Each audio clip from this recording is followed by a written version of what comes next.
Records will be broken, weights will be lifted, and champions will be crowned here in Ohio as the fitness community descends on the Columbus Convention Center for the 2023 Arnold Sports Festival.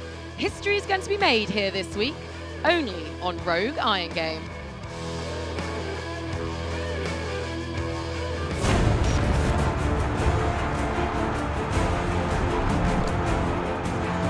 A new record and an event win for Tiatumi.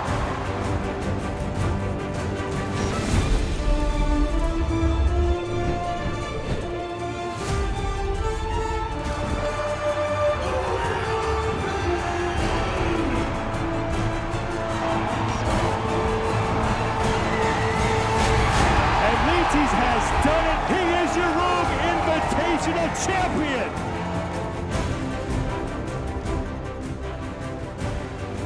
Welcome to the Columbus Convention Center for the 2023 Arnold Sports Festival.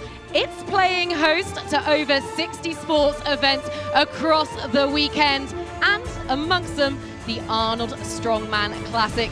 My name is Lauren Smith, and this is Rogue Iron Game. If it puts a barbell in your hands, well, we're here to talk about it. And we have a huge weekend ahead with 5 events over the course of 2 days. And it all kicks off here today with the Rogue Iron Game show.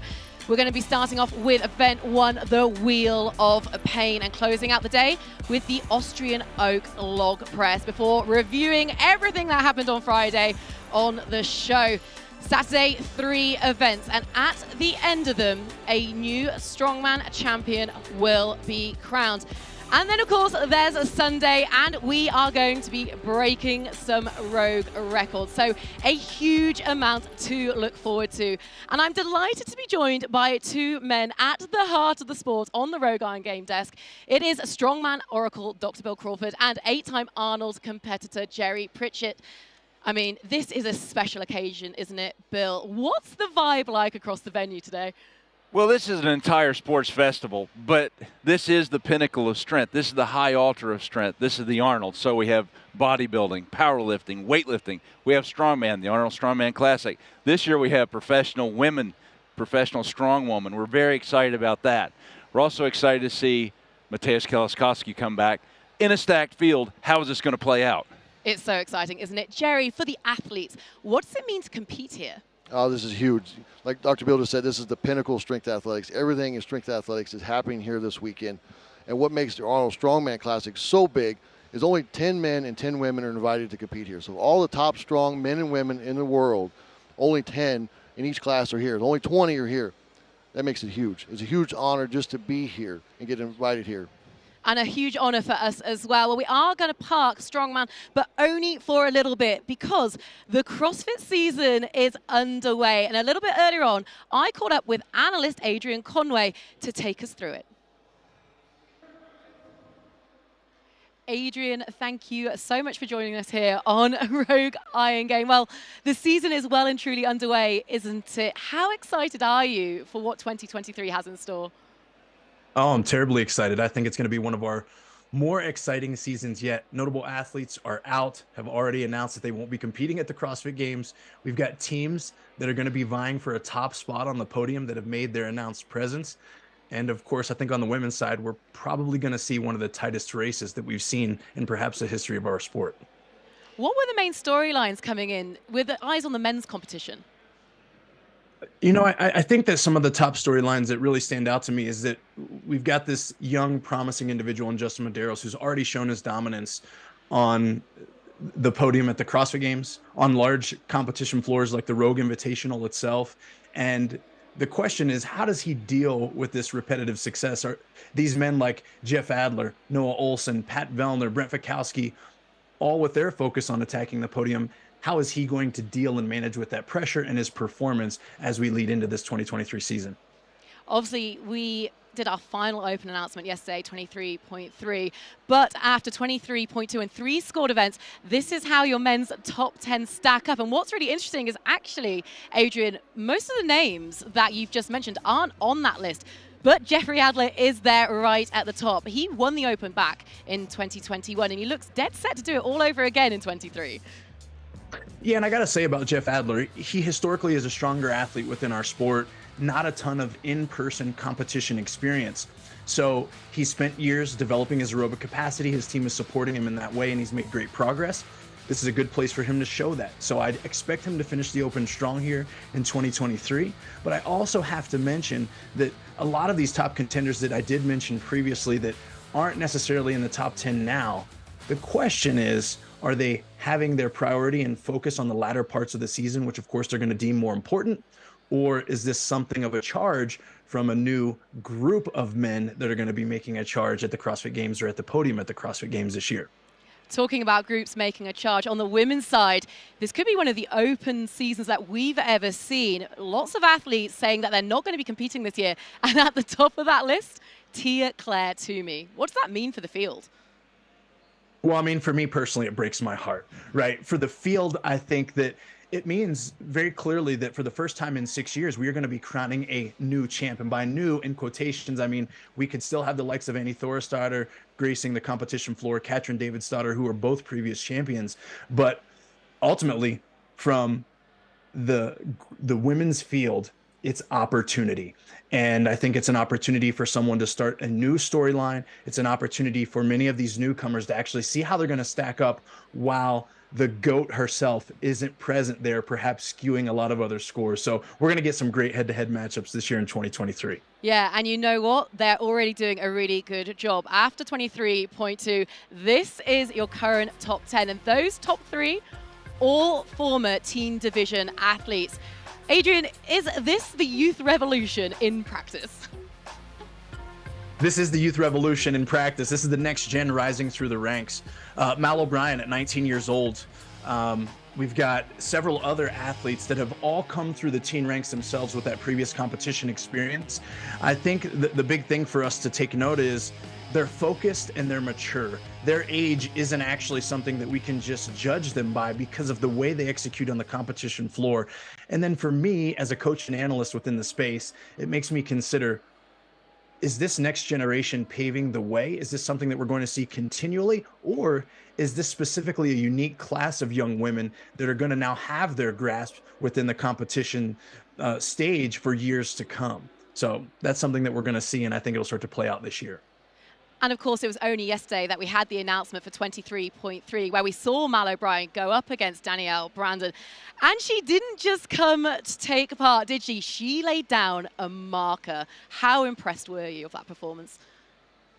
I was extremely impressed, but I can't say that I was surprised. Mal O'Brien, through her coming up through the ranks within our space, she has done a very great job at showing her maturity, showing her intentionality and her focus.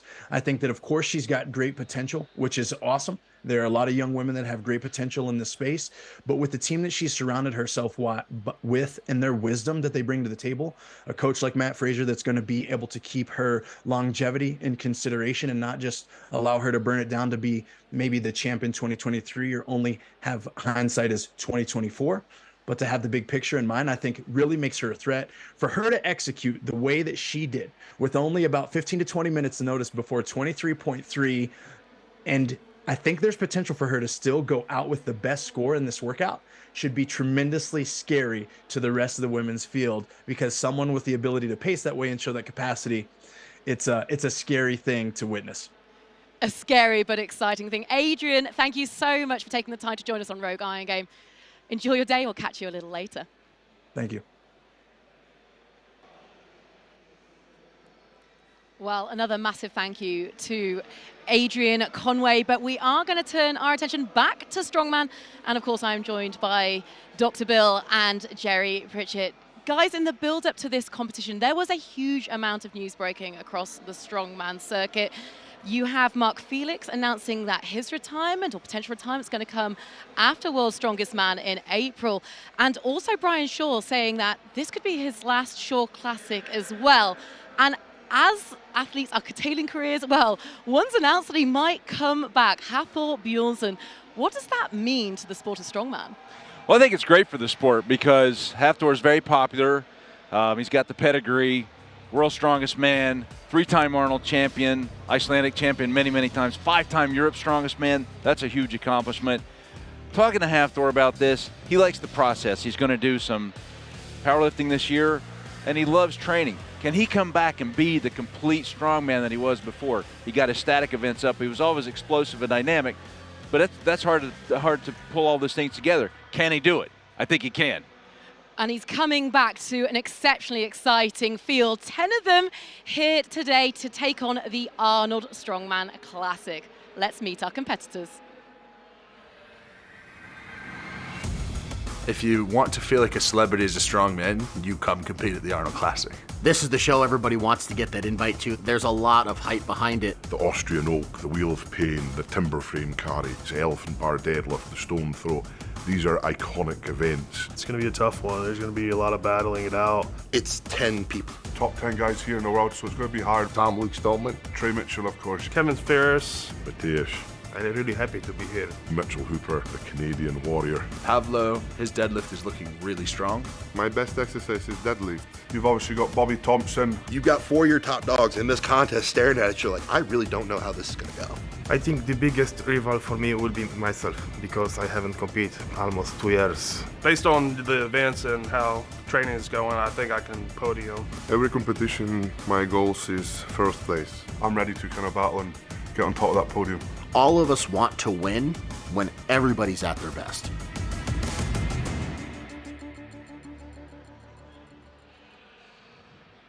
Jerry, we saw them all talking there. There is a frightening amount of talent on display over the course of the next 3 days. How strong is that roster? It's extremely strong. That's a ton of talent right there on these 10 men. And it's really going to be about, because they all have some really great events, it's going to be damage control on their worst events, on who cannot give up the least amount of points on those bad events who's going to come out on that podium. Well, arguably there might be one man who is coming in as favorite. Is 2-time world's strongest man Tom Stoltman, but he has never won here at the Arnold Strongman Classic. Could this be his year? Here goes the world's strongest man on the Wheel of Pain. Huge performance. Who needs experience when you have the strength of Tom Stoltman? Tom Stoltman, he's going to try 911 pounds. He's getting stronger every time we see him compete. The albatross is loose. That is easy. And that is unbelievable. This is why he is the king of the stones. 861. And he's going up. Yes, come on, Tom. He gets the lift. This is big for Tom Stoltman.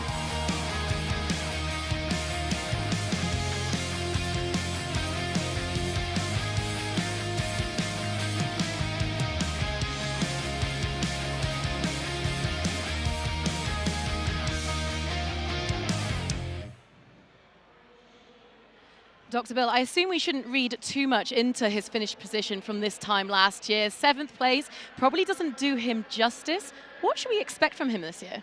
Well, he's got a couple of good events. I mean, he's got the deadlift. He's good at that. He's also good at the Wheel of Pain. He's got the second best distance in the Wheel of Pain in that 1 minute. I expect him also to do well in the stone toss. It's going to kind of come down to what Jerry said, which is, you know, kind of damage control. How does he do in the log press? But I think he's acutely aware that if he can actually make a world's strongest man and put the other bookend in his career, an Arnold Strongman Classic, that puts him in an elite field of only 4 other athletes. Zdrunas Savickas, Ryan Shaw, Hafthor, and Martins Licis. That would make him a thoroughbred legend in strongman, and I expect to see him really come after this. Now, Jerry, the other big story coming into the weekend is the return of Mateusz Kieliszkowski. He could prove troublesome to the rest of the field. Yeah, it's really exciting. We waited a long time for him to come back, and hopefully he's healthy and the Mateusz of old, and if he is, he's going to be a front runner here. I mean, other than the deadlift has usually been his Achilles. You know, if he can just manage not to give up too many points on the deadlift, he's won the wheel before, he's won the frame carry, I mean, in blistering time before. The stone should be great for him. We'll see, you know, if the triceps healed on that log, and if it is, I mean, he's got a great shot at the top of that podium.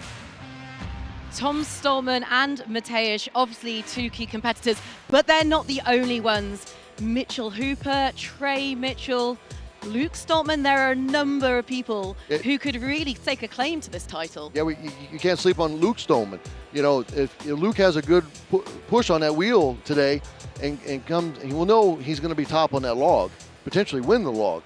So he could be leading going into Saturday if he has a good push on that wheel. That's absolutely right. And I think Mitchell Hooper had the greatest rookie season ever. Can he continue that? He showed a lot of strength, and he also was very dynamic. Also, Kevin Ferris has a lot of great strength endurance, so I expect him to do well in the wheel. And he's also explosive, and he's a good deadlifter. So this lines up very well for Kevin Ferris. Don't forget about him. Now, one of the most exciting things about this year, no doubt, is the fact that the strong women are going to be competing alongside the strong men here at the Arnold Strongman Classic, the same implements and on the same floor. Although it's the 6th time they've been here, it's the first time that they're featuring on the live stream. Let's meet some of the ladies. This show specifically, we're doing the same events as the guys. Same events, same equipment. And it's amazing to be part of this history. A few of the women I'm competing against this weekend are going to be Donna Moore. Andrea smashing out the log. My biggest rival is going to be Victoria. Olga, she's been doing some crazy deadlifts. Hannah Linzay, she's very strong. Tamara Walcott, we're looking for her for pull a big dead. The roster of women that are on this list are just badass. Strong women are getting so strong. It's just super cool to be a part of that. Like, we're making history this weekend. It's going to be a lot of hard work, but I honestly think that I have an opportunity to be on podium. My next goal is to become the Arnold Pro Champion. I want a 2nd title under my belt. I'm going to be on the podium. I mean, if you're not aiming for that, then why are you here? All of the women that we've got here, like the best in the world, it's a great showcase of female strength. This is us showing to the world that we do deserve to be here, and we're gonna mark our ground.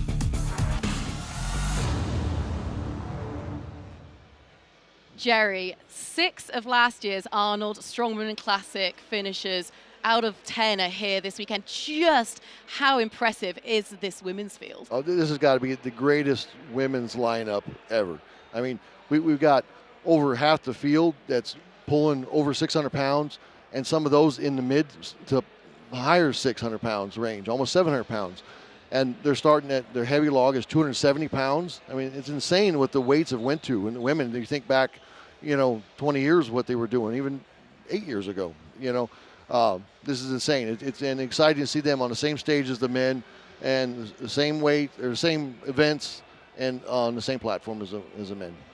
Dr. Bill, you have been in this sport a long old time. What does this weekend tell you about the evolution of strong women? Well, seeing, Dr. Jan Todd starting off with, she helped start World's Strongest Man, was on the first broadcast of that, and then over time with her powerlifting abilities, and then continuing on. I remember, Jill Mills lifting a 300-pound Atlas stone about 20 years ago. We thought, wow, we've seen it all now. But look where we are now. Like Jerry said, we've got a 270-pound log, and there's like mid-600 deadlifters. We got a 641 from Tamara last year. And it's just unbelievable what we're going to see this year. I'm really excited about it. But as the strongmen were saying in the intro, they're here, they're ready, they're going to mark their ground. And quite frankly, we have no idea really who could come out on top. But there is one woman who's going to try. In the week, Laurence Chalet described her as possibly more dominant than Martins Lisis. And no doubt she's going to want to add one more trophy to her cabinet.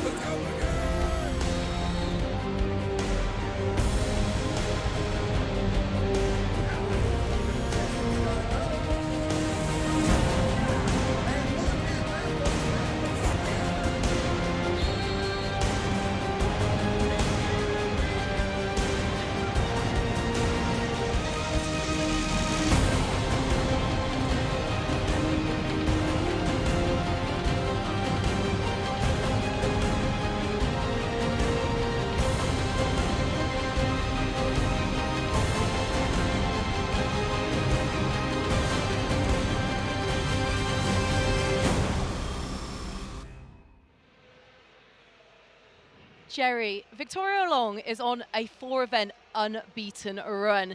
It just seems like she doesn't have a weakness. She's been dominating so far, but we haven't seen really a weakness from her as of yet. Now, there's 2 events here this weekend that we haven't seen her do with the Wheel of Pain and the frame up the ramp. It's a little different. So maybe we'll see something, but it's doubtful. Dr. Bill, she is going to be up a string of other women, and they've got their own impressive resumes. Who's going to be her main competition? Well, I mean, you've got Olga, who's current world's strongest woman, but you've also got all the other stacked field. You've got Andrea Thompson, who's very, very experienced, and she's also a former world's strongest woman. Inez is coming in. I mean, there's just a ton of talent that's behind her. She cannot make a mistake. It is possible. We've all seen odd things. But also we've got Tamara coming in.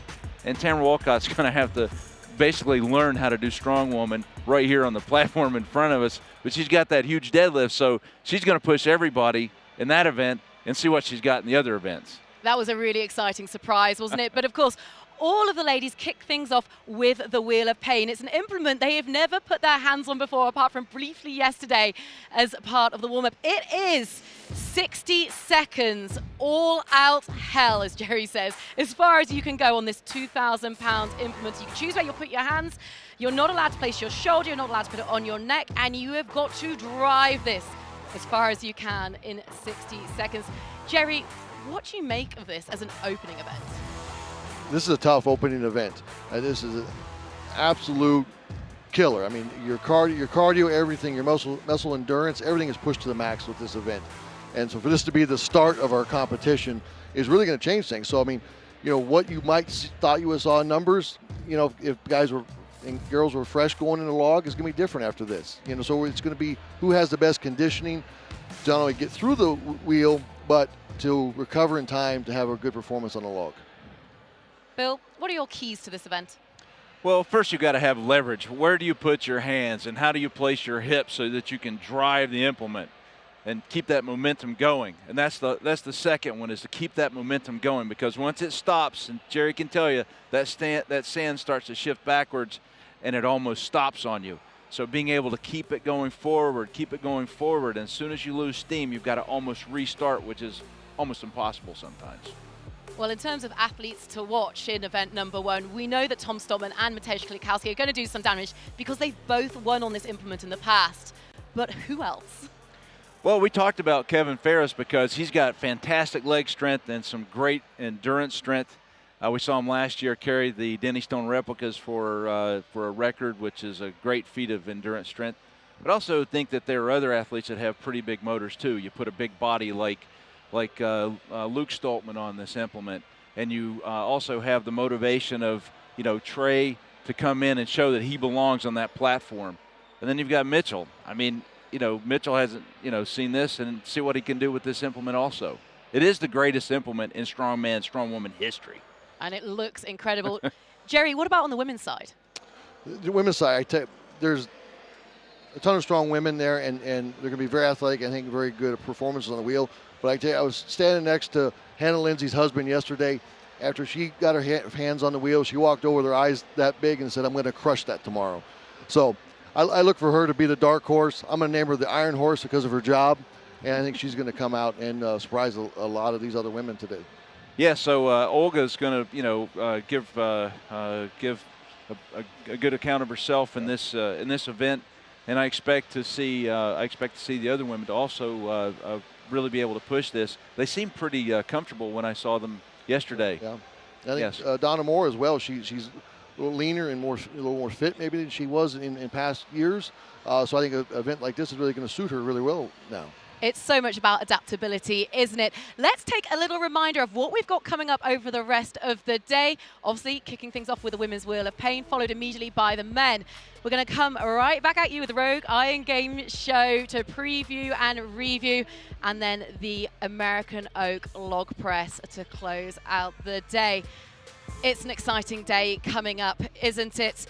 Plus, we're going to have coverage from other events around the arena as well. But up next, Lawrence Chalet and Sean Woodland are going to be walking you through all the action with Kiki Dixon on sideline. And there is one more woman who's going to be hoping to make a splash here at the Arnold Strongwoman Classic. Some say she's hard as nails, others say she's made from steel. And by her self-proclamation, she's the dark horse in this competition, and she's going to be taking some heat to the competition floor.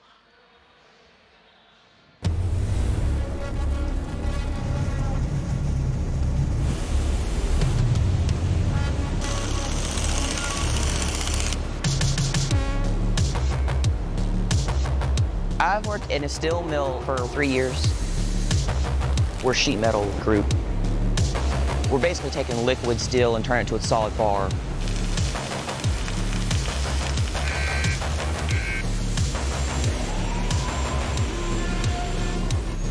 I'm the only female on all of hot side, and I'll throw 2,200 pounds of carbon in a 12-hour shift. You're standing on a 3,000 degree box, like dipping sample tubes, wearing 3 layers of FR clothes. I mean, it's not conducive to my training at all. The heat just sucks everything out of you, but I love my job. Like, I know when I show up to Arnold, peaked and ready and rested and everything else, like, it's gonna be on.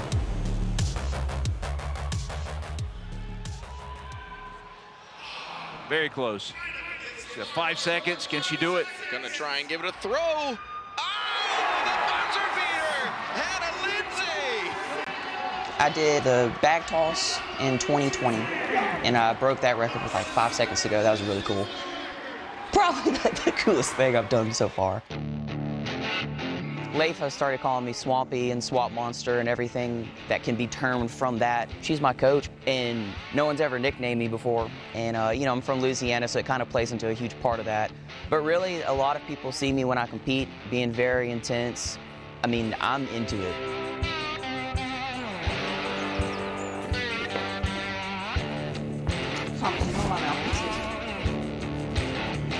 I don't have a strongman gym where I'm from.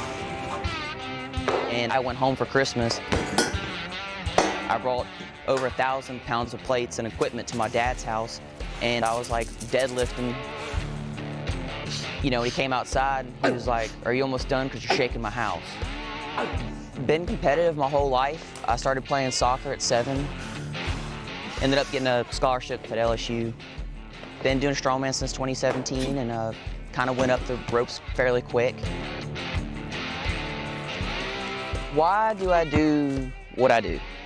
I'm training for the Arnold 2023 Strongman Classic.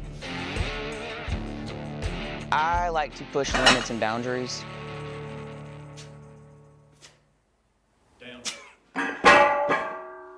Log and me have always had this like love-hate relationship, and it's not my best press, so I really have to pay attention to it because it's one of the lifts that I really struggle with all the time.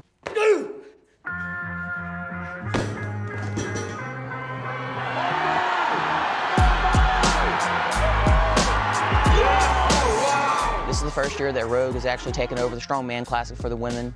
It's going to be awesome because for once we actually get to do the same events as the guys. We're going to have a bigger crowd because the big boys drawing the crowd will be right alongside them, and I think it's actually going to open up a lot of people's eyes to what we're actually capable of doing alongside the big boys.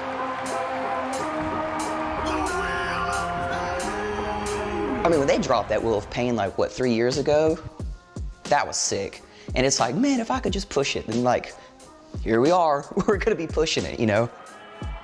If any of us women push the Wheel of Pain further than any one of the men, which it's gonna happen, I know it's gonna happen, that's gonna be huge for us, but then also that's gonna open up the eyes for everybody else that we can do the same stuff as the guys. Stones is my jam. That's like my bread and butter. I love it. My best is 10'3". Ooh, 11'2". Right now I'm in competition prep. A lot of things that change is your intensity, your volume, how hard you're pushing your body. The closer I get to contest, that's all my brain consumes. I mean, the world around me could probably burn and I wouldn't even know it. I have to make sure that I do my job. And what that means is I have to be on mentally. I have to make 0 mistakes. And I have to execute everything perfectly. All right, Thomas, let's add a plate. I'm kind of like an underdog, and I always come out and I'm always willing to like really just mess things up and scrap up and just, you know, surprise people. I like to kind of be the dark horse. I don't think anyone outworks me. When I prep, it's all in 100%. I never want to leave anything to chance. I never want to go, what if? It's nose to the grindstone and it's everything I have. I like to win.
It is one of the most formidable objects in all of strength sports, the Wheel of Pain, and it is up first here at the 2023 Arnold Strongwoman Classic.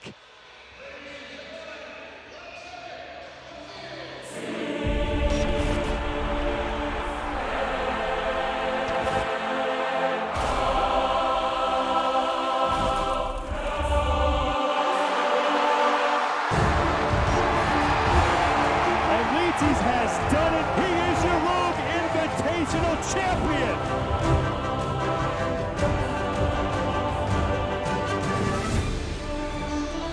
Columbus, Ohio, for the next 3 days. It is the capital of the strength world as we are set to kick off the 2023 Arnold Strongwoman Classic. Thank you so much for being with us, everybody. I'm Sean Woodland with Lauren Chalet. Kiki Dixon is the third member of our broadcast team. We'll be hearing from her in just a second. And usually, Laws, we're getting set to talk about the strongest men in the world. Now we get to talk about the strongest women in the world, and I'm really excited to see these athletes on this big of a stage. So good that the ladies are getting the same opportunity as the men. Obviously, I've been following the sport for so long. I know the women personally, and they are absolutely ecstatic to be here, to be in front of this huge crowd that we've got behind us. It's going to be an incredible show of strength today. 10 of the strongest women in the world will be competing over the next 2 days for the first time on this stage, and here they are. Victoria Long, we're going to be talking about her in just a second. She may be the favorite to win this whole thing, but she has a lot of competition to deal with over these next 2 days. Tamara Walcott, we've seen her in some Rogue Record Breakers events in the past. This is her first ever strong women competition. Looking forward to seeing what she can do. But as I mentioned, Victoria Long comes in as the favorite to stand atop the podium when it is all said and done here at the Arnold Strongwoman Classic. Kiki Dixon has more on that. Victoria Long is your reigning and defending strong woman champion. She also won the Shaw Classic, and she's America's fittest woman. She's been the most dominant athlete for the last year and a half, and that's because not only is she winning these titles, she's winning the majority of the events within those competitions. So the question arises, is she beatable? And I think we're gonna get an answer here this weekend at the Arnold Strongwoman Classic as it unfolds. Thank you, Kiki, and she has been absolutely dominant, and we will see how she handles that. The Wheel of Pain, the opening event of the 2023 Arnold Strongwoman Classic. You get to push it for 60 seconds as far as you can. You get one attempt in which to do that, and that thing weighs about 20,000 pounds, more than 9,070 kilos. Keys to the event are presented by Beyond the Whiteboard. Laws, what do you got to do to be successful at this? This is such an epic looking event, and I think every single strong man, strong woman out there, when they see this competition and they see this implement, they want to try it. I know the ladies are really excited. The guys that haven't done it before are excited as well. But I can tell you, this event is brutal. It's going to be, their legs are going to be screaming. The lactic acid that's going to build up in those legs as they get closer and closer to that 60-second time limit. It's all about fighting through that pain. You need to make sure you're in a strong position, keep driving the legs, and unlike a normal vehicle push or pull, the start isn't the hardest on this, but it's just zapping. Every step you take, the sand kind of flips into those barrels and it drains you. Real interesting point of this is how much it affects the next event. Your order of competitors is on the left. It's going to be Mel Peacock, who is going to be up first. She's out of Canada, has 7 international contests under her belt. She's won 2 of them. She's a great competitor as well. She's one of the lightest athletes we've got competing. Very strong lower body. She's got strong legs. I'm looking forward to seeing how she does on this one. She's getting some last-minute instructions from Steve Slater there. First athlete out, the nerves are going to be kicking in. Not just the first athlete, but the first time they've been on this stage as well. So there's a lot on, riding for these women. And the rules for this go at the Wheel of Pain a little bit different than we've seen in the past. When this was first introduced in 2019, we saw the men do it. They could push it essentially by any means necessary, but that's changed here in 2023. Yeah, that's correct. So now the athletes, they can choose whichever bar they want to use, but their hands have to be on the ropes and they've got to be pushing forwards. They're not allowed to turn and use their back. They're not allowed to go under with their head and shoulders. They need to keep those hands on the rope and just keep driving hard. And Melissa's off to a steady start. Now what's important is that she keeps this going. You can see body weight makes a big difference on these type of events as well. And Melissa is potentially the lightest athlete we've got competing. She has hugely strong, powerful legs. She needs to maximize the use of those quads. She's in a good, solid position there, just needs to keep driving. One step at a time, not burn out too early. She's probably trying to pace herself, and you can see it's getting hard, but she needs to dig deep because some of the other women are going to come out and push this as far as they can. First athlete, you've got to set the pace. It's so hard in an event like this where it's all about distance as the first athlete. Once you've got a marker to beat, you do manage to push that little bit harder. The final 10 seconds for Peacock. She's listed at 185 pounds, only 84 kilos, and she has done some pretty impressive work on the Wheel of Pain. Unofficially 30 feet for Mel Peacock to set the early mark here. So Mel's a great deadlifter. It's hard to tell how that distance will be. I think we're going to see some of the ladies push a fair bit further. Like I said, Mel, one of the lightest athletes. I know her prep for this competition hasn't been perfect, but we'll look forward to seeing her in future events. Let's see what the next athletes can do. It's unofficially 30 feet for Melissa Peacock. The first woman to ever push the Wheel of Pain in a competition. Yes. Like I said at the start, you know, once this was introduced back in 2019, it's an event that every single strength athlete wants to try. We've got so many watching this competition, and I can promise you they all want to try it. Myself last night, I was down there and I wanted to touch it. I could have had a little push. But when you are pushing for a few feet and a few seconds, that's very different to going that full 60 seconds and the legs are screaming at the athletes. Just see, she just came to a dead stop there. Those legs filled up with that blood, and unable to go any further than the 30 feet. 20,000 pounds is about what that implement weighs. It's going to be a little bit different for the women than it will be for the men. The barrels that you see it's rolling on, right now those are filled with about 125 pounds, 56 kilos of sand. They will add to that when the men take the floor.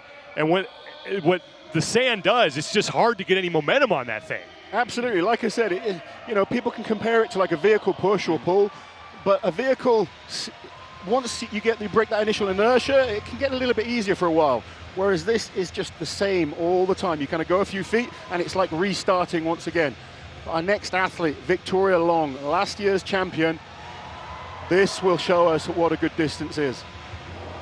She has won the last 4 competitions in which she has competed. The incredible thing with Victoria is her consistency. You know, we talk about consistency with the likes of last year's men's champion, Martins Lissis. Victoria is very much in that same vein. She might not win every single event, but it's very rare we see her drop a huge amount of points. So this should give us a good distance of what is possible on the Wheel of Pain for our ladies. And as you heard Kiki Dixon mention, the question is she beatable? There probably are 1 or 2 women who can beat her, but in order to knock her from the top, you got to get more than that between, you know, her and first place. We're in a sporting event where anything is possible, and we have the best lineup of women we've ever seen.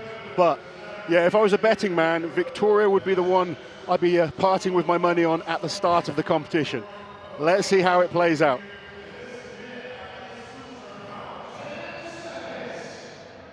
Ten seconds for Victoria Long, and we are underway. Second athlete to go, 30 feet from Mel Peacock is the top mark. And already she's moving much quicker than Mel was, taking bigger strides. She's a much taller athlete as well. She carries more body weight. Now she's into a good rhythm, but she needs to keep this going. Like I said with Mel's attempt, it's not so much the start on this. The start is the easy bit. You have to keep grinding, keep pushing, and it's when those legs fill up with blood and you've still got to keep pushing, that's when you separate yourself from the rest of the field. And she has now passed Mel Peacock's mark of 30 feet and still has more than 20 seconds to go. And she's not gone as far past as I maybe expected. The other ladies watching backstage will be looking at this thinking, okay, maybe she is beatable. Now, all we can really compare on is what we've seen the men do, and I think we're up at 112 foot for our best distance for the men, which is Kieliszkowski out of the athletes competing. So that's kind of where I'm comparing right now. And you're looking at these distance thinking, okay, we expect them to do a little bit more, but we don't have any information to go off from past performances. So we'll have to see. Looks like that's going to be about 47 feet for Victoria Long. That will put her in first place, but we still have 8 more women. So she did pass the 30-foot mark. The score on the screen right there, I think that is wrong. I thought it looked like they were marking it around the 47-foot mark, so we will have to wait for the official word on that. But she is your leader now with 8 women remaining.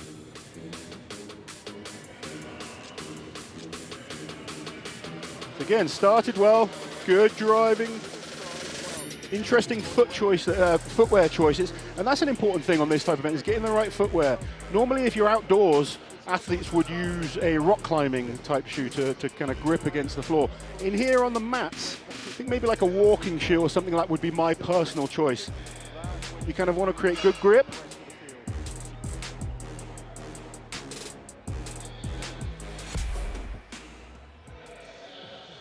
Let's go down to Kiki Dixon. She's with the first athlete to go, Mel Peacock. I think that the toughest event was the Apollo wheels. I mean, I was able to master it. Mel, you're the very first female strong woman to get hands on the Wheel of Pain. What was the experience like? Honestly, super emotional. Just being here is like, we're making history this weekend, and yeah, I'm just super blessed to be here. I have no words, honestly. Was it more difficult than you thought, or were you able to find a cadence with it? Honestly, I didn't really have expectations going into this because, like, unlike a log press where they can say, oh, it's X amount of weight, with this, you don't really know. You just have to show up and be prepared for it being really heavy, which it was really heavy. So, yeah, you just got to do what you got to do. Well, congratulations. You got through the Wheel of Pain. We'll see how the rest of the weekend goes. Sounds good. Thank you. Thank you, Kiki. 2 women down, 8 to go. Rebecca Roberts, the Welsh Wonder Woman, will be up next. I'm really excited to watch Rebecca on this. I got a sneak peek of them trying this out yesterday, and she actually looked really, really good. So Rebecca's she was the alternate for this competition, but she's been training as if she was coming. Got the call up, and now she's got her opportunity to show what she's capable of. She's built perfectly for this type of event. Let's see how she does. 6'4". Former world's strongest woman back in 2021. So you mentioned that she should do well here. Let's put some perspective on that. Are we looking for her to win? Is this a damage control event, top 5? If she's looking to come and challenge for this title, she needs to be top 3 on this event. She will be wanting a really good start. And like I said, I think this event is going to suit her.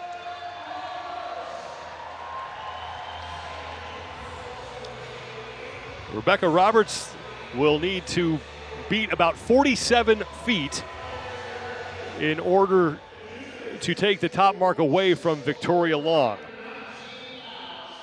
She's been through so much emotional stress recently. Her partner passed away just late last year, and she's really kind of focused on the training to keep her in a good headspace. She's doing it for Paul, and you know that motivation makes people dig a little bit harder. I'm excited to see what she can do here.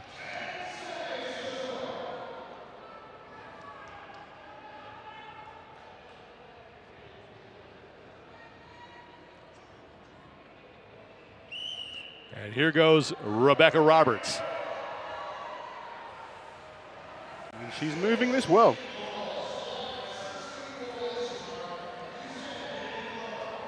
She's one of the biggest athletes, which helps on these type of events. Having that body weight helps. Strong legs, good positioning there. She's just got her head down and driving hard, 1 foot after the other. Keep stepping, keep pushing, and this is moving very, very well. Goes past Melissa Peacock's distance there. And now she is the leader. And she's not slowing down as well. This is looking very, very good. Come on, Rebecca, keep digging deep. This is what we expected. This is a hell of a performance now. She's really working hard, not stepping off the gas at all. 15 seconds to go for Rebecca Roberts. Wow, this is incredible. Come on, Rebecca, keep it going. Can she break 100 foot? And Rebecca Roberts smashing the wheel of pain. 84 feet unofficially. What a distance. Take a bow, Rebecca Roberts. Now that's the kind of start that that lady wanted. Well done, Rebecca Roberts.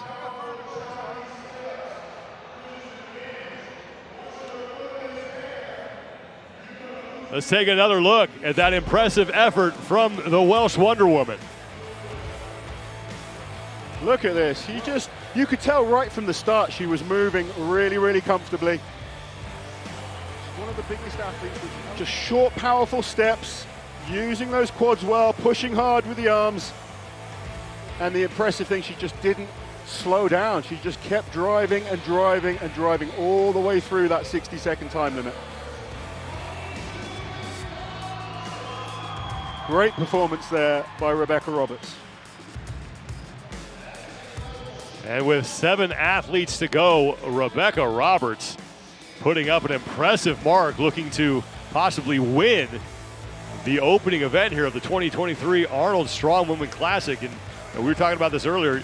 You're not going to win it today, but you can lose it. And if you're in great position after day one. We talk about consistency very often when it comes to strongman and strongwomen competitions, and it is so important. Let's go to Kiki Dixon with Victoria Long. Victoria, a lot of the athletes have been talking about whether or not they've had expectations for this particular Wheel of Pain because you guys haven't been able to get your hands on it before. But did you have expectations for your performance with this? I wouldn't say that I had an expectation. Like you said, none of us have had a chance to train on this. So all you can do as an athlete is come up with the best training technique that works for you and then just roll with it. And what happens at contests happens. Now, if you got another crack at it, would there be anything that you did differently? There's a few slight things that I would have maybe tried to, switch up a little bit. Whether or not that would have made a huge difference, I don't know. But thank you very much. Absolutely, you're welcome. Thank you. Victoria Long now in second place after Rebecca Roberts just put up 92 feet 9 inches officially. That is impressive. Hannah Linzay will be up next. We go from the Welsh Wonder Woman to the Swamp Monster. I'm excited to watch Hannah Linzay. She's just such an intense athlete. And this is another athlete that's looked good on this event in the familiarization last night. Yeah, moved this really well. The athletes had a chance to practice a little bit last night, and she and Rebecca Roberts were two of the women who had the most success with the Wheel of Pain. And you may notice the arms, they're at different heights here, but as we were talking earlier, there's really no reason to not use the lowest one. Mechanically, you're going to put yourself in the strongest position on the lowest arm. Now Linzay is set.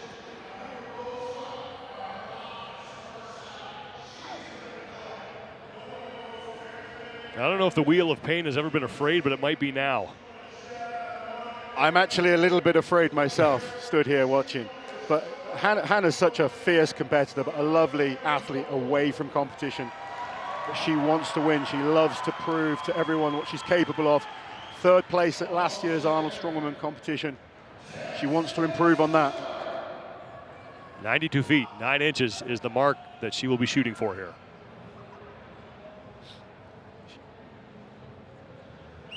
The Swamp Monster versus the Wheel of Pain.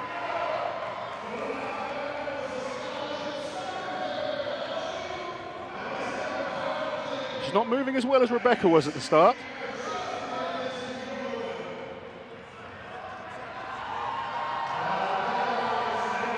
But Linzay going with some more methodical steps. We've seen sort of the shorter, quicker steps from Rebecca Roberts. But she is continuing to push that forward. Still pushing.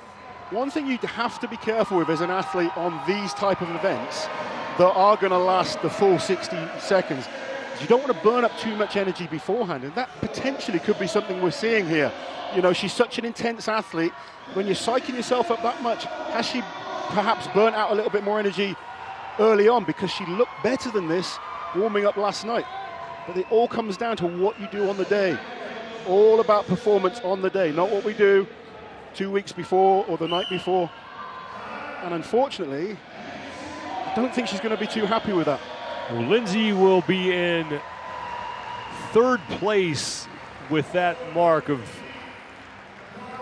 third or fourth. We need to. That looks like 36 feet. So that's not the start she wanted. Has some trouble at the start. She was able to move, but again, it just wasn't at the pace that we saw Rebecca Roberts get out of the gates. Yeah, Rebecca right away was moving the quickest we've seen out of anyone. So as you said, and as we saw, very psyched up beforehand. And then a pretty good initial push there, but then the pace started to slow. Yeah, like I said, I was definitely expecting more from Hannah on that one. And I think she will be disappointed.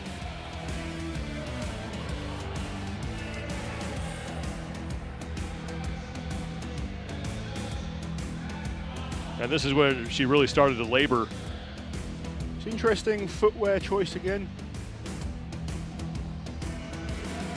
So far, I think Rebecca Roberts just went with standard trainers, and that seemed to have been the most effective. And that's where that technique is legal, and it's going to be good enough for fourth place, but the woman who's your overall leader is Rebecca Roberts, and she is with Kiki Dixon.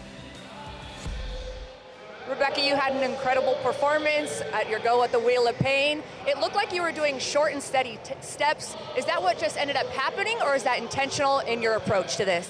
It was all about just being consistent and using the whole time consistently and not going off too fast at the start, and just making sure that you're kind of just being slow and consistent throughout the whole way. Now, this is the first year that we have the women competing alongside the men with the same implements. What does that mean to you? Oh, it means everything to know that we are being showcased on the same stage as the men in front of a massive crowd of people, showing that what we can do, because we work just as hard and we deserve to be here. You certainly do, and you prove that. Congratulations. Thank you. Rebecca Roberts, your leader right now in the Wheel of Pain, is Donna Moore, talking things over with Steve Slater. She will be the next woman up. I got to say, I love that approach from Rebecca there as well, talking about saving energy, kind of making sure she was consistent throughout the whole of that push. And she, so far, is in an incredible lead ahead of Victoria Long there in second place. Donna Moore, three-time world champion. One of the driving forces to increasing the popularity of Strongwoman. She's been so incredible over the last 10 years. 14 international contests, and she's won 6 of them. She's a formidable competitor, always gives 100%. Actually has lost a lot of body weight in recent times, and maybe not quite as strong as she used to be, but she still fights hard and still one of the best on the planet. Yeah, listed at 187 pounds, about 85 kilos. And she will try to track down Rebecca Roberts' incredible mark of 92 feet, 9 inches. That really is an impressive distance. Now, I know the weight is different, but it will be interesting to see where that score stacks up compared to what the men do. Yes, definitely.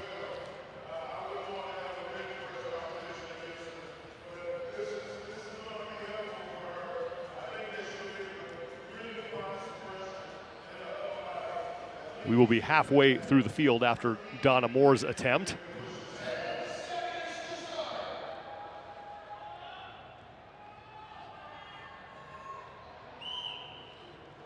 Here goes Donna Moore.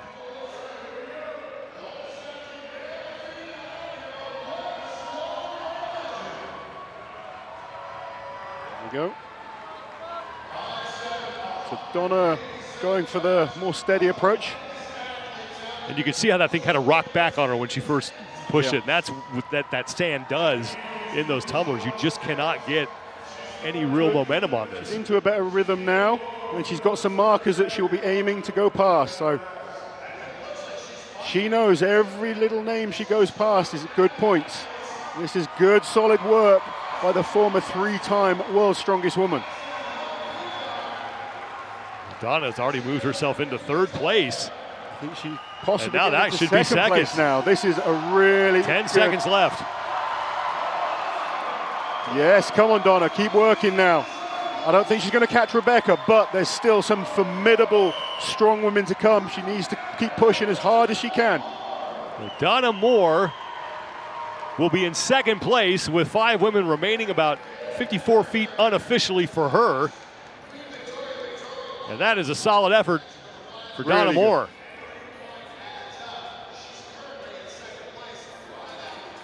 Yeah, really good performance there from Donna Moore. I think she's going to be over the moon with that one.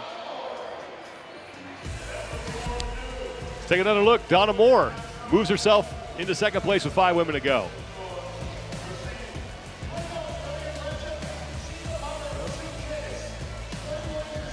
So Donna using that kind of, she knew what she was capable of, didn't kind of blast out the blocks too fast, tried to pace herself, and it paid off well there. Very, very good distance.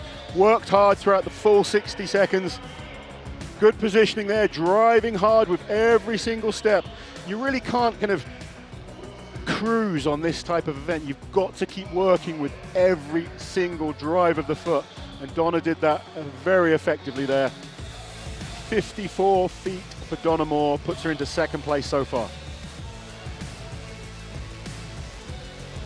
And was able to stay steady throughout that minute effort. And I'm betting that's probably the longest minute of her life right there. You can guarantee. Let's go to Kiki Dixon and Jerry Pritchett.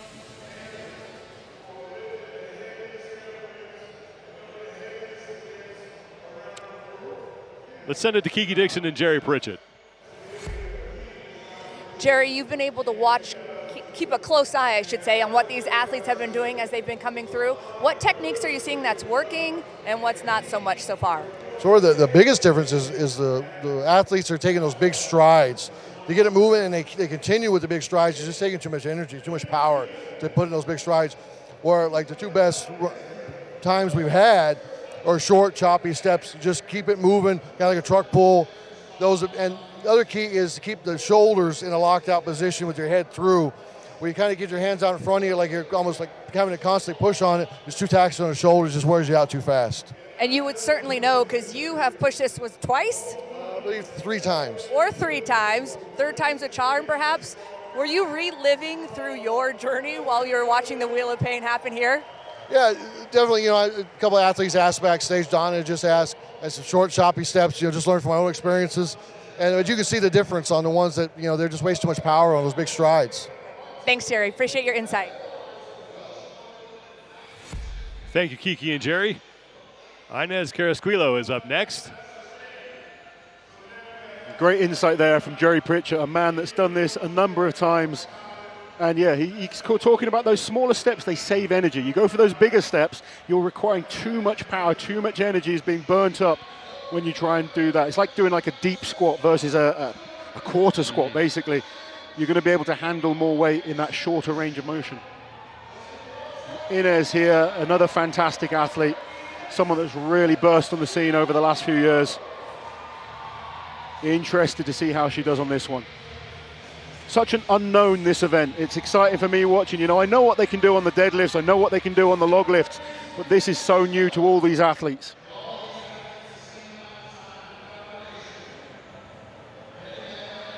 Inez Carrasquillo is someone who's inspired by Tom Stoltman. She herself has autism. Tom Stoltman, someone as well. Strongwoman has helped Inez so much. She's really transformed her life around, it's given her a focus, and she really is one of the absolute best in the world right now.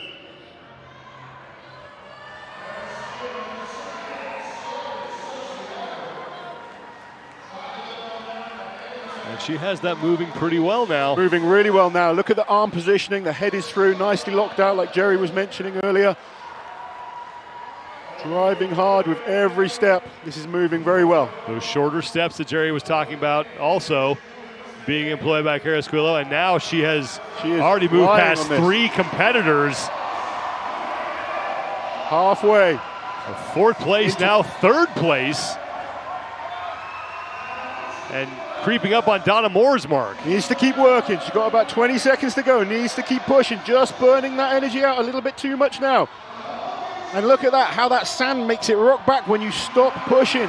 But she's digging deep. She is so close to 2nd place right now. And she get past Donna Moore. Oh, she's giving everything, but those legs have just given out on her. That's going to be really close, but it looks like it's going to be third place right now for Kieliszkowski. And go back to what we talked about, at the beginning with Victoria Long being the favorite. Well, so far, 3 people have gotten ahead of her in this opening event. Absolutely, with 4 fantastic athletes still to come. So Victoria, I don't believe, was outside the top 3 on an event last year. This is, showing this, firstly, the standard that we have competing right now, but also this new type of event. I'd always expect the athletes, when they try a second time, to be a little bit better and understand the implement a little bit more.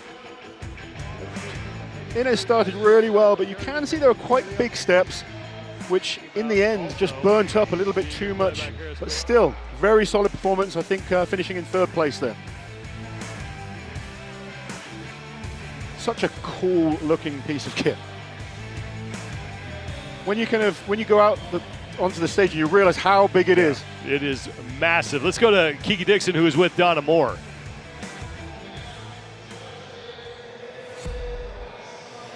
Donna, one of the fellas in the booth was saying that might have been the longest minute of your life. True or false? I'm pretty sure it's fairly true right now, especially of today. That was a grind, but it was the coolest piece of equipment, and I just wanted to give it as good as I could, so I did a good job. I'm happy with that performance for me. Yeah. You're happy with your performance here on the Wheel of Pain. Which other events are you really looking forward to? I'm really looking forward to cool things, but the stone throw, I'm looking forward to that because I like stone throwing, and I'm really looking forward to the frame up the ramp. The other 2, not so much, the log and the deadlift, but I enjoy stuff that sucks like this, so that's my jam. And now, why aren't you looking towards those other events? Because although my overhead is really quite good, it's not the best on a log lift, so it's just one of those things. And also, my deadlift is not as big as some of the other ladies, so it's time to dig in and try my best, which I will. But we look forward to seeing you. Okay, all right. We look forward to keeping our eyes on you, and congratulations on this incredible performance with the Wheel of Pain. Beautiful. It's so gorgeous. I'm so glad to have a chance to try on it. Thanks. Thank you, Kiki. Donna Moore still in the top 3 with now 4 athletes remaining. Olga Liaschuck is going to be next. Now, Olga is the current world's strongest woman. Last night, she was testing this equipment over and over. She's nervous about it, trying to figure out the best way to do it. Now, we need to see, was that nerves and was it insecurity on this event, or was she just that type of athlete that wants to make sure she's got everything right for today? Wheel of Pain, 20,000 pounds. It is 21 feet tall.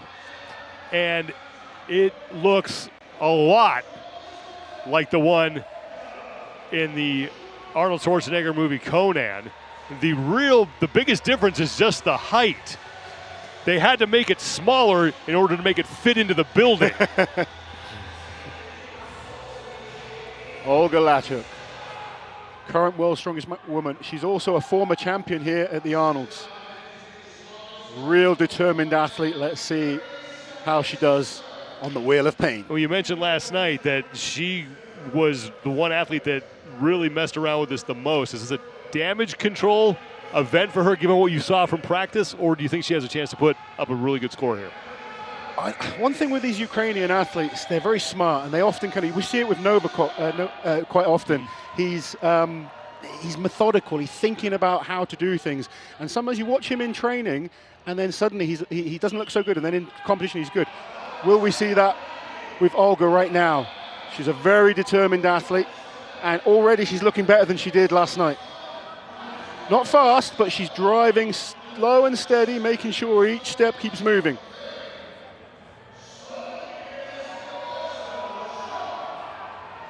And 20 seconds gone by.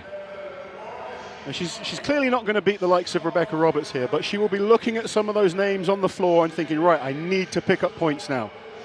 I've got better events to come. And she's moving steadily. She's still got almost 20 seconds to go. There's names that she can go past, keep picking up points. And that's the advantage of going later on an event like this. You don't have to think, I need to go flat out and beat Rebecca's distance. You can see markers on the floor and think, okay, I can beat that. I'm not going to beat that distance in front of me, so I'll just put enough effort in and save that for later. Save the energy for the events to come. Right now she's in 4th place, and that will do it for her 60-second effort. So 4th place for Olga, with 3 women remaining. Solid result for her. Yep. And again, another athlete that's knocked Victoria Long down a place. So not the event we were expecting from Victoria. Still 3 phenomenal athletes to come. And the word that comes to my mind when I think about this is just steady. Yes, yeah, there was nothing kind of blistering about it, but she just worked hard. And she's that type of athlete, you know. Olga is tough. She works hard for every single event. That's why she's won so many titles.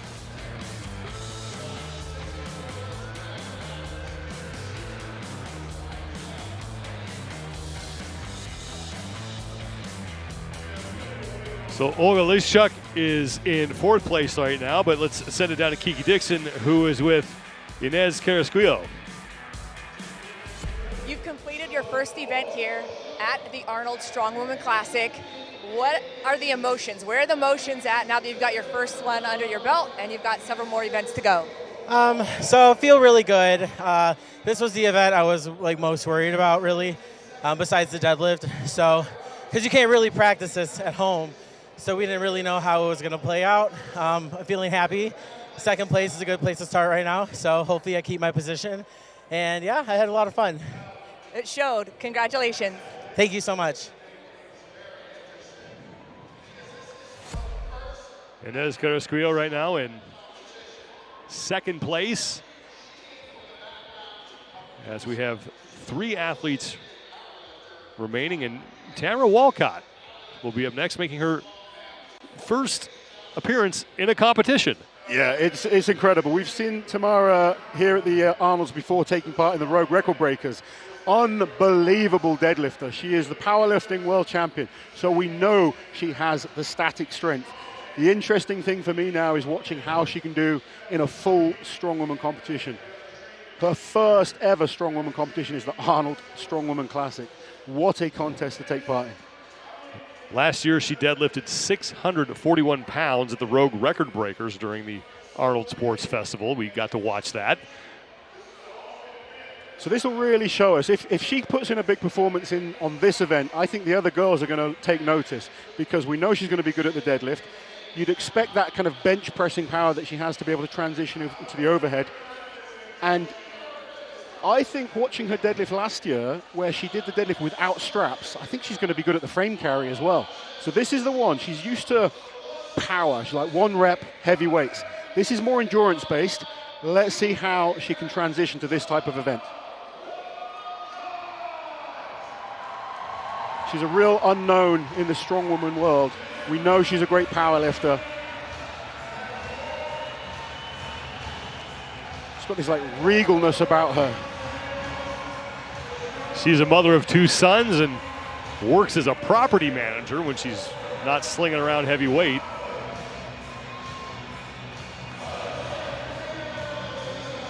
Tamara Walcott's first ever strongwoman competition, and the first event she's taking on is the Wheel of Pain. Got to be a pretty nerve-wracking welcome to the big-time strongwoman competition world.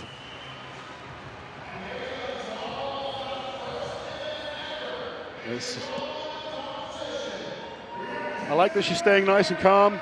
She's got that competitive experience from the powerlifting world. Knows how to win. That's important as an athlete, knowing how to pick up the W. She's not here to make up numbers. Let's see how this goes. And here she goes, and right away, she has that wheel moving. So one thing interesting is the turned out foot. You can see that foot that's turned out slightly. That's going to put her in a mechanically weaker position. She needs to try and keep that ankle and toe in line with each other.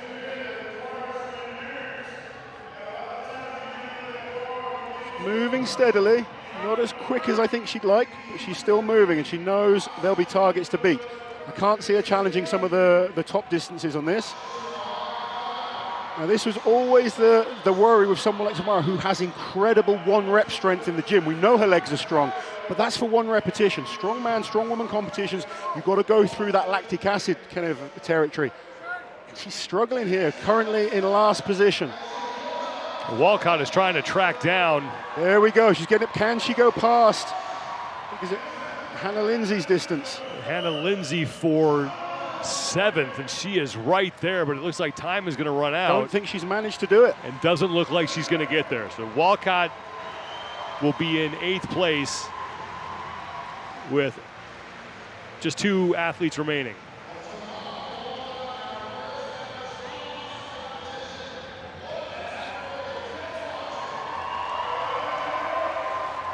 Powerlifting is, you create incredible strength as a powerlifter, and there is definitely advantages that you can kind of take into the strongman, strongwoman world, but it isn't just a guarantee just because you're good at squatting, deadlift, or benching that you make a great strength athlete. There's a lot of events that are very different. The muscles work in a different way. So Tamara will be in 8th place, and you heard Kieliszkowski talking to Kiki Dixon about prepping for this event. And a lot of different athletes have found different ways to practice. Jerry Pritchett was one of them, and he is with Kiki Dixon.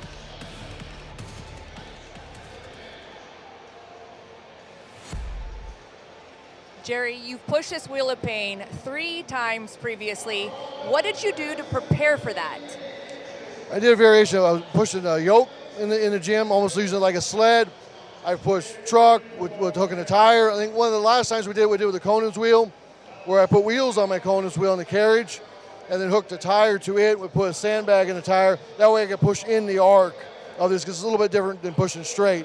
That seemed to be the most effective, but it's a brutal event. So you do whatever you can to train for it, but it still doesn't replicate what the stands doing in those drums. It's not the same.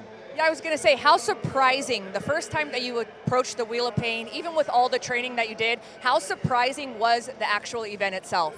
Yeah, the first time I didn't feel prepared at all. Didn't help that I had a torn hamstring going into it after deadlifts, but it's so much different than pushing it with the sand churning in those wheels versus pushing a sled. Whereas a sled, once you get it moving, it's just constant. It doesn't have that stop like a brake, like that sand grates. So it's really hard to replicate in training. So being the performances that we're seeing, for their first time on the wheel is really impressive. Appreciate your insight, Jerry. Thank you. Thank you, Kiki and Jerry. Andrea Thompson will be up next, someone you are very familiar with as her coach. Yeah, I've been coaching Andrea for a few years now. She's an incredibly strong athlete. This will be an event she's nervous about. She likes the power type events, the log, the deadlift. But it's something we've worked hard on, and Jerry mentioned there the different ways he's trained it. Basically, we've just been pushing a 4x4 for a minute, trying to get used to that lactic acid buildup and hopefully not burn out too much. So we'll see how it plays out. Like Jerry said, nothing really gets you prepared for this implement. Andrea very, very strong in the lower body, incredible shoulder strength. Now, if you could talk to her right now, what are you telling her? Just give 100%. You've done the training now. Now it's all about competition. It's just keeping your mindset focused and wanting it more than the next person. She's going to have to see those markers and want it and dig deep. She knows she's capable. She knows she's got strong legs. She knows she's well prepared. Now it's all about doing it on the day.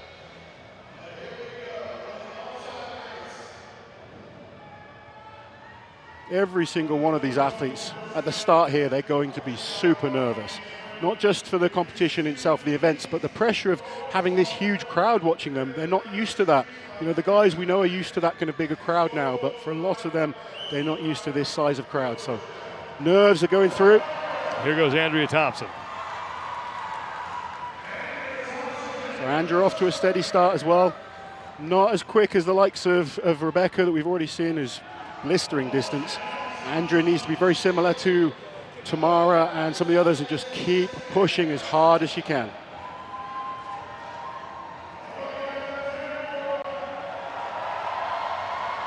We are at about the halfway point, and Thompson continuing to move. And there's the names that she's looking at taking those points now. And now she's already moved into 6th. This is a big advantage that you have. I said earlier, but the later you get to go on an event like this, in your head you're thinking, okay, I'm not going to worry about the likes of Rebecca, but I can see these names in front of me. I know I'm ahead of Victoria Long, for instance, just there. That's good points. Managed to get it going again. 5th place for Andrea Thompson. 48 feet unofficially.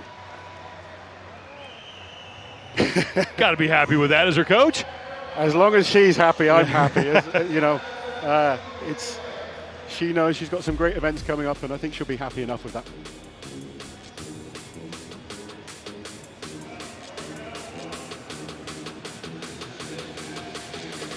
It started with those choppy steps, and then the pace slowed a little bit, but good enough for 5th place. Yeah, 5th place on this type of event for Andrea, she'll be satisfied with. And, you know, we've said this from the start. With all these women, they have different strengths and weaknesses. It's about putting as many points together on every event as possible. You mentioned earlier, you can't win the competition on day one, but you can certainly lose it. And, you know, she's still in there in a solid position with some of her best events to come. Through 9 women, it's still Rebecca Roberts. I got to say, how incredible. Looking at those distances is Rebecca Roberts' 92.9 foot push. That is such a great lead over everyone else. And she's almost 30 feet ahead of 2nd place Inez Carrasquillo. That's how dominant Rebecca Roberts has been. Let's send it back down to Kiki Dixon. You're a power lifter coming into the strong women. How's the crash course going? The crash course seems to be going good. I'm having fun. I'm used to just picking up heavy weight, but now I have to pick it up and move with it. So it's been exciting, yeah. And how's the training been going leading into this? Who did you look for or look to for inspiration, advice as far as strong women events go? So I was definitely looking at Andrea, looking at Sam, looking at Donna, all their videos, Swampy. So it's kind of like, you know when you're having a baby, you look at the baby story? I was looking at all the strongman videos on YouTube. So that's kind of how my 10 weeks has been going, because I actually only had about 10 weeks of training for this. That's incredible. We love having you out here. I love being here. Thank you for having me. Thanks. Sam Beliveau will be your final woman out on the floor, and Maxime Boudreau is the man in the wheelchair on the right. He got injured recently, but that's Sam's partner, and I'm sure she's been able to glean some information from him because he has some experience with this. He does indeed, and how incredible would it have been to have them both competing? Such a shame for Maxime, but Sam Beliveau, another fantastic competitor. One of the smaller athletes, again, normally competes in the lighter weight class. He's competing against the heavyweights this weekend. She's so happy to be here. And again, another athlete that's going to give 100%. Her 4th appearance in international competition. She won the 2022 U82 Arnold Amateur Strongwoman competition.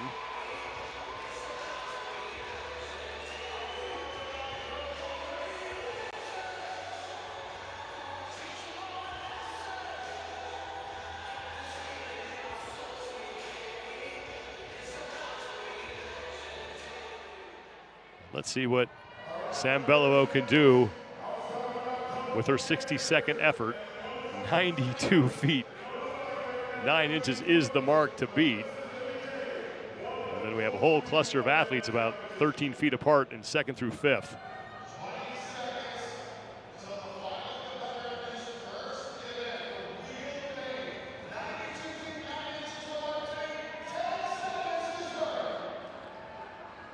See what Sam can do.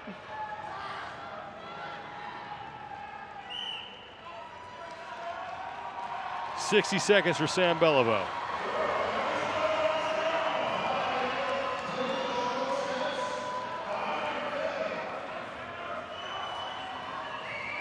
So her positioning's really good. Just needs to make sure that arm stays locked out. She's got the right arm locked out. The left arm's kind of giving in slightly, which will lose that power that she's driving through with the legs. But her lower body's working hard, maintaining really nice body position. Those hips are in a great position. She's working hard still. Now has jumped into 7th place. Yeah, this is good. This is really good from Sam. 6 is well within reach for her with 20 seconds to go. Needs to dig deep. Can she get past Victoria Long? She does, I believe. Andrea Thompson's distance is next. Only 9 seconds to go. Can she get it going? She's changed to that Sam with technique. one last push. Look at this effort by Sam. Oh, not sure if she was able to move into 5th, but 48 feet for her and a 6th place finish for Sam Beliveau. Looked like she was out of gas there, but she gave it everything. As long as you have your hands on that wheel of pain, you can lean into it, and that worked for her. I love seeing that. You know she's exhausted, but there was no quit in this young lady.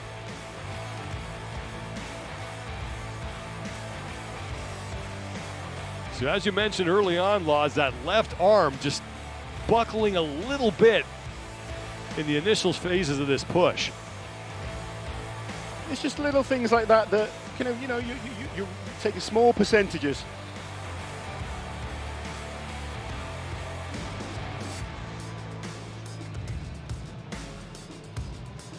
This is where Beliveau started tracking down some competitors, and there was that last final push getting her into 6th place. It's going to be Rebecca Roberts, though, who dominates this event. More than 92 feet. She picks up the 10 points, and she is with Kiki Dixon. Rebecca, congratulations on your event win. And to think you were an alternate. What are you going to do with this opportunity that has been put before you that you've worked so hard for to come out, get an event win with 4 more events to go? Oh, I'm just here to show the world what I can do. I'm going to make a statement this weekend, and I'm going to prove a point that I deserve to be here. We have a great crowd in attendance cheering you guys on under the bright lights. How much does that impact what you're doing on the competition floor? Oh, it was incredible. As I was pushing the wheel of pain, all I could hear was the support, and it was spurring me on. Well, congratulations. Thank you so much. Great start for Rebecca Roberts, as you heard Kiki say, an alternate here, but just dominated with this effort. She was saying there, she just wants to prove she belongs to be here. She 100% belongs here. Winner of the first event, and like you say, not just the winner, she dominated that event. 92 feet. The perfect start there for Rebecca Roberts. And that, because it's the first time, is a world record for the women. Indeed. Your results for the Wheel of Pain is going to be Rebecca Roberts, who locks up the 10 points. Inez Carrasquillo will finish 2nd, nearly 30 feet behind Rebecca. That's how dominant that performance was. Donna Moore sits in 3rd, followed by Olga Liaschuck, and then Sam Beliveau does get herself into 5th with that last push. And a little surprising to see Victoria Long down in 7th place after that event. Yeah, really interesting looking at that leaderboard. Some of the biggest names, Hannah Linzay, Victoria Long, and Andrea Thompson, all outside the top 5. Olga will be very pleased with that result, I think, as will Donna Moore. But Rebecca Roberts, dominating performance, 92.9 foot on the Wheel of Pain. We will take a quick break. We will get reset. The men will be up next as we kick off the 2023 Arnold Strongman Classic. So stay with us, everybody, from Columbus, Ohio.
It is the fourth time we have seen it here in Columbus, and it never ceases to impress, and it always proves to be a challenge. The Wheel of Pain awaits as we kick off the 2023 Arnold Strongman Classic.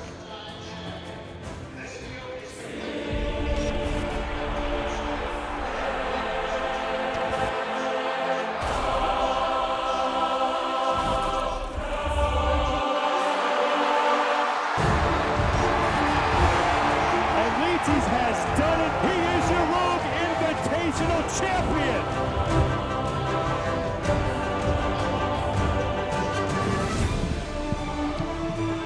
Columbus, Ohio, the capital of the strength world for the next 3 days as we kick off the 2023 Arnold Strongman Classic. Thank you so much for being with us, everybody. I'm Sean Woodland with Lawrence Chalet. Kiki Dixon is the third member of our broadcast team. We'll be hearing from her in just a second. But the men's competition this year, Laws, I couldn't be more excited for it because it is wide open. I am extremely excited for this. Like you said, well, firstly, we're guaranteed a new champion this year. We've got 10 athletes here, no former winners, so we're guaranteed a new champion. That's always exciting. But it could be one of the closest battles we've ever seen. Let's take a look at the 10 men who will be competing here over the next 2 days to be crowned the Arnold Strongman Classic champion. Mitchell Hooper is a man that Laws coaches. Mateusz Kieliszkowski, more on him in a second. First time we're going to see him compete in 2 years. The American Nightmare, Bobby Thompson, he is also in the field, someone that Laws coaches. And then Pavlo Nakonechnyy, a powerful newcomer. We'll be keeping an eye on him. But Mateusz Kieliszkowski, one of the favorites here. And for more on him, let's go to Kiki Dixon. I spoke with Mateusz, and while he does come across as a very stern and somber individual, make no mistake, he is so excited to be back on the competition floor. He's been working closely with his doctor to get back into this fighting shape, and they say it's a victory for him to be able to compete again. And while I certainly understand those sentiments, I think we all are aware that there is a fierce competitor that lies within Mateusz, and he's had to lie dormant for the last couple of years, and well, that competitor is about ready to be unleashed.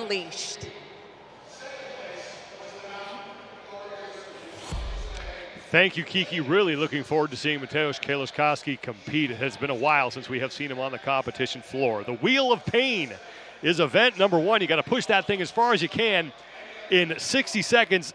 It weighs about 20,000 pounds here. Laws, the keys to success are presented by Beyond the Whiteboard. What do you got to do in order to get the best score possible here?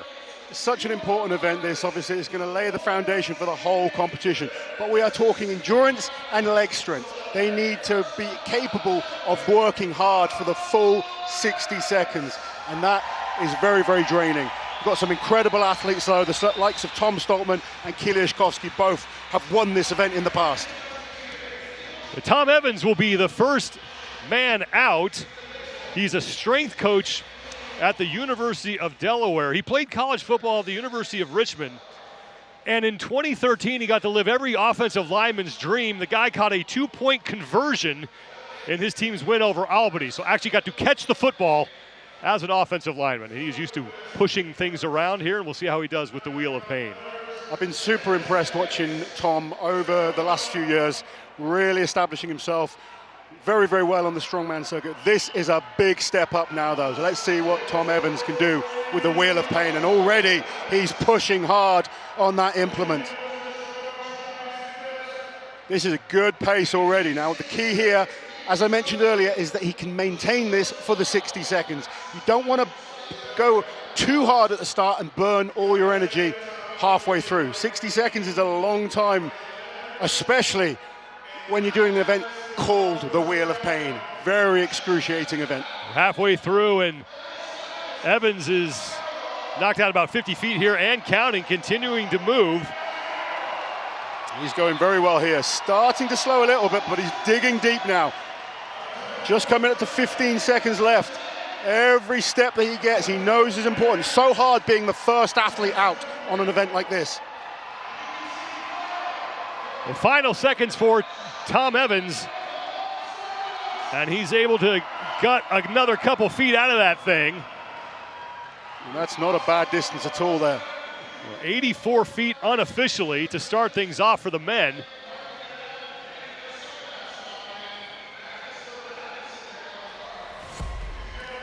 One more look at Tom Evans' effort here.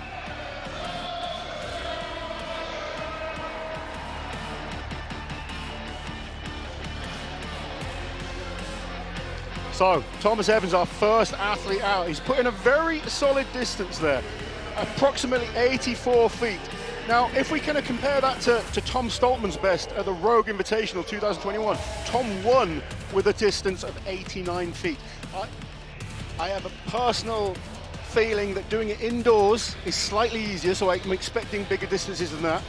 But I think that was a fabulous start there from the rookie, Thomas Evans. Martins Licis is the man who holds the world record on this event, and he is with Kiki Dixon.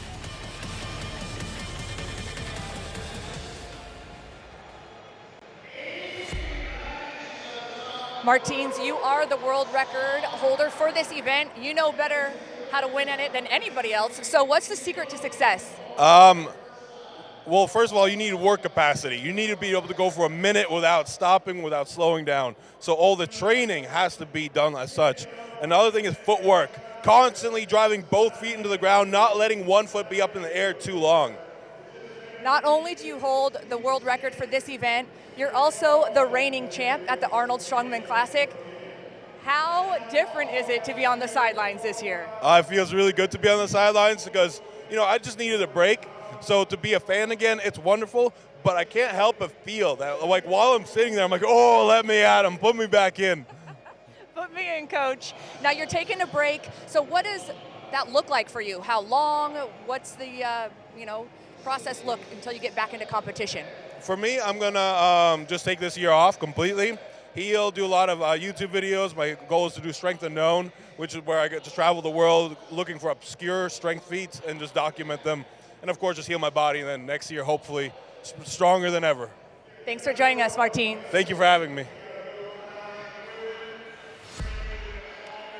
I always love to see the Dragon compete. We were talking about that earlier. Your head understands why he needs a break, but the fan in you wants to see him out there. Absolutely. The coach in me totally gets it. But as a strongman fan, it's always sad not to see Martins compete. He's such a great competitor. Very smart as well. Listening to him there, he kind of really understands these events, and you can tell the way he structures his training. He really is methodical in his approach. He needs that time off, though. He wants to kind of prolong his career, so we understand that. We wish him the best of luck. Our next athlete out will be Pavlo Nakonechnyy.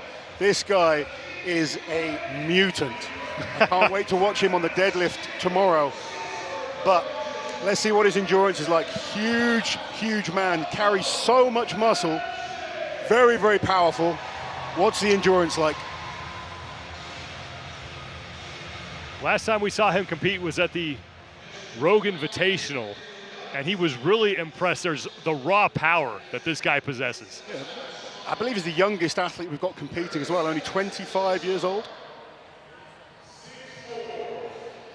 You ever seen a man with such wide shoulders? His back doubles as screen number 3 at your local Cineplex.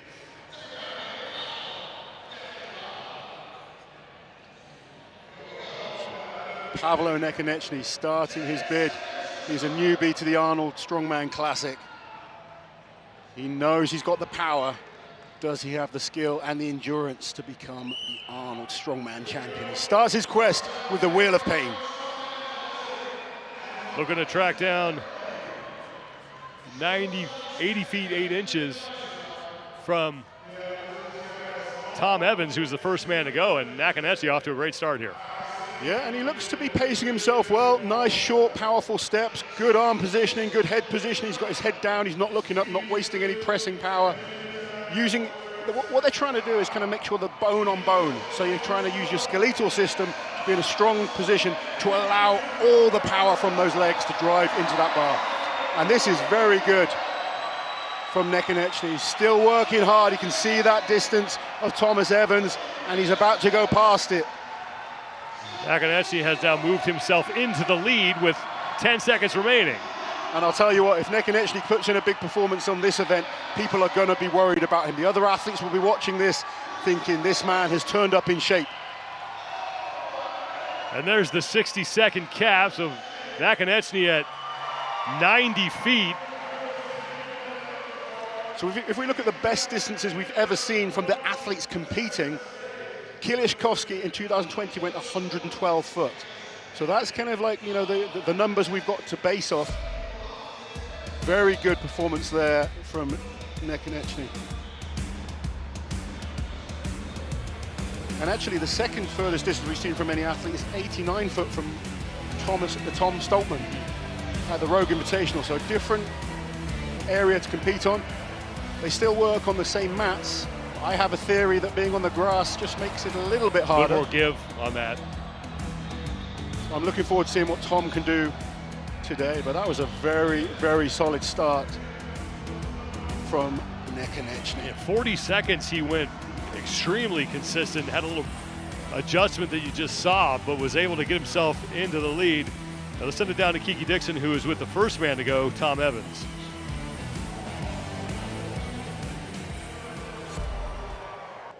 Tom, you've got your first event out of the way. This is your first time appearing here at the Arnold Strongman Classic. What's it like?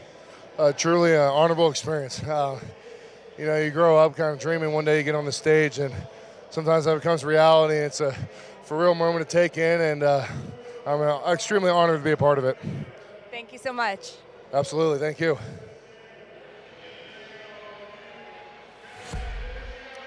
And Tom Evans with your second best mark. We still have 8 men to go here in the early stages of the opening event for the 2023 Arnold Strongman Classic in front of a capacity crowd here on a Friday, the opening day of this competition. And there is Mateusz Kieliszkowski, who is making his first appearance at the competition in 2 years, coming back from that injury.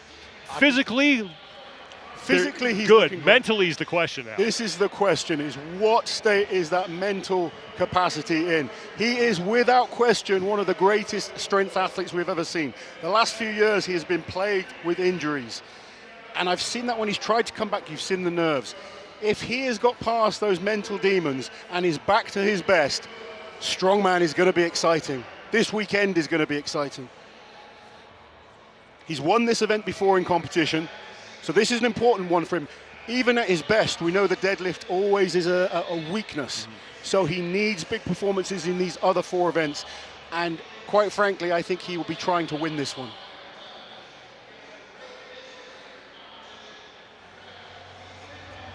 He looks relatively composed. I saw him at a contest where he was coming back from an injury before and he was physically shaking. He looks a little bit more composed now. I know his training's gone well for these type of events.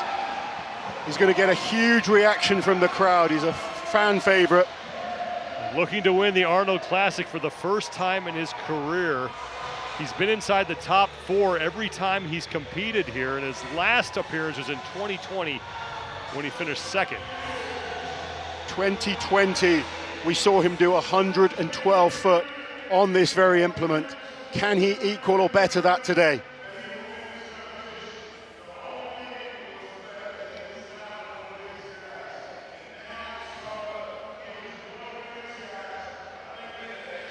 .91 feet 11 inches, the score to beat from Pavlo Nakonechnyy. 60 seconds of pain ahead of him. It's been 17 months since we last saw him compete. What kind of shape is Mateusz Kieliszkowski in? The Polish Terminator. And he's away.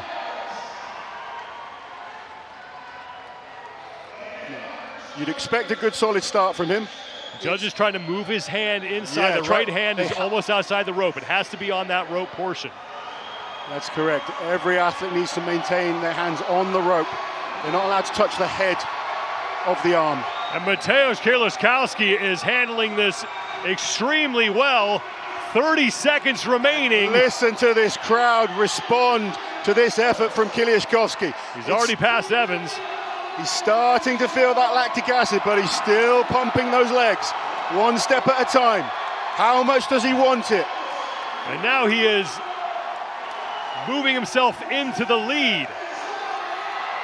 He's coming to a grind. He's still moving, but it's slowing and slowing. Come on, Kieliszkowski. 5 seconds left. He's come to a grinding halt. Goes for the change of technique to get a bit closer. And that he manages will be to move time shaking his head there. He doesn't think it's enough. We've seen him do 112 feet in the past. We will wait for the official distance. Unofficially, 96 feet. We do know he is in the lead, but that adjustment late really helped him get some extra feet there. Yeah, we saw with some of the ladies competing that used that technique just to get a few extra feet once the legs had given up. Started really well. You could see the judge there just telling him to keep that hand inside the rope. Very solid performance. Is it enough to take the win, though? That's the big question. We have some very, very strong men still to come. Now, regardless of the outcome here, it's got to feel good for him to just knock the rust off and get back out on the floor. I can't see him placing low on this event. So, you know, he needs to be back competing, needs to be in the mix, and I think that distance will put him in there. Mateusz Kieliszkowski, your leader with 7 men remaining. Let's go back down to the floor. Kiki Dixon is with Jerry Pritchett.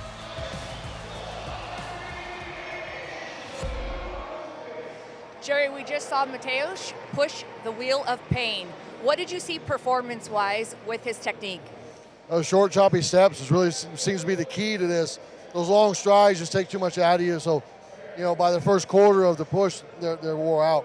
So that short, choppy steps, and then he gained speed as he got going once he got it moving. So I think that's the key, the short, choppy steps. Stay away from those big, long strides at the start and just be patient, and it'll gain speed as you go. You would certainly know because you've pushed this apparatus 3 different times. And what did you do to train and prepare for the wheel of pain? I pushed truck with, you know, adding weight to the truck, dragging tires behind it. I pushed the Conan's wheel and then the circle with the tire hooked to it and a sandbag in it. Pushed the yoke in the gym, just using it as a sled. Anything I could think of to push just to make it difficult, because it's just hard to replicate that sand churning in there. So just do everything you can. Thanks, Jerry. Thanks. And Jerry Pritchett mentioned that the sand that is in those tumblers, it's 160 pounds, 72 kilos of sand that is in each one of those tumblers. In total, the wheel of pain in excess of 20,000 pounds. As Mitchell Hooper out of Canada will be the next man up. Yeah, Mitch Hooper, our next athlete. He has no experience of this event before. He is an athlete that comes from an endurance background, a former marathon runner. Also highly skilled at golf as well. He's one of those guys that's annoyingly good at everything, but he doesn't have experience on this. He does have a good engine. Let's see if that is useful when it comes to the wheel of pain. And he is having a great rookie season. Probably the best rookie season we've ever seen from any athlete. He's been on the podium in almost every single contest that he's done. And that's one of the testaments to why he's so consistent. He's good at everything. Maybe not the best at anything, but he tends to not drop points. Very similar to the likes of Martins Lisses. And this is the first competition that he's really gotten solid training in heading into in his career. Yeah, definitely. Last year was all about putting his name out there, trying to kind of prove he's one of the best. This year he wants to step up and win some of the major competitions. 100 foot is the target set by Mateusz Kieliszkowski. Let's see what the Canadian athlete can do. Now, you mentioned he doesn't have experience with this. What would be a solid finish for him in this? So hard to say. In his head, he will be wanting to win this event. He believes he's the most conditioned athlete out there. But until you actually try that implement, you just don't know. There'll be nerves there for sure. First time competing at the Arnold Strongman Classic. He's off to a good start. Like we say with every single athlete, it doesn't matter about the start, it matters that you can continually push and drive and keep going for the full 60 seconds. Well, Hooper is moving extremely well here. 20 seconds now down. He's extremely well conditioned, particularly for such a large man. His endurance is very good, his fitness levels, very, very good. He lacks experience compared to some of the other athletes, but he's learning all the time. Past the halfway point. And Hooper taking a quick break. To struggle. That was a big mistake there to actually allow this implement to stop. You can see Thomas Evans's first target to beat, and he's having to change his positioning, and this is harder than he would like. He's still digging deep. He has moved into third place past Evans. Final seconds here for Hooper. Here we go. And it looks like It's going to be good enough for second right now unofficially, but we do need to We will have to check those distances. But yeah, a bit of a mistake there, I think, from Mitch Hooper. He was going nicely, then he started to look up and try and, I think he was looking for the targets, thinking they're not coming as quick as I'd like them to. And to be fair, every single athlete so far has put in a huge distance.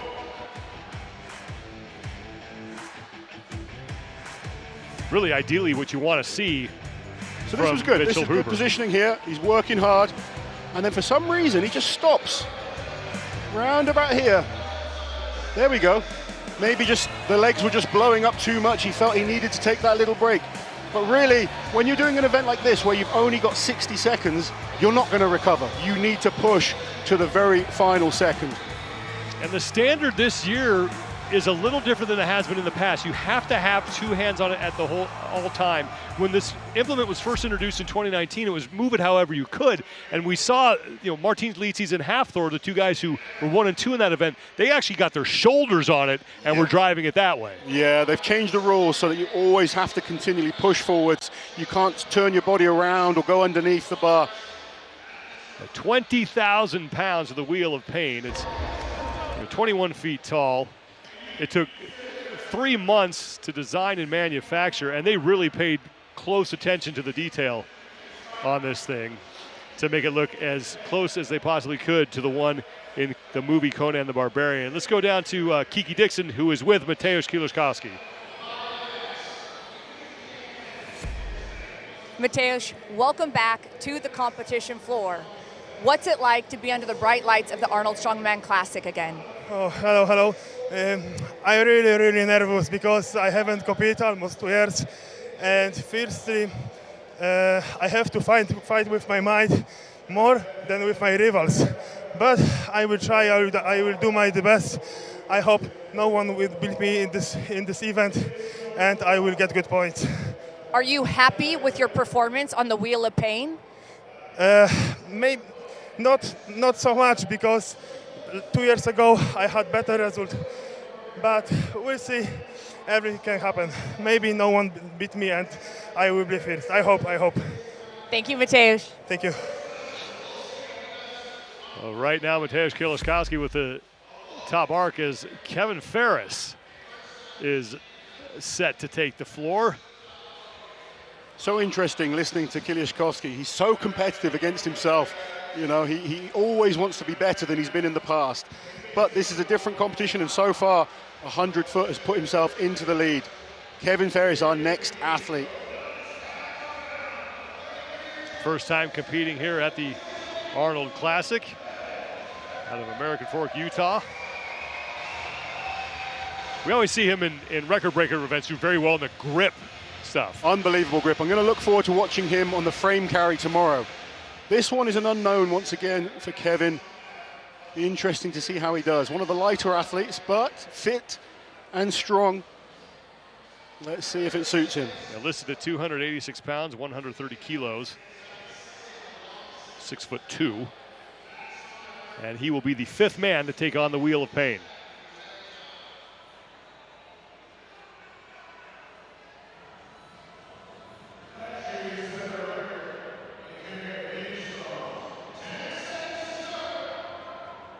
"100 feet 8 inches from Mateusz Kieliszkowski is the top mark." Here goes Kevin Ferris. You look at all those distances we've seen so far. 80 foot would have been the 3rd best we've ever seen from any of these athletes in the past. So the athletes are getting better the more they practice these events, which is expected. It's a new one for Kevin, but he's moving well. Great positioning once again. Good, powerful drives with every foot. Martins Licis was talking about how important it is to keep applying that power at every single step. Coming up to 20 seconds left, and Kevin is still working hard. Ferris is starting to creep up on Tom Evans with 15 seconds to go. Now, I can promise you those legs are on fire right now. The lungs are burning, but it's the legs that build up with that lactic acid. It feels like they want to explode. They want to rip open. And it's an excruciatingly painful feeling. unless you've ever done something like this, you just cannot comprehend what it feels like. Now, Kevin Ferris is going to come up short of catching anybody inside the top 4, so right now his score will be good enough for 5th place with 5 men remaining, unofficially 66 feet. And again, like, he looked so good early on, but it's just he didn't quite have the endurance to keep pushing.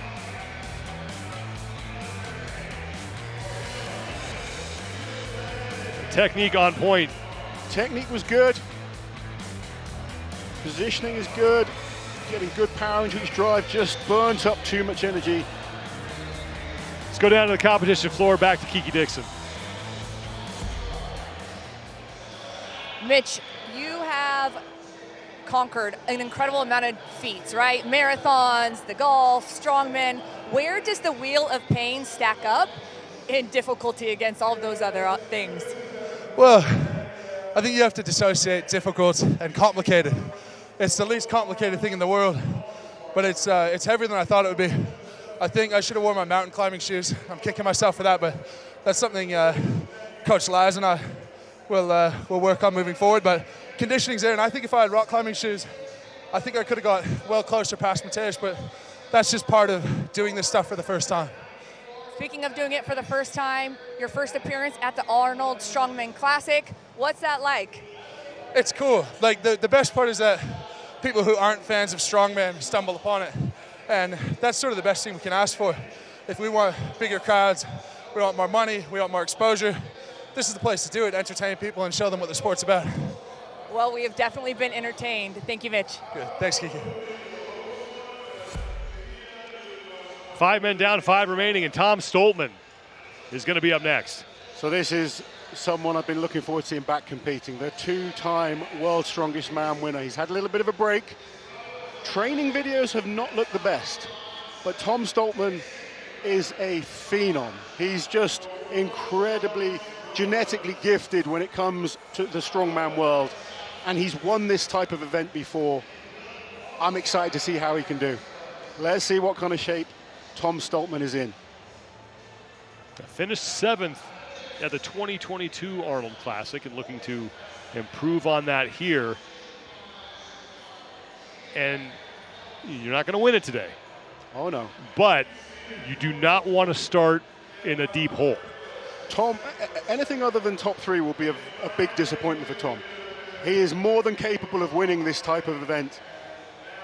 And as I said, you know, we can kind of look at the training videos, we can criticize. It doesn't matter what you've done leading up. It matters what you do today. We saw in the women's competition athletes that had looked good suddenly not perform on the day. Tom knows how to win. He's a 2-time winner of the World's Strongest Man. He was 2nd at the Rogue Invitational, where he won this event. Let's see what he can do. First event of the Arnold Strongman Classic 2023. Tom Stoltman looking for a strong start to the competition. The first of 5 events that these men will face. The first of 2 that they will face on the opening day of this competition. His brother Luke also competing here. In fact, he and his brother Luke are the only brothers to ever make the World's Strongest Man finals. Yeah, absolutely incredible to have 2 brothers from the same family in a contest like the Arnold Strongman Classic or the Rogue Invitational, the World's Strongest Man. Truly 2 athletes that from the Highlands of Scotland have inspired so many people. Let's see if Tom Stoltman can track down Mateusz Kieliszkowski's mark of 100 feet 9 inches. Tom has all the tools. He's strong, he's big, he's got a big body weight, he's got the height. Let's see, the only question mark people have kind of said, looking at his training, he's looking almost too big. When I saw him this morning at breakfast, he was looking fitter than I saw him a few weeks ago back in his training. So he's obviously been working hard. More than halfway through his 62nd time here. And he's coming up to our first targets. Kevin Ferris is the man whose name is there first, and now he's passed Evans as well. He needs to dig deep. He's got 8 seconds, needs to push. Going past people, but it's getting harder and harder. I don't think he's going to get ahead of the likes of Kieliszkowski. Can he get ahead of Mitch Hooper? So close there, not quite enough. It looks like he may have gotten close to passing Nakonechnyy. We'll have to check on that, but he was right there, was Tom Stoltman. Some very close distances coming up right now. And I think we could see that for the whole of this competition. 7 or 8 athletes that are all going to be battling on every single event. Well, judging where they're putting his nameplate, it does not look like Tom Stoltman was able to punch into the top 3.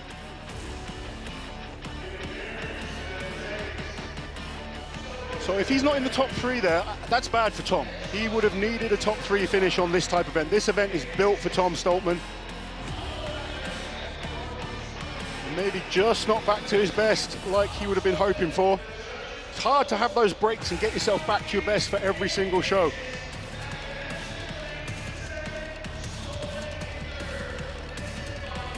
Stoltman passes Ferris there, then he gets past Evans, but this is where he really started to slow. Yeah, those last 10 seconds are excruciatingly hard. Let's send it to Kiki Dixon, who is with Kevin Ferris. Kevin, you just finished your first event at the Arnold Strongman Classic. What are you looking to get out of this weekend? Just stay healthy and push through. It's my first time here, and yeah, I've set the standard high for myself this weekend, and looking to capitalize on a lot of these events. This isn't what I wanted on the Wheel of Pain, but for the first time and weighing the lightest, it was a fight. Now, you didn't love this event, but which ones are you looking forward to the most? Deadlift and the frame carry. Frame carry will be bread and butter right there. We'll keep our eye out for you. Thank you. Thanks. Kevin Ferris put forth a good effort, but sometimes you just can't beat the laws of physics. Yeah, lightest athlete. He's always going to struggle on that type of event, but he put in a great performance. And like he said there, he's looking forward to deadlift, but particularly the frame carry. I'm looking forward to watching him on that one. Well, Rob Kearney will be up next in front of this packed house, the opening day of the 2023 Arnold Strongman Classic. Kearney had a great start to this competition last year, the leader after day 1. Day 1 was unbelievable for Rob last year. Incredible squat. He's great at most overhead type events, dumbbell last year. This is a little bit different, but you know, he's put 78 foot on this event before at the Rogue Invitational. He said training has kind of really hit correctly. He's got everything right at the right time.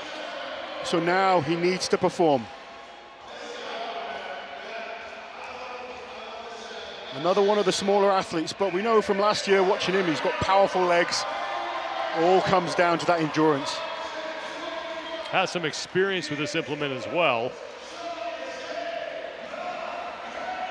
I'm not sure sometimes if the experience on this in terms of you know how hard it's going to be. So sometimes when you've never done it before, you just get on with it. But when you know how painful it is, that sometimes kind of creeps in.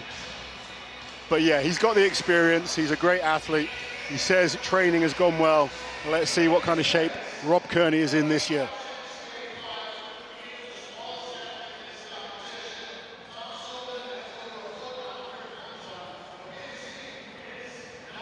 Now, usually Rob will dye his mohawk.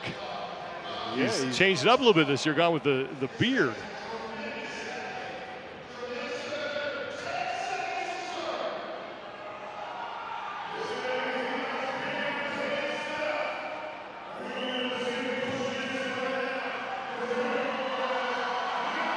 Rob Kearney is off. So he's underway.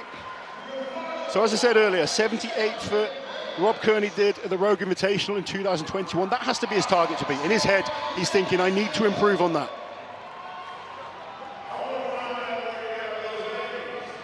Come on, Rob, drive hard with every step. He's pushing. He's in a good position. Less than 30 seconds to go. Arms nicely locked out, head through. He's got 20 seconds. This is where it's burning. Dig deep now. Come on. Just seeing he's slowing and slowing. You've got to keep pushing. Keep that moving. Final seconds for Rob Kearney.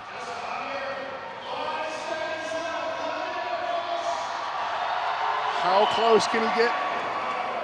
And Kearney is 66, I believe. not able to track down any of the men who went before him. So 66 feet unofficially for Rob Kearney for 7th. Now 3 men remaining here.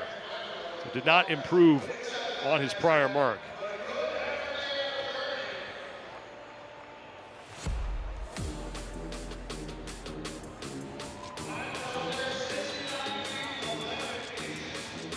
So technically really good, nice positioning. It's just hard. You know, it's so easy for me to stand here and say they should do this or they should do that, but those legs, when they are blowing up, the muscles just stop working. And unfortunately for Rob, you know, all the other athletes have put in a huge distance. Well, Rob Kearney will have a little bit of a hole to dig out of after the opening event, but still has plenty of time to do it. Let's send it down to Kiki Dixon, who is with Tom Stoltman. Tom, last time you competed at the Arnold Strongman Classic, you had done several events prior to that. This year it seems like you had a little bit of different strategy. What was your approach for the competition? After Worlds last year, I took 6 months off, and I just wanted to start with a bang of the year and do the Arnold Classic and just enjoy myself, you know, sharpen some tools for Worlds, and that's all I did. There's no tactics to it. My body wasn't ready for the comps earlier on in the year, so I just want to get myself ready for this. So. Talking about getting ready for the Wheel of Pain, you've had the opportunity to push this implement before. How helpful was that to have that history to draw on? Yeah, I mean, it's a brutal event. Last time I won it, but this year, you know, I think taking some time off is maybe cost me. I was trying to pace myself, and I forgot about the time limit. But you know, it's still 4th place, still a long time to go, 4 more events to go. Sorry, and yeah, it's all anyone's to play for. So. Thanks for joining us. Cheers, thank you. From one Stoltman to the next, Luke Stoltman will be the next man to tackle the Wheel of Pain, opening event here, the 2023 Arnold Strongman Classic.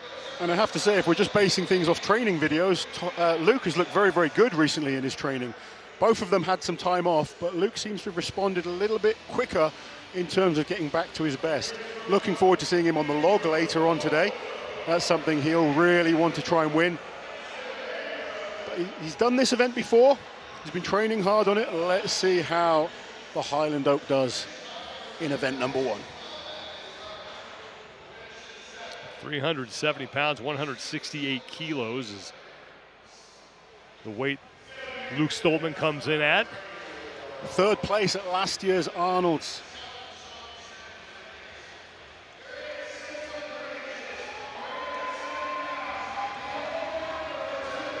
Tom and Luke train together. They are built a little bit differently.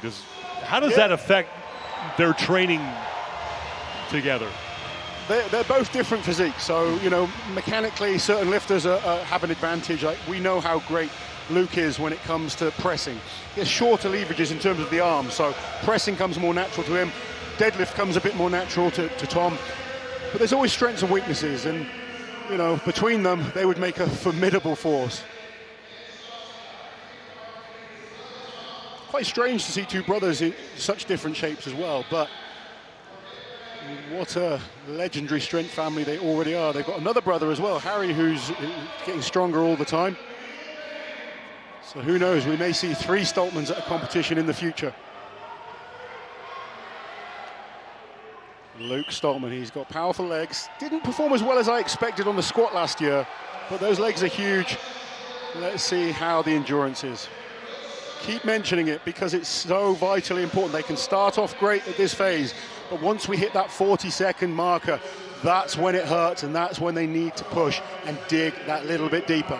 Want it more than the next guy. That's what it all comes down to. So far, Kieliszkowski's distance of 100 foot is still our leading target to beat. Luke is looking steady here. Nothing blistering, but he's still moving well, approaching that 40-second mark. Just ever so slightly slowing down, but he goes past Rob Kearney. Needs to push. Legs are blowing up, and that's not where he wants to be, but the change of tactics have helped. He's still moving. He has about 5 seconds now, and he's starting to goes past Kevin, track people down. And he goes past Tom Evans as well. There's a bit of a distance now. Is it worth that energy? It did look like he was able to get past Evans, but we'll have to wait for the official score on that. So Luke Stoltman hoping he did enough to get himself into 5th place, but we will again await the official score.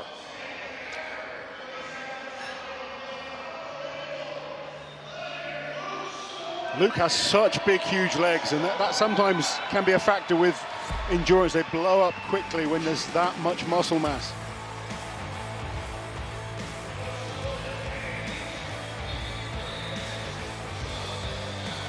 An interesting factor when it comes to events like the Wheel of Pain is how much they will impact the next event, the log lift. Now Luke and I would say Bobby Thompson are two of the strongest when it comes to shoulder power. Some of the other athletes require a lot more leg power when it comes to the log. So it's going to be interesting to see how things like the log and the deadlift are affected by the fatigue factor that this may cause as we move forwards. And there really are 2 parts to this event. There's the first 40 seconds, and then there's that last 20 seconds. You see it with every athlete. You know, we're starting off well, they're moving well. Suddenly it gets to that 40-second marker, and those legs are screaming at them. Luke Stoltman is done with his effort. Let's send it to Keegan Dixon, who's with Rob Kearney. Rob, the Wheel of Pain looks like it takes a lot of effort. However, what you've done with your beard seems like it took a lot of effort too. How much time and energy went into that? This took about 4.5 hours from start to finish to get it to look like this. So a lot of time and dedication, but you know, beauty is pain. Wheel of Pain, love it or hate it? You know, it's both. You know, this was an event I've done pretty well in the past. These guys are just really big and really strong. This performance today was a PR for me on this event, so I can't be mad about that, even though, you know, currently in last place, but still, like, looking on the bright side, PR in this event, I can't be mad at that. Thank you. Thanks, Kiki. Bobby Thompson, the American Nightmare, will be up next. Bobby looking very focused there. This is an important event for Bobby. He loves deadlifting, he loves the log. He's going to need a big performance on this one. He finished 3rd at the Arnold Classic last year. One interesting factor with all our athletes this weekend is most of them have events they excel at, and most have 1 or 2 weaknesses as well. So it's how they can kind of perform on those weaker events that could be the deciding factor when we go into the last event tomorrow.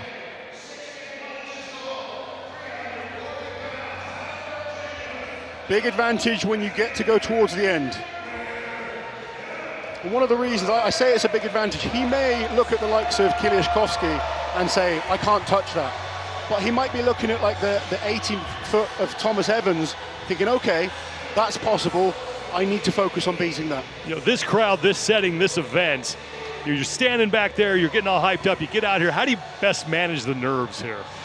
Experience is the best way, really. Putting yourself in that situation, trying to focus on your own job. That's all you can control. You have no control over other factors, no control over what other athletes do. You just need to focus on yourself.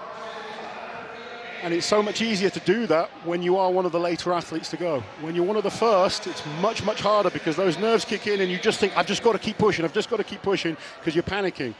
Whereas now you can think, okay, that's possible. I can pace myself a little bit more and potentially save energy for later on in the contest.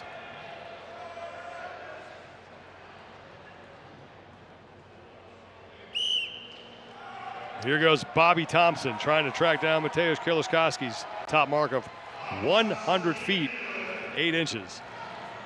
Good, solid short steps there by Bobby. It's key that he keeps this going, though. He needs to keep pushing for the full 60 seconds. Bobby has a fused ankle, which causes him a little bit of issue on these type of events. He's got plenty of power in those legs, extremely strong in the shoulders. He's halfway through, needs to dig deep.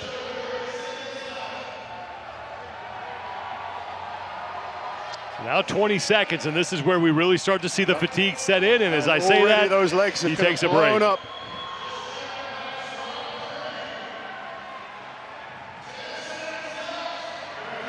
Digging Thompson deep there just still, he's working hard. Trying to gut anything he can out of that. Left. And that'll do it for Bobby Thompson. He'll be back for some better events as the contest goes on. Not the start he would have wanted, but with some of those limiting factors, you have to just try and dig in, do your best, and hope that some of the athletes are off. Unfortunately for him today, you know, we've got some great distances. But the log press is coming up later today, and that is where he can make up a ton of points. Yes, definitely.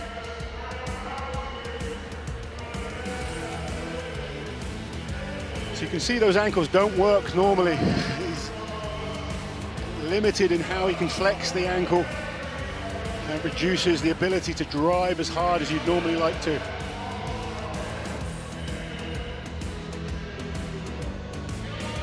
But just one athlete remains. Luke Stoltman has already gone, and he is with Kiki Dixon. Luke, you've got about a decade of strongman experience under your belt. How valuable is that coming into something like the Arnold Strongman Classic? I don't know how valuable it is. I think it's just taught me to enjoy strongman, and yeah, I've missed competing, and to be back here, man, that's what a decade of strongman tells me, is that I'm supposed to be doing this, and it makes me so happy. Do you still get nervous ahead of a competition, or is it another day at the office for you? I wouldn't say nervous, I'm just excited, really excited. I was almost in tears looking at all the crowd. I mean, it's amazing. I just love it. So do we. Thank you. Thank you very much. Trey Mitchell will be the 10th and final man out on the competition floor. And he was really impressive the last time we saw him compete back in October at the Rogue Invitational. Trey is always such a pleasure to watch. He had a great year last year, finishing second at the Rogue Invitational. He won the Shore Classic earlier in the year. He's always a threat in any major competition. And I think he could do well on this one. This could be a good start for him. And if he can get into that top 3, he's going to be a big, big problem this weekend. 17 prior international contests. He's won 3 of them. So there's the target. Kieliszkowski still in the lead. Can Trey Mitchell take first place on the Wheel of Pain? Well, when asked about his favorite and least favorite events, loves the stones, not a big fan of the Conan wheel. No, but this is different to the Conan's wheel. The Conan's wheel, the weight rests on the chest of an athlete and it's kind of hard to breathe, whereas this suits him more. He can kind of lock those big strong arms out, use those ridiculously strong legs, use that big body weight as well. It's an advantage. Interesting, looking at the results so far, he's got to be thinking first target, be the #1 American.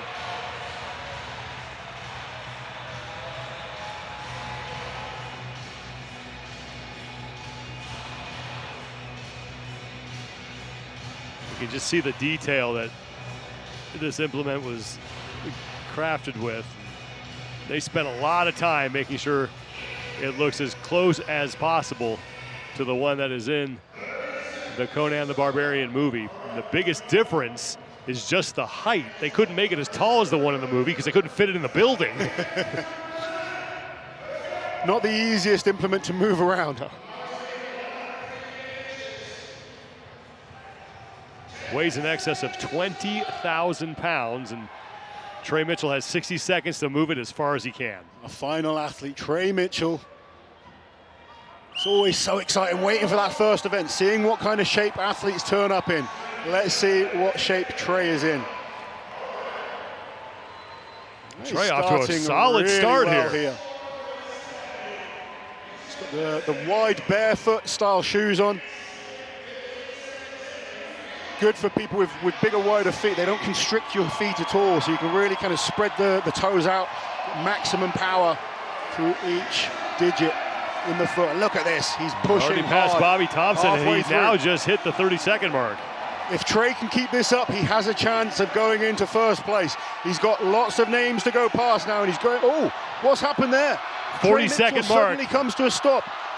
And he is back at it. And was that cramp or a possible injury? He's moving well again, so I'm just thinking it's just fatigue. But the final 5 seconds, and Mitchell is already in 5th place. You know, he was going so well then. I was expecting to challenge for those top 3 positions. We'll see where he winds up. Right now, his score listed at 90 feet unofficially. Which is, 90 feet is solid. And he's going to be, it looks like, 2nd place. Mitchell Hooper is the man that his nameplate was on the bottom there. And Trey is ahead of that. So unofficially, maybe 2nd place now for Trey Mitchell. Great result. Do you know what?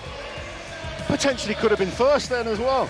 It was a strange stop halfway through, as if the legs maybe just blew up completely. But then he was like, I need to dig deep. I'm at the Arnold Strongman Classic, and I'm here to win. Trey Mitchell moving so well. I actually thought maybe he got cramp or hurt himself when he suddenly stopped. But he managed to get it moving pretty quickly again. There we go. You see that? Stopped for a few seconds. And that was right at that 40-second mark. Yeah. Maybe that was tactics. Maybe he was kind of thinking, okay, just get a breath in. Let's see where he finishes here. He definitely got that 2nd place. So 9 points for Trey Mitchell. Great as he will stuff. take 2nd place in the event. It's a triumphant return for Mateusz Kieliszkowski. He's going to pick up the event win, and he will earn 10 points. And it's going to be Mitchell Hooper who finishes in 3rd. Pavlo Nakonechnyy in his first run here at the Arnold Classic finished 4th, and then the Stoltman brothers back-to-back in 5th and 6th. Let's go to Kiki Dixon, who is with your event winner.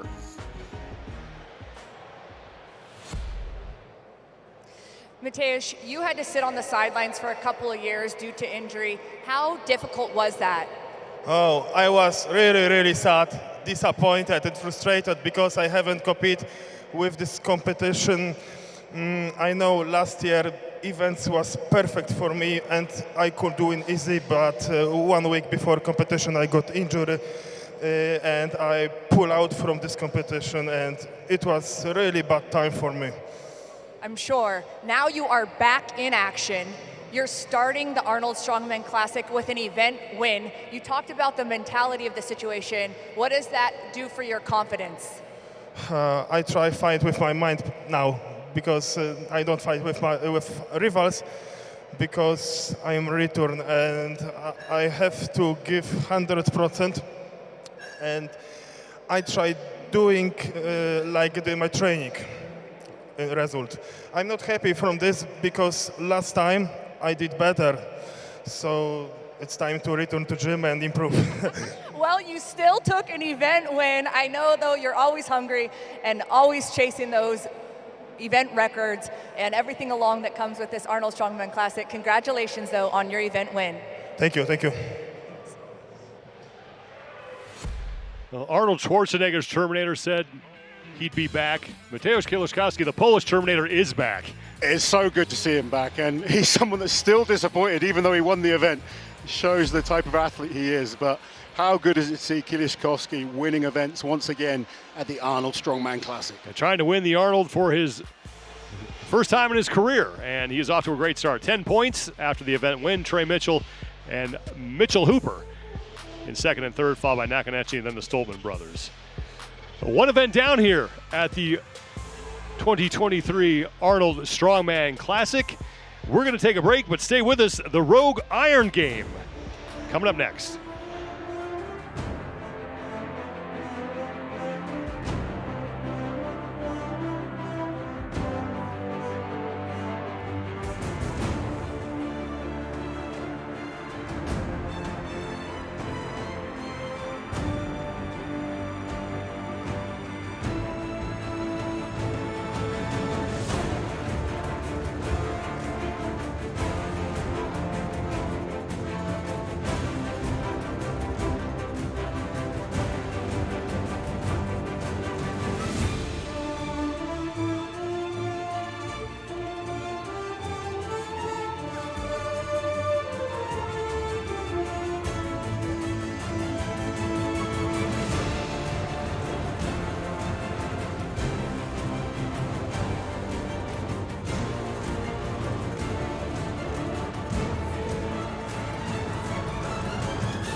A brand new implement for a traditional test of strength. Event number 2 at the 2023 Arnold Strongwoman Classic, the American Oak, is next.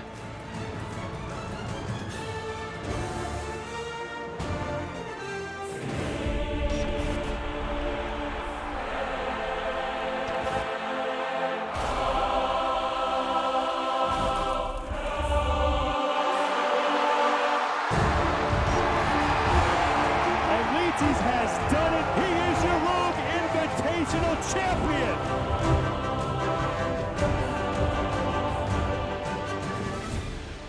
Opening day of the first ever Arnold Strongwoman Classic continues from Columbus, Ohio, and we are glad you are with us, everybody. I'm Sean Woodland with Lawrence Chalet and Jerry Pritchett.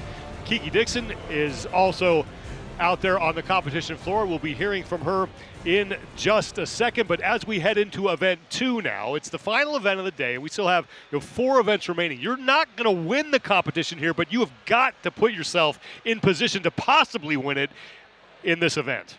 Yeah, that's what they're trying to do now. They're trying to make sure they're in a good position to start off tomorrow strong. We've got some really strong log lifters to come today. Obviously, some of the results in that first event were not what a lot of people were expecting, which is what happens in competition. So we're going to be settled more into a position, I think, after we've seen what the ladies can do on this American Oak. Jerry, you've got an experience with that wheel of pain. After that event, how are these athletes feeling now going into the log press? They're cashed. Their legs are cashed right now. They're trying to do everything they can to recover and revive to come out and give this log a go. Your shoulders, everything is taxed from that wheel of pain. So they're doing everything they can right now to recover. Well, let's take a look at the overall standings after one event.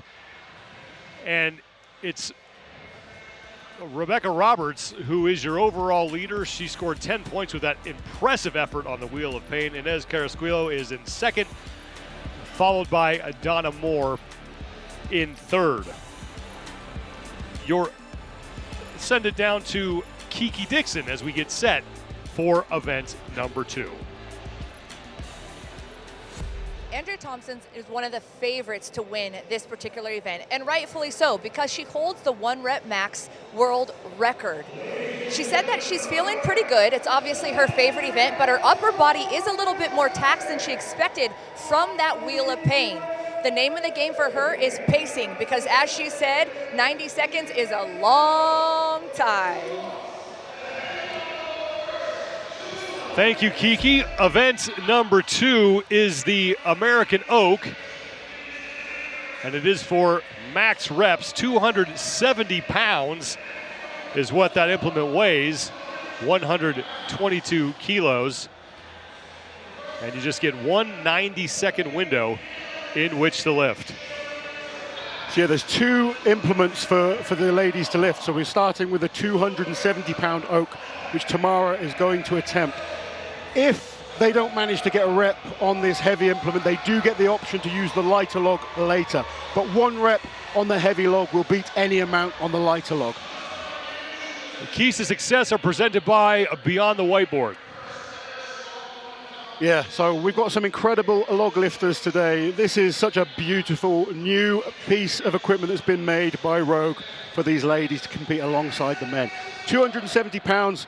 Tomorrow's our first athlete, and the idea is to lift that log from the floor up to shoulders and then press overhead. It's simple in its purest form. There is a lot of technique to it, and you'll find different athletes require different techniques. Some of them will use a lot of leg drive. Others will just stand there with shoulders and tricep power and just press it. And one of the key things I think, and I don't know if you'll agree, Jerry, the wheel of pain could affect how we see the performances on this. Their legs, as you said, are going to be fatigued. And I think even the pressing power to keep that the wheel of pain locked out has taken it out of some of the athletes so far. Absolutely. We have Tamara, our first athlete to attempt this. She's such a strong lifter, but she's not used to these type of equipment. Very strong deadlifters, very strong back and legs, obviously. Just see how her overhead is. And just cleaning the log is the first part of the exercise, right? Is just getting the thing to chest in order to try to press it. Yeah, and that's where she's struggling right now. She's not quite tight enough in the upper back when she rows this in. So you kind of break the log down into different phases. The first phase is to deadlift or get it up to your lap. Now in this position here, she needs to pull the back tight, pull those elbows back, and you can see as she tries to drive the hips, the elbows release and the log is not tight enough against her body. Yep. She's just so new to these type of events and extremely strong, very, very powerful woman. I think with a little bit more practice, we could see her come back in the future and do very well. Oh, definitely. She's just thrown into this with seasoned strong women, you know, that are very efficient in these events. But Tamara Walcott would not be able to complete a successful lift at 270 pounds. She is making her first appearance in a strong women competition. So really just all about experience for her here. Crazy as well to think your first competition is of this caliber. You know, we're talking about getting thrown in the deep end. Yeah, so we're getting thrown to the wolves. Well, Mel Peacock will be up next. If she can get this, this would be huge points for her.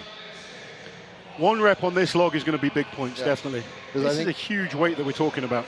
I think she probably didn't get the performance maybe she wanted on the wheel, so she needs the points now.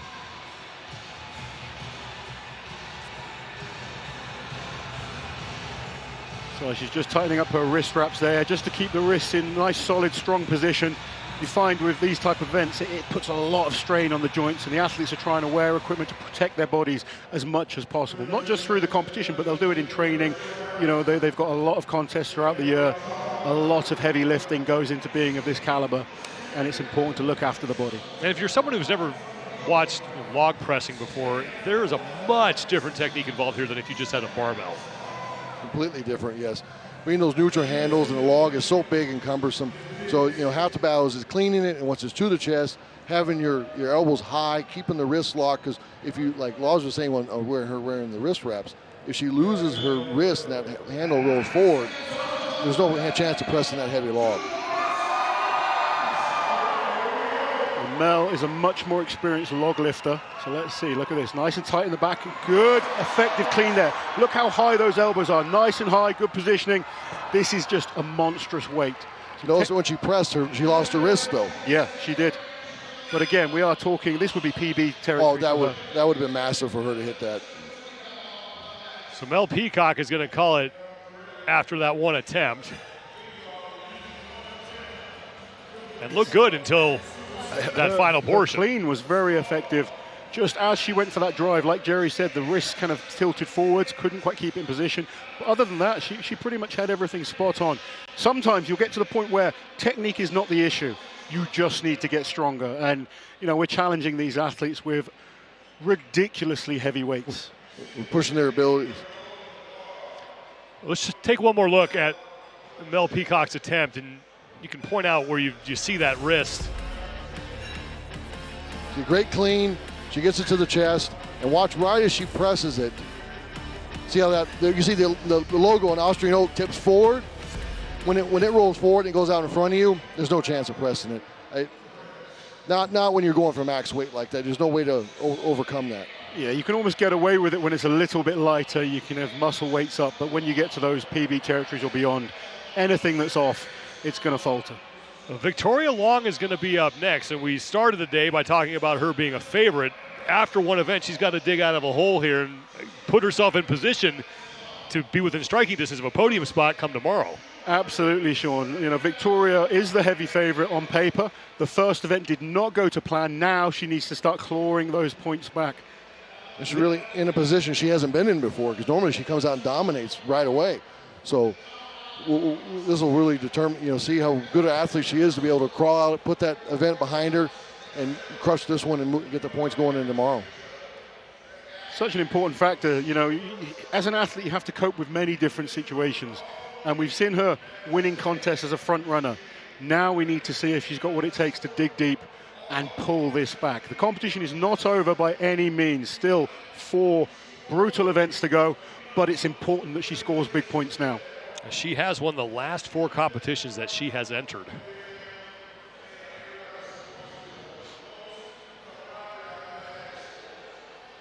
She's just looking nice and relaxed there.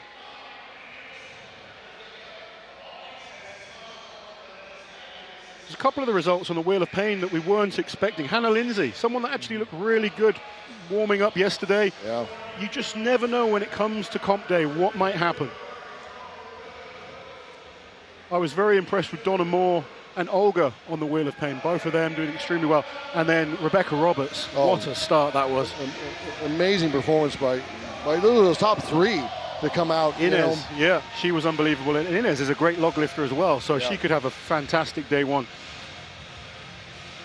Victoria Long getting set. We have yet to see an athlete lift that American Oak, 270 pounds, 122 kilos. And Victoria will be the third woman to make an attempt. So 90 seconds time limit, 270 pounds. The athletes need to lift this log as many times as possible. So you mentioned she needs to score points, obviously, but is this event that stacks up well for her? She's very good at almost every event. She's scored big points on log lifting events before, and I'm expecting her to get a... Once we've seen her go, we will know what a target is to beat, because I would say she's one of the strongest log pressers in this field. I say going into it, she's got the best shot of the women we saw so far.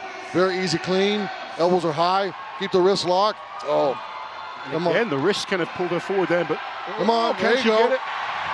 She will get credit for that. Interesting there, she's wearing the shades. Now that's not because it's sunny in here, it's the lighting. The lights are kind of glaring on them. She's just trying to stop that from kind of disorientating her and blinding her as she lifts. Just couldn't lock that one out. 270 pounds. And she will get that. Rep. Wow. We're coming up to 45 seconds. She's got time for more. A great recovery. Very, very impressive to get that after missing that kind of weight. That's very impressive. As you know, Laws, at the time under tension, that sitting there with that log on your chest, I mean, the chances you get into keeps getting less and less. Yep. Clean's really good. She needs to keep those elbows high, wrist locked. Third attempt. Not quite. And for the third straight time, she cannot get her first press attempt, and that one is not going to go either. Yeah. 15 seconds remain for Victoria Long.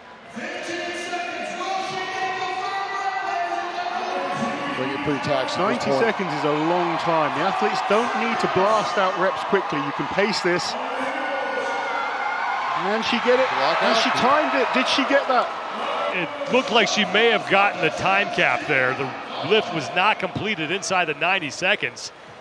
She's disappointed. I think it was the right call, if I'm totally honest, from the referee.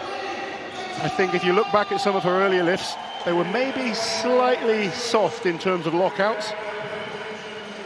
But the first athlete to lift this 270-pound American Oak. Well, I think the issue there is that she ran up against a time cap. Yeah, I think honestly, you know, you're looking at the performance there, she'll probably be disappointed. She'll know she can do more. She was a bit messy on some of the reps. She missed the first attempt a couple of times. She's definitely capable of more. It comes down to contest. You know, we've just done the Wheel of Pain. The legs will be feeling it. That first attempt there, just going out in front of her a bit too much. Second attempt was better. And some of that is because of this particular log is so much bigger and more cumbersome than the normal log they were seeing a lot of time in competition, or steel log. You know, with those big ends on there, the thing wants to roll and do, you know, move around more than the normal, you know, steel log would. The two good lifts for Victoria Long, and she is with Kiki Dixon. Victoria, this is your first time with this particular implement. How did it go for you? I'm gonna lie if I said it went great. Definitely some unexpected things, like the distribution of the weight, how it cleaned. Again, it's just one of those things. So you have seen the Wheel of Pain. You just got through this event. What are you doing to reset and get back in that competitor's mindset for day two? I just have to kind of check them off. You know, event's over. There's nothing you can do to change it. Move on to the next one. Thank you so much. Thank you. Well, right now, Victoria Long does have the top score with 2 successful lifts, but we still have 7 women to go here. And it's going to be Andrea Thompson up next. Andrea's great at almost any type of overhead lift. She is the current world record holder when it comes to a max log. Reps is a little bit different. She needs to make sure she's pacing herself, as we mentioned with Victoria as well. 90 seconds is a long time. She's got to be the favorite for log coming into this, though. Yeah, any type of overhead, Andrea is always going to be one of the favorites.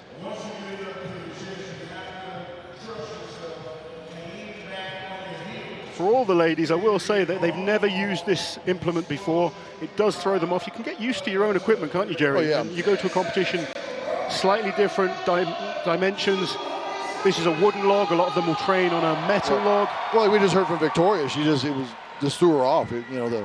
Let's see what kind of shape Andrea is in overhead. First attempt for Thompson is good. Very easy. Very, very strong first lift. Right into attempt number 2. Great clean. Push straight back overhead. Look at the power. She's 2 good lifts, and she still has more than a minute to go here.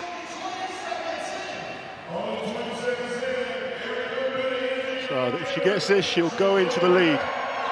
So far, no mistakes. And that's important, to not make any mistakes. You don't want to waste energy. And she gets a good third rep.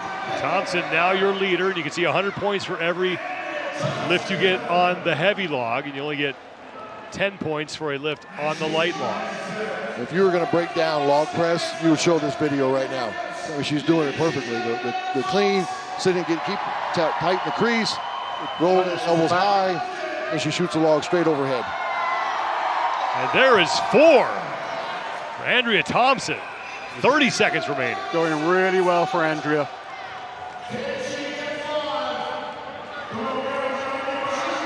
We saw her dominate the Viking press at last year's Arnold's. Can she win the log? There are some very good log lifters to come, particularly Inez Carrasquillo. She's a fantastic log lifter. And that is 5. 5th lift, and that is going to be a target to beat right there. Sneaks it in inside that 90-second time cap. So 500 points, 5 good lifts for Andrea Thompson. Amazing recovery on that, too. Yeah. And she is your leader with 6 women remaining. I think she'll be very pleased with 5 reps there on the American Oak.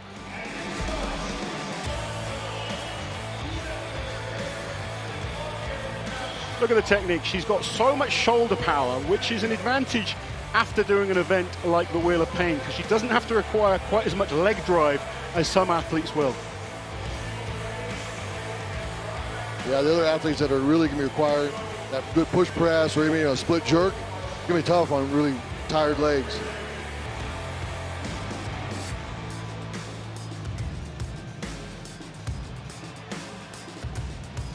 Full strong, straight overhead. Great lifts. And the last one, the recovery on the last one was very impressive. But you know, I'm just kind of laughing to myself here, because I remember doing a strongman competition when I was starting out, and I used the same weight for reps, and I managed 5. And you know, I had a time where it wasn't too bad at this sport, but the standard of the ladies over the last few years has just progressed so much. It's insane how much has come up. I mean, how many 600-pound plus deadlifters do we have in the field? I mean, and then now the 270 log coming up. Very impressive. Sam Beliveau is up next. 270 pounds is the weight on that log, 122 kilos. And we just saw Andrea Thompson lift it 5 times.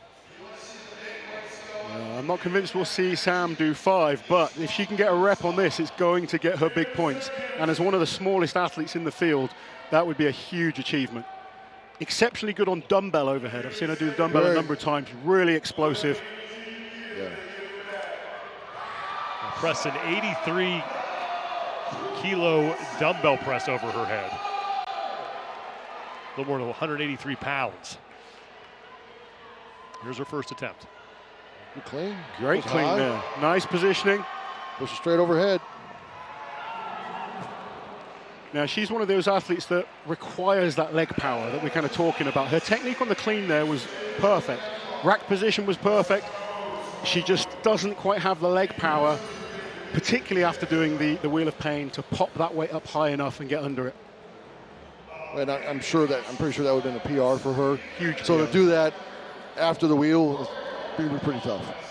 Technically, such a great lifter. I mean, the clean was faultless. Yeah, but you know, in this atmosphere with this, I mean, you know, a lot of stuff that it can happen. Hey, it happens. Things you missed in the gym will happen in an atmosphere like this. When you have that many people screaming at you to do it, in front of, you know, your peers as well. These are the best in the world. You want to raise your level. As we await our next competitor, let's go down to Kiki Dixon, who is with our current event leader, Andrea Thompson. When we last spoke, you said that 90 seconds was going to be a long time. Did it go by quicker than you thought, or was it painfully slow? It went as quick as I planned, to be honest. I wanted to get a couple of reps out quickly, and then to be able to give myself the pace, have a break in between each one. The last one was a bit of a grinder, but I nearly fell over with it as well. But I was like, I've got it. Now, you had a huge crowd cheering you on. How much does that impact what you're doing out there? It's massive. The crowd makes such a massive difference. It's really hard to compete when there's nobody there. So having the crowd just shouting for you and just being noisy is a great help. You have 3 events left. What are you going to do to make your way to the podium? I'm going to try and come at least 3rd in the deadlift. The stone throw is going to be, it's just going to be whatever happens because nobody knows what's going to happen. And the frame carry I'm pretty good at anyway. So as long as I come top 3 in 2 of them, the stone throw can just do one, really. We look forward to seeing you back in action. Thanks so much. Thank you. Andrea Thompson, your current leader, with 5 successful lifts of that 270-pound log. She's been in 13 international competitions as Olga Liaschuck gets ready to come out. She's won 1 of them, and she's the 4-time Britain's strongest woman. Yeah, she's had a great career, former world's strongest woman champion. She's been 2nd at the Arnolds. She was 2nd at Worlds last year. She's had a little bit of a run where she's been constantly 2nd in some of these big shows, so she wants to kind of move up one place. Time for a win. She has been dominant on the overhead events as we look at the current world's strongest woman and former Arnold Strongwoman champion, Olga Liaschuck from Ukraine. Very strong, good deadlifter. Let's see how her determined, just very determined, fiery athlete, always gives 100%. I've got to say, she looks the biggest I've ever seen her in terms of, like, she's bulked up, she's looking big and powerful, which is going to help on these more static type events. And if she can get 3 reps on this, she'll put herself in 2nd place, and that should help her cause as far as moving up the standings is concerned. Huge points.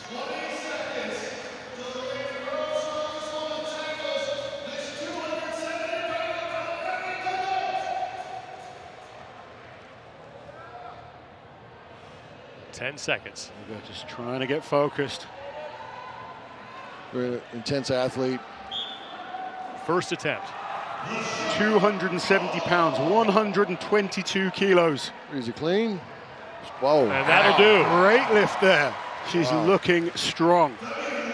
Very strong. You launched that overhead. That is 2 good reps. She's going very well on this. And here, Laws, we kind of get into the pace. Like, use that 90 seconds to your advantage. Don't rush. Yeah. And there's 3. Here, take a breather. That's Make what sure I you get do. that. Yeah. Make sure you get that Try and fourth, save that fifth energy. record. You've already secured 2nd place. There's still plenty of time to catch up with Andrea. Now Approaching the focus on halfway 1 rep point at a time. 45 seconds remaining. 3 good lifts already down for Liaschuck, and there's And she locked 4. out. She does gets the down signal. Great lift there. And she's going to settle there. She's happy with 4 repetitions. Big PB, I think, for Olga there. 4 reps with 122.5 kilos, 270 pounds. She's got time if she wants that extra attempt. Go for the tie here. If she gets this, she's going to put herself in a tremendous position. 15 seconds to go. This to tie for first. She's got to hurry. Got to go. Go good clean. Good clean. Can she get this? Straight overhead. Oh. Not going to go. But just lost it out front just enough. Solidly in 2nd place for Olga Liaschuck. Great effort there. Impressive performance. As now 3 women have had at least 1 successful lift. And when you watch that first one, it looked like she had a legitimate chance of chasing down Andrea Thompson. She looked fantastic. The speed of that first rep, it absolutely flies off the chest. Look at that. So much power.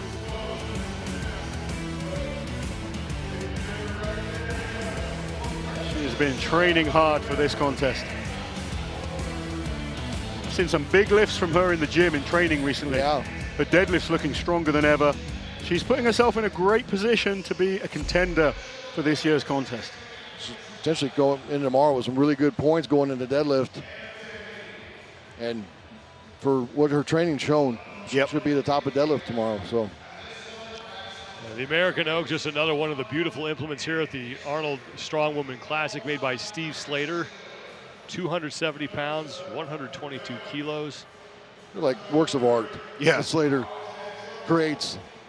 Him and his son Landon now, they between the logs and the frames, and just works of art. Every piece of kit they make is beautiful. It's beautiful. 10 inches in diameter, this American Oak. Completely different from when we started, and the old, makeshift equipment you would show up to a show and have. And you hope the log handles were centered and it was balanced. These athletes don't know how lucky they are. It's so good to see that progress, though. Donna Moore is up next. She comes in third place overall after her effort in the Wheel of Pain. And Donna was very impressive on that first event. She really started the competition strong. Now this will be a big lift for Donna if she can get it. This would be great points going in tomorrow after her finish on the wheel. She hits this. It sets herself up really well going into Saturday. Yeah. Three-time World's Strongest Woman winner, and trying to get herself to the top of the overall standings after the end of day one here. Donna's another one of those, you don't necessarily look at Donna and think, she's an amazing deadlifter or an amazing log lifter. What she is an incredible competitor. Yeah. She is good at turning up when it counts and putting in the performance. She's not one for hitting big gym lifts and trying to look good on Instagram. She turns up to competitions and she's strong. One thing I will say is she's recovering from a torn bicep. Last year, tore her bicep, and the clean on the bicep, if you're not confident in those arms, can put a little bit of stress on. Really, you've got to be trying to keep tight and use those hips. That's better now. She's got it up into the rack position. Come on, Donna. One more effort. I know she's been very, very nervous about this event. The way that looked, I think I would walk away and save it for the light log at this point. I think I'd agree with you as well, Jerry, but she is a fierce competitor, and we've all been there before where we know what we should do. You can't tell us that in game time, though. Yeah. I just realized what she did. Yeah. Donna Moore made one more run at it and decided to call it quits a little more than halfway through her 90-second window. Yeah, if Donna got that rep, she was legitimately putting herself in contention. Log was the biggest fear for her this weekend. She's very good at the dynamic moving events, the conditioning, she's a good thrower. And she has so much experience compared to some of these other women. She's been doing it so long and been successful at it so long. She's one of the reasons the sport has grown so much. Yeah. She's been a big, big part of that, which has allowed newer athletes like Inez Carrasquillo to prosper and get these opportunities. And Inez is a fantastic log lifter, so I'm looking forward to seeing what she can do on this one. She had a great first event in the Wheel of Pain.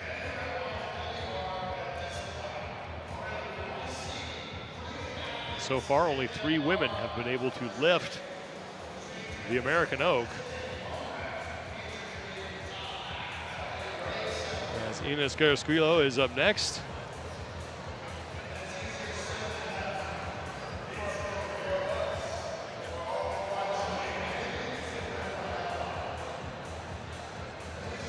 She comes in after a great performance in the Wheel of Pain, towards the top of the overall standings. What does a great performance here then mean for her going into the rest of the weekend? She has a chance of winning this. There's no reason why she can't. She's a very, very good log lifter. She's got a good engine on her, good conditioning.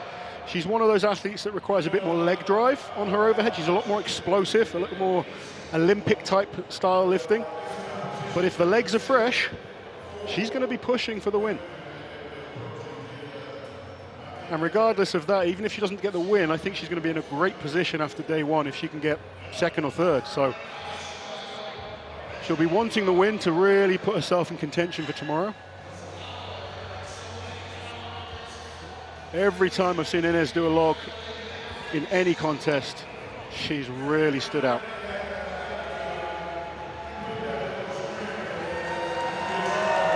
And here she comes to make her 92nd attempt on that 270-pound American Oak.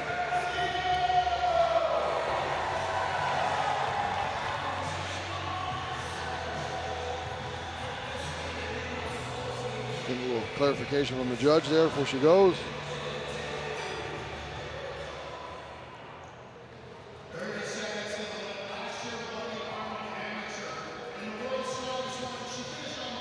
As Jerry and myself said earlier, the only question mark is she's not used this actual implement before, and sometimes that does throw people off, but as long as she gets a good first rep, I think she'll settle into a nice rhythm, and we could see anything between 4 to 6 reps here. You mentioned the metal logs that some people will use to train. What's the biggest difference between those and then this? A metal log is balanced. Usually, if it's done right, it's balanced perfectly. You know, where the wood log, it's not balanced as perfect because you can't get it as perfect as can metal. And this is so much longer as well, and the big ends, it's just much more cumbersome. Wow, great, powerful rep there.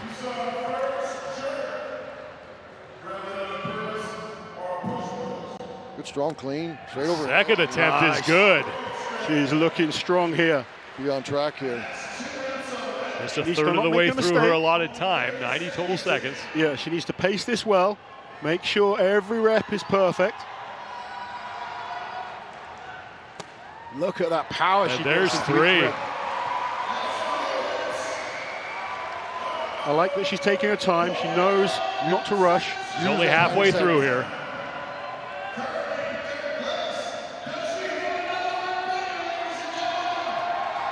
Real nice, clean, good rack position. And look at the leg drive she gets into this. Completely different to, say, Andrea, who's a lot more shoulder and tricep dominant. Inez requires that explosive, fast movement, like very much like an Olympic weightlifter. They almost make it look easy, or it doesn't go. Watch, I think she's okay, is she?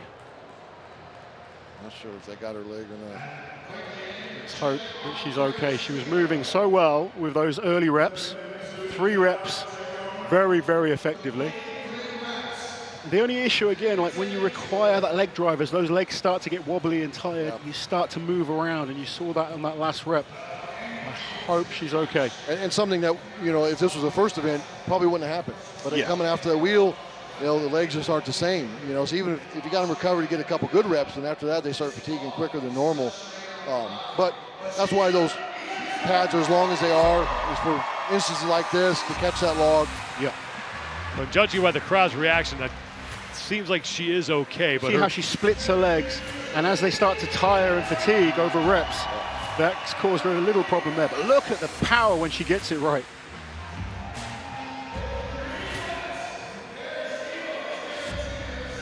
Good dip, nice positioning.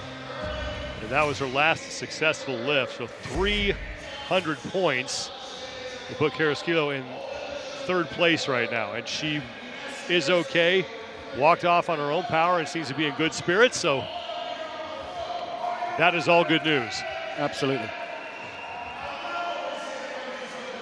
You mentioned the difference between a log and a barbell. You know, jerking a barbell is one thing, but one of the things you need to keep in mind when you're trying to jerk the log when you press that. There's some athletes that are very good at jerking the log, but it's a lot harder than jerking on a barbell. Right. You know, we've seen some of the best Olympic lifters cross over to strongman and lift 50, 60 kilos less on a log than they can on a barbell. It's the diameter more than anything that really causes the issue.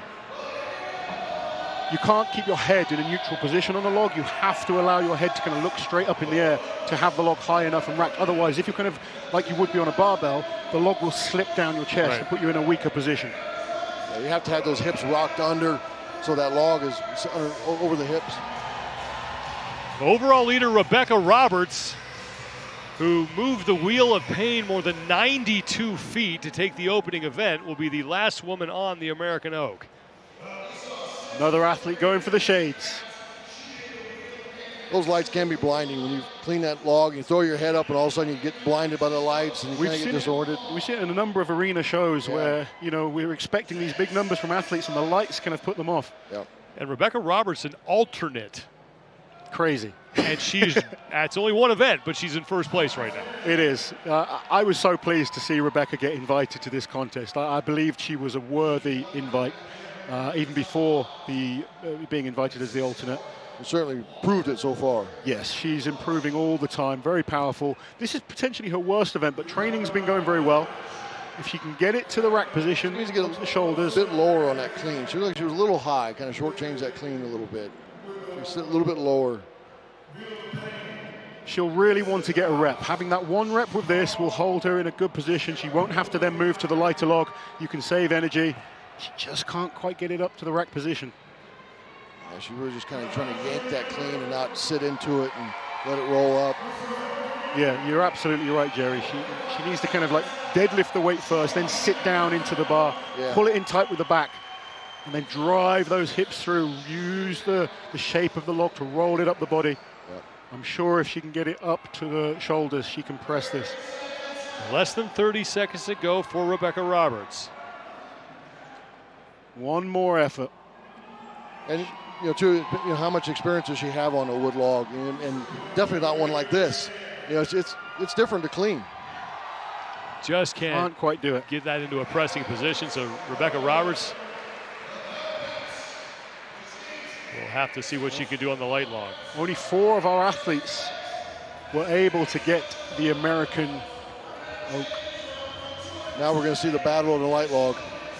So Rebecca Roberts very successful in event 1, not so much in event number 2. And Inez Carrasquillo, though, looking that she's going to be in a very good position heading into day 2, and she is with Kiki Dixon. And as it looked like you had a little bit of a bobble on that final attempt, what happened out there? Yeah, so the lights were really bright. I have astigmatism, so the lights kind of stretch out a bit, and I got a little lightheaded, and I just fell with it and landed on my leg. I'm okay. I've done worse in the gym, but it's just going to be a little bruised tomorrow, so I'm going to leave with a little battle scar. Okay, well, we're glad to hear you're able to continue forward in the competition. You've got a couple more lifts coming up. What's your plan of attack for that? So deadlift's not my strong event, but I'm going to have to attack it as hard as I possibly can. The stone throw is going to be really good for me. I threw shot put in track and field, so I love events like that. And yeah, it's going to be a fun day tomorrow.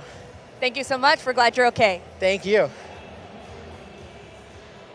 Inez Carrasquillo has a very good chance of being the overall leader heading into the final day. And now we swap out to the lighter log here.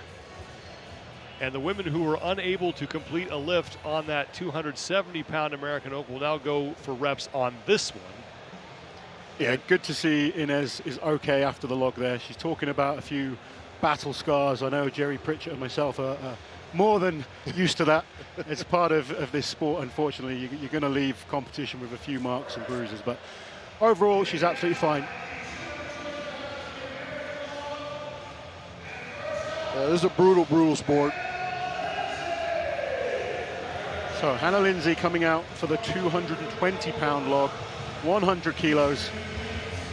I know Hannah maybe tweaked the shoulder a little bit on the wheel. Got some therapy in the back, so we'll see how that, hopefully that shoulder's feeling better now. I know she had a little bit of strain after the wheel. I noticed she didn't even attempt the heavier log. No, I think that's why. She just figured it was best to just save the energy and attack this light log. I mean, we call it light log, but attack this lighter log and give it 100% instead of wasting an energy on a, possibly strained shoulder. This is the battle for 5th place now. So Hannah really needs to start picking up some points now. One lift is good. 90 seconds again.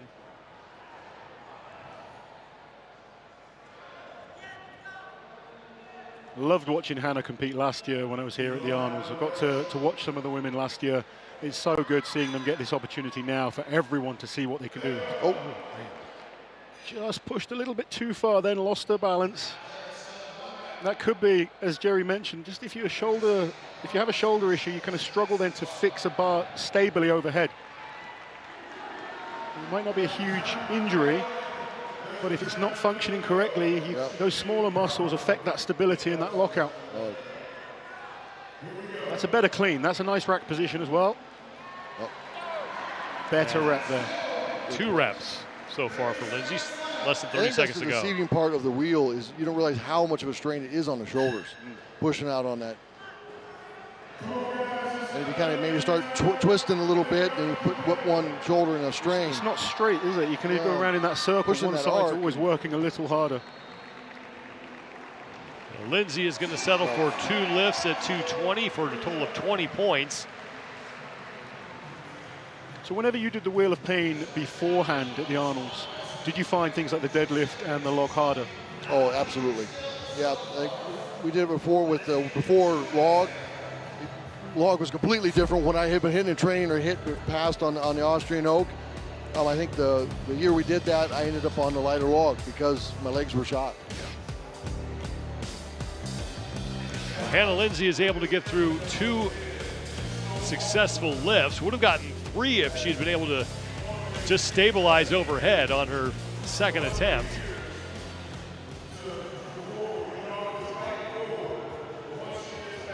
As we continue to work our way through the field here.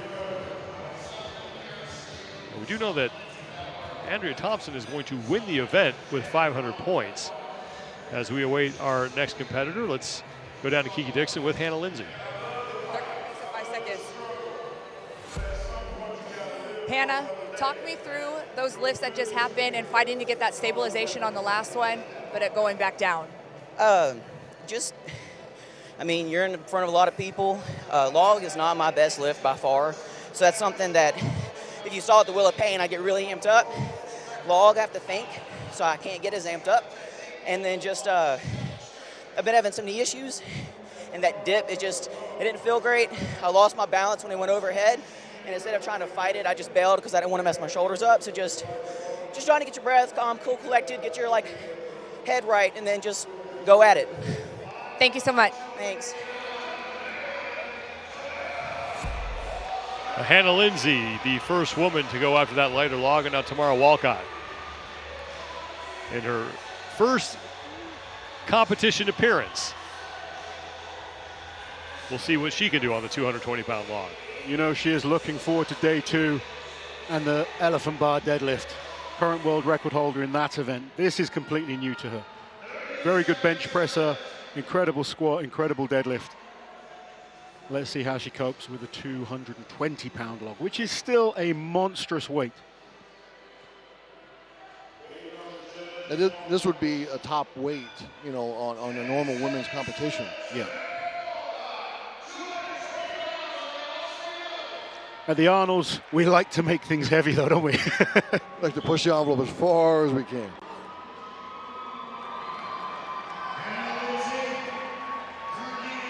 Here goes Tamara Walcott. 90 seconds to get as many reps as she can. Again, it's the clean, even on this lighter log that she's struggling with. This is usually when you bring like a power lifter or someone, you know, they're great strength athletes, but you bring them into strongman. This is usually something that they would, you know, this is typical. You know, they struggle on the clean. Yeah. It's very technical to break down, to get that clean just right. And it takes time as well. Yeah. You know, having that power is an advantage, but you still need the technique as well. And she's so new to these type of implements.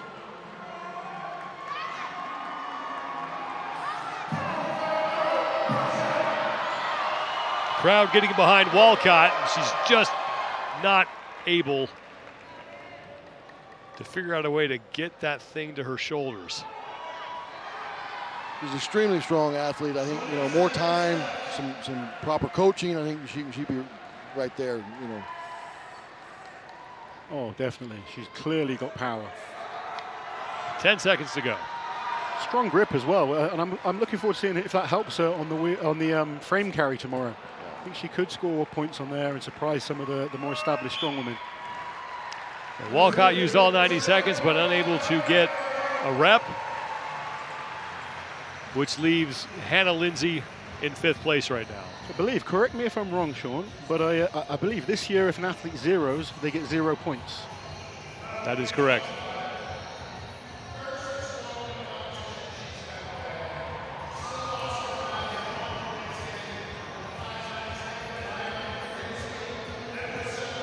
Event 2 is the American Oak, and we are in the lighter portion now, so anyone who was unable to complete a lift with a 270-pound log is now on the 220-pound log. 10 points for each successful lift on the 220-pound implement.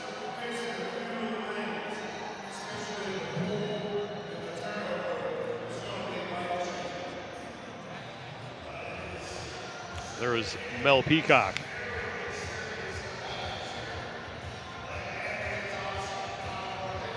So last time we saw her lift, she did get the clean.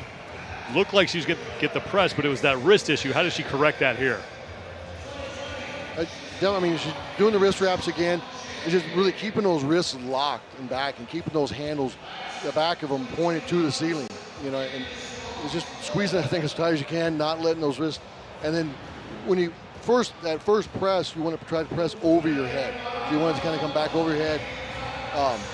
So I think she'll handle this weight great. As close as she got in the 70, she's going to handle several reps here very easily, I think. This is a much more comfortable weight for Mel.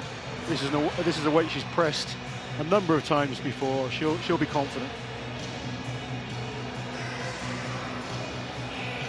You know, those wrists can be an issue when you're going way over your top percent, but at this weight she should be able to maintain everything locked in nicely.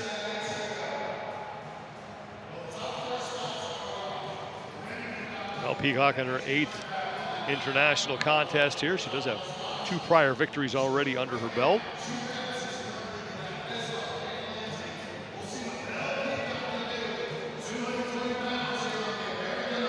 So she'll definitely be wanting at least 3 reps. She needs to pick up as many points as possible, really. And we've still got some decent athletes coming. Mel Peacock, first attempt at 220. And that much more comfortable lift. Looked extremely good. And I think she's going to blast past that 3 that I just mentioned. Already with 2 down and only 15 seconds in. Well, she's got some athletes coming behind her, so she's got to put a good number on the board. To work, definitely. 5th place is the best that she can do right now, and that is where she is currently sitting. Now it's about those insurance reps. Maybe just pace yourself now, Mel. Make sure you get that 1-2 more and ensure yourself probably that 5th place. Yeah, 90 seconds is a longer time limit than we're used to in other competitions, so you do have that time to play with. It means you don't have to rush. More than halfway through her 90-second window, and that's lift number 5. 1 more, and I think she'll be very pleased. She can make this easy enough. There's a potential she could get 2. Needs to go up, though, without... It's a little too much. It's amazing. You watch and you kind of think, oh, it's looking easy, it's looking comfortable, and then that energy level just zaps. It can go so fast. And it often depends on where an athlete is strong. Mel is extremely strong in her legs. Strong, powerful legs, great deadlifter, great squatter. Just can't get rep number 6. But 5 reps for Mel Peacock at 220 pounds. She is solidly in 5th place. I think that's going to be a good number. Yeah, I think so as well. I think so. 3 women remain for that 220-pound log. But the wrist's not a problem here. No problem there at all. Yeah, not in those early reps at all. That last one, she was getting tired and it fell forward, but she'd already crushed 5 reps at that point. The log, although, you kind of look at it as a shoulder event. You know, people think it's a shoulder event. It's a full body event. And when you have to clean every rep from the floor, that's kind of taxing on the lungs as well. When it's just a Viking press, or like some events where you're just pressing from the shoulders, completely different again. So having to the extra clean in between each rep certainly drains your body much faster. Exactly. I've said for years, you know, the combine at NFL is 225 for reps bench. It should be a 225 log. Yeah, it would be a better test of strength. because it's a full body test of strength, like Laws just said. Sam Beliveau will be the next athlete out. Another fierce competitor.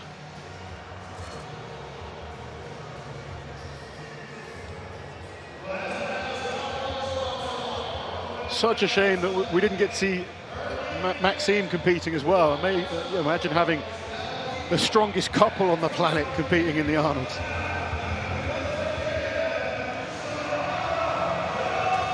Five reps is the mark to beat here on the light log.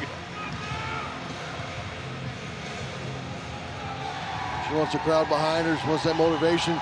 She knows that that's huge to have that crowd. She loves the crowd as well. Yeah. She loves to play up to them. You've been here in this setting with that crowd. How do they affect you when you're up there lifting? What's that feel like? It's incredible. You know, you get so much more power. I remember, you know, pulling big deadlifts in the crowd. The noise just, as the bar comes up, the noise level goes up. It's huge.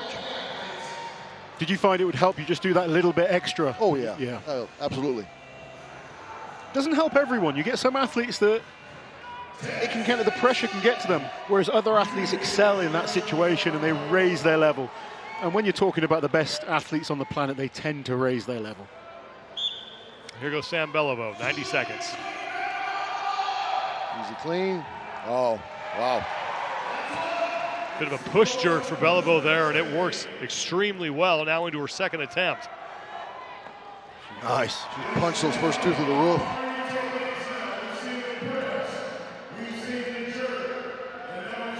There's rep number 3 for Beliveau, and she still has more than a minute. 5 reps being yeah, a good mark. Let's see how she goes. There is 4. Sam just looked at it as a target. This to tie for 5th. And that will do it, and she still has 45 seconds to go. Sam is moving so well on these. See the body starting to shake, but the power is still there. And there is 6 for Sam Beliveau. Are we going to see herself one more? In 5th place. Some air. Still with the likes of Donna Moore and Rebecca Roberts to come. She knows she's got to push. Great 7 lifts for Beliveau. And a huge smile from Sam. And Maxime Boudreau is enjoying this. Yeah, and here's where the crowd energy really comes in. When you don't want to do it, but that crowd cheering, it makes you attempt that one extra. Oh. Well done, Sam. Almost. 7 reps for Sam Beliveau with 2 women remaining. Very impressive. Proud partner there watching.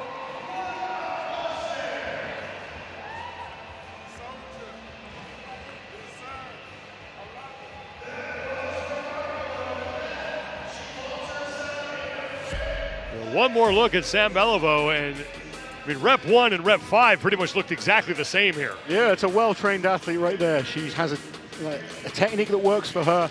Nice and explosive, well-trained in the movement. Conditioning was good. Yeah. Very good. Just looked like a machine. Just each rep was just textbook. Each one. Look how high she has the log racked in that position. The handle's pointing almost up rather than flat, and that allows her a nicer line to push straight up to lockout and then stop the log kind of moving forwards. Yeah. Donna Moore will be up next, and then Rebecca Roberts as well. But Sam Beliveau with 7 reps. That's going to be a tough mark to beat for that 5th place position in this event. Donna has a ton of experience in moments like this, though. Years and years of experience. Yeah. And Donna's fitter than she used to be as well. She's dropped body weight. I think the lighter log is going to suit her a lot more. Yeah.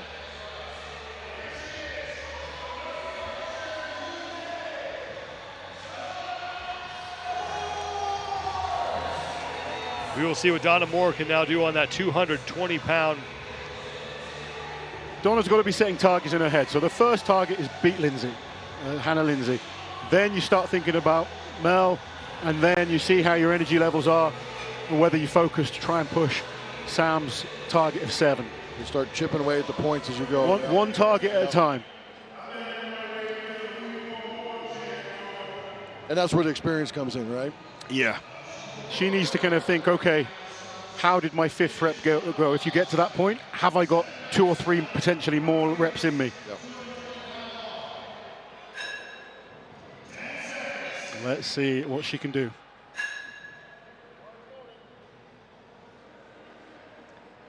Let's remember, this is 100 kilos, 220 pounds. That we're calling the light log. Yeah, right? the baby It's absurd log. to call it the light log. It really is. And Moore going with a split jerk, and that will count. Launched it. Just one of the arms there, just a little bit lagging behind. A little bobble, huh? If that's the arm that she injured last year.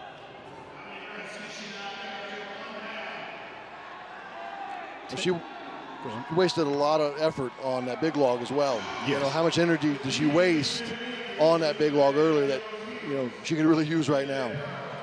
I think looking at the way she's pacing this, she set herself a target of trying to match Mel. I think she knows Sam's 7 is a little bit out of reach. More than halfway through her window, and 3 reps are down. She's now passed Linzay she needs for to decide, 7. do I go for 5, or am I happy to just be ahead of Hannah Linzay? Because it's a big effort to ask for 2 for an extra half a point, or potentially 3 reps for an extra point. But she's a warrior, and that's why she's won so many titles. And Donna Moore cannot lock that one out, and she is running out of time here, just 10 seconds remaining. But 3 reps on that log will be good enough for right now 7th place, and Donna's not gonna have time to make another attempt. Yeah, great effort. So 1 athlete remaining.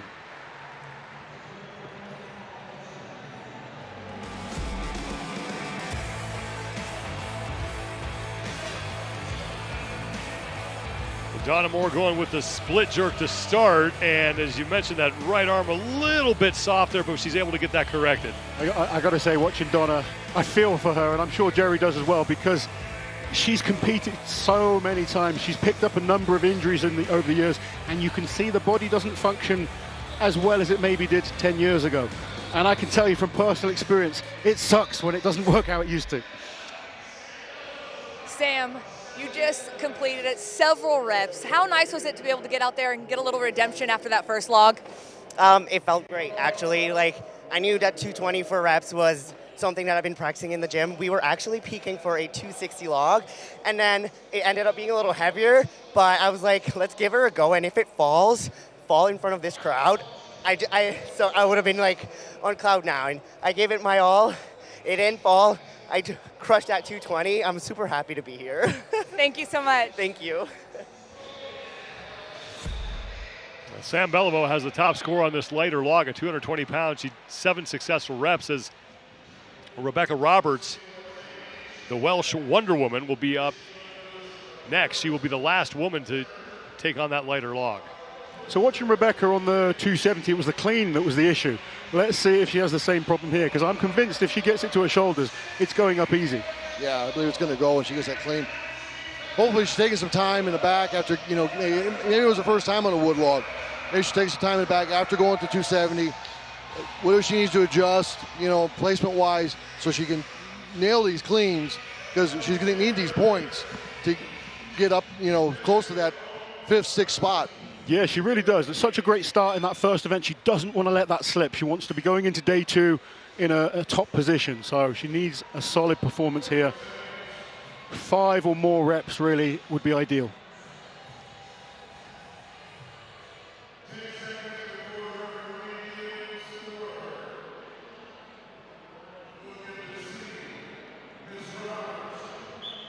Here goes Rebecca Roberts. 7 reps is what she needs to tie Beliveau for 5th. See, the clean isn't as effective as some of the other ladies, but definitely not efficient. Pure power. She's so strong. She's just kind of muscling it up. Yeah, even the initial pull off the floor is probably wasting more energy than she needs to. She'll pull it higher than she needs to. Then the log kind of comes down. It's just bounces it off the thighs and just bounces it up. Just a reverse curl up. Well, 3 reps are down, and she still has a minute to go. She's clearly got the power. A little bit of refining needed, but she's going well. Easy press. Press is not a problem at all. That'll put her in 7th place. She's 1 rep away from tying Mel Peacock for 6th. The way she's going, she's got 2 or 3 left in her. The press is very easy. Yeah, it's not been an issue at all so far. That's the first time we've seen her have to use the triceps, but still a solid press. And maybe that just being a little more patient off the chest. Make sure the elbows are high.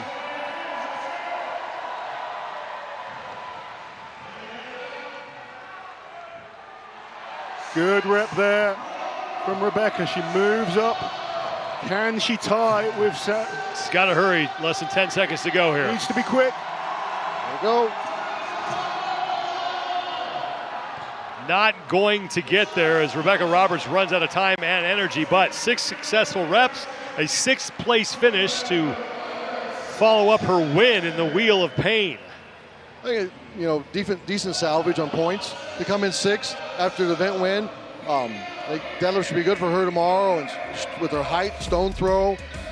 Yeah, I think stone throw could be very good. I think it sets her up come into day 2 pretty well.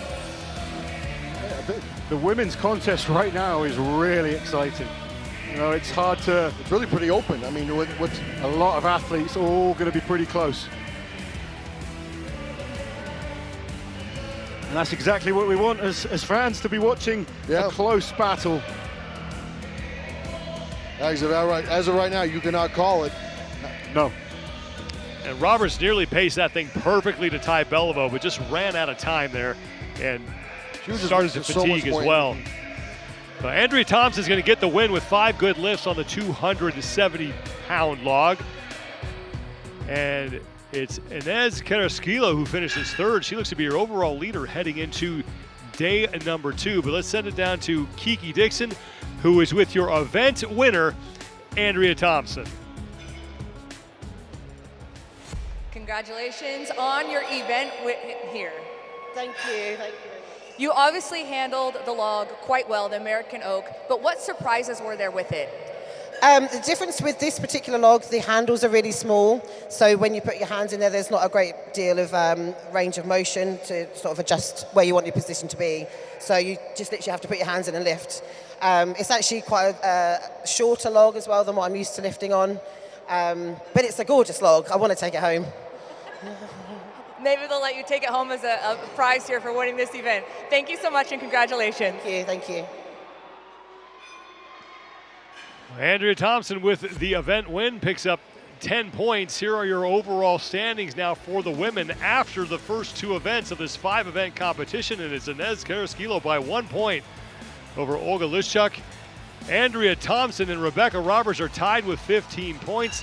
Sam Beliveau, courtesy of her strong finish there on the light log, moves into 5th, and it's Victoria Long, the favorite coming in, sits tied for 6th with Donna Moore with 11 points. But let's take one more look at the winning effort from Andrea Thompson. 5 good reps at 270 pounds.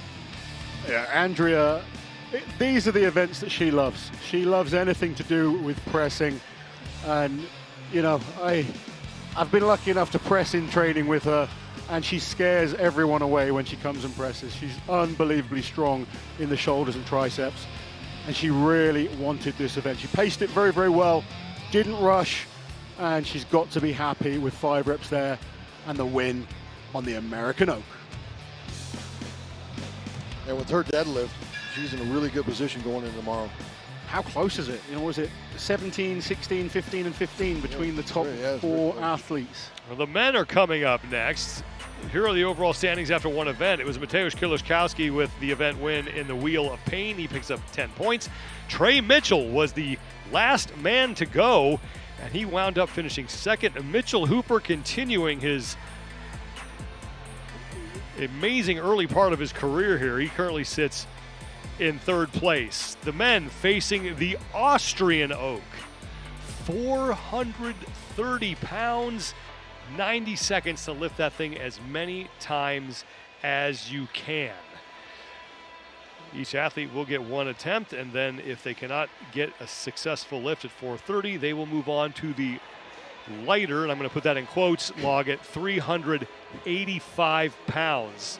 Your keys to success are presented by Beyond the Whiteboard. Laws, what are you looking for here? Oh, this is such a classic event. This is the event that Zydrunas Savickas really stapled his career on. The first man to do this event and press it overhead for multiple reps. But it's changed weights over the last few years, and 195 kilos or 430 pounds has been the established weight. Jerry Pritchett has done this before. The most reps we've ever seen on this particular log with this weight is 3 by Hafthor Bjornsson. A number of our athletes have done 2. I'm expecting 2 reps to score huge points today. If anyone can hit 3 or more, this place is going to go ballistic. Oh, absolutely. It's such a huge log compared to what we're normally used to. As soon as you pull it in a lap, it's like, oh man, this is different, And it took me a couple of years to honestly get up on this thing, and finally to double it was a huge accomplishment. So yeah, you're right. If somebody gets past 3 reps, this is going to be. We do have insane. some extremely strong log pressers, though. The likes of Luke Stoltman, Trey Mitchell, Bobby Thompson, and even Kieliszkowski has won this event before at the Arnold. So who knows who's going to take the win? Opening day of the 2023 Arnold Strongman Classic, and we are glad that you are with us, everybody. I'm Sean Woodland with Lauren Chalet, Jerry Pritchett, and Kiki Dixon is the 4th member of our broadcast team. We'll be checking in with her throughout this event, but we talked about it at the top of the day. The men's competition is wide open. Top 2 from last year are not back, and right now Mateusz Kieliszkowski in the lead. Plenty of action to go, though, but he's looking to win for the first time in his career. Yeah, we've seen him come second before, and I think he's just excited the Strongman fans taking the win on the first event. He's shown he is back, he is here to battle. This is an event he has won before. He's an exceptional log lifter, very good at one motioning and being quick with the log. Not sure he needs to be too fast with the weight that we're going to see. The big question is, how is the tricep holding up? He's had tricep surgery since that performance. If his tricep holds up and he's back to his best, could be another very good event for him and a great day one. Absolutely. Yeah, we know what he's done in the past. We know he's been more than capable of doing this. There's been a couple injuries since then. I think he's healed up. He's taken time to get back to 100%. So I expect a good lift out of it. Well, a man who is very good at log lifting, Bobby Thompson, will be up first. And this is by far his most favorite event. Yeah, last year Bobby Thompson and Luke Stoltman had a great battle on the log for max, and Luke just took the win on that one. But they are probably our 2 biggest log lifters in terms of 1 rep maxes. Absolutely. This is a little bit different, and Bobby's in a position he won't want to be in. He's having to go out first, so he's got to be the pacemaker. He's had the least amount of rest from the Wheel of Pain. He knows he's a great log lifter, but knowing those big guys are coming after is always tough. Yeah. And he needs all the points he can get, so he has to give it everything he has right here, because he has no idea what the other guys are going to do. All right, I'm going to put you on the spot, Jerry. How many reps is going to win today on this? I think 4. 4. Wow, that would be so good to see. I'm going to say 3. With as good as a log presser, a couple of them we have here with Bobby and Luke. And that's a great lift there by Bobby Thompson. And I've said 3, but I hope I'm wrong. I want to see 4 or 5. I think Bobby and Luke and Trey, they're so great at the log. I see those guys pushing each other. And they're all strong in the upper body as well. Yeah. We talk about how strong some people are with their legs. Well, I don't know if he was not given that rep there. Did not have it locked out long enough. And now you talk about just the wasted effort on a bad rep and how that piles up. It's a huge wasted effort, because it's not like in some comps where you're looking at a 300-pound log. This is 430 pounds. We talk about 2 reps being good points. He's had to do 3 just to get 2 reps. That's the thing as a competitor. You cannot afford to make mistakes. He still has 30 seconds to go here, but this is where the fatigue is coming from the wheel. The legs are cashed, the shoulders are hurting.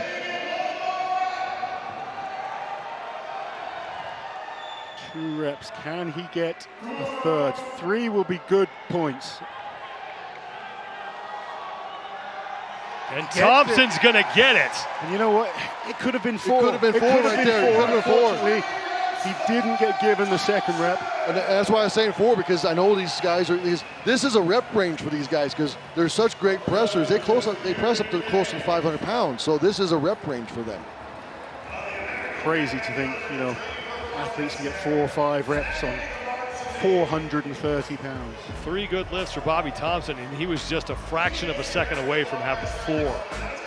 And that is equaling the most we've seen with this particular weight. Yeah. I know Zadrulis Savickas has done 4, but with the 190 kilos, 430 pounds, Bobby Thompson has equaled the best we've seen. Bobby Thompson with a great effort to start things off here. 3 successful lifts, and now it's going to be Rob Kearney coming up next, another guy who's very proficient in log pressing. Yeah, well, Bobby took the American record off Rob. Rob was an exceptional log lifter. He used to use more of an Olympic-style jerk technique. Tore his tricep, and since then he's had to relearn how to push press. And he says that right now it's just about coming back to his best. So hopefully he's feeling good, and we can see a big performance from Rob on this one. As Rob at his best, he'll handle 2, 3, 4 reps of this.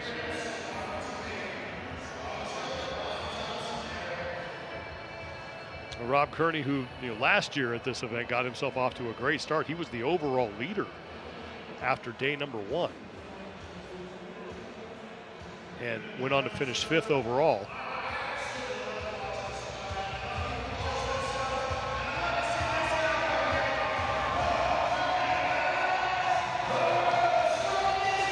He's going to try to best Bobby Thompson's mark of 3 good lifts at 430 pounds, about 195 kilos.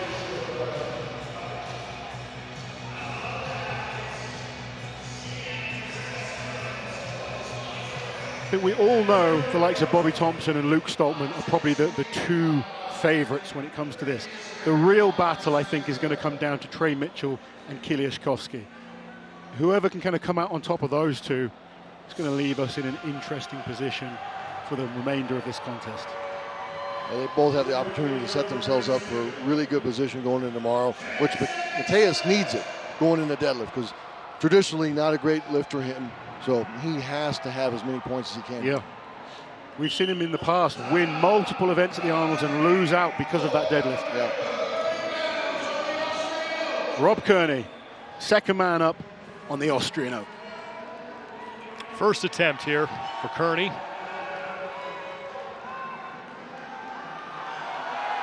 And he locked it out. Did he get that? I don't know if they gave him credit for that. It did not look like he had his head through. Still and that forward. Completely overhead. It's so hard when you come back from a serious injury. Saw a thumb there. He was given the rep. He was given the rep. So it was locked out enough overhead for Kearney to get credit for it. He had great drive off his chest. You could just tell like the triceps are a little bit behind on that lockout power. He's one of those athletes that, in his prime on the log, it was all about that leg power.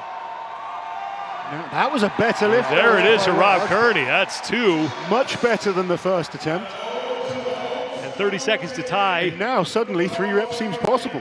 Bobby Thompson at 3 reps. The log is so big, and just missing the timing and that handle rolling forward just a hair can affect the lockout so much. Kearney getting the crowd behind him. 14 seconds left. This will be his last attempt. Good clean again. Right there, big drive. And not going to get it, but 2 good reps for Rob Kearney. And I'll tell you what, after watching that first rep, to come back and get a good clean second rep, that impressed me. Yeah, really great effort to come back and hit the second one better.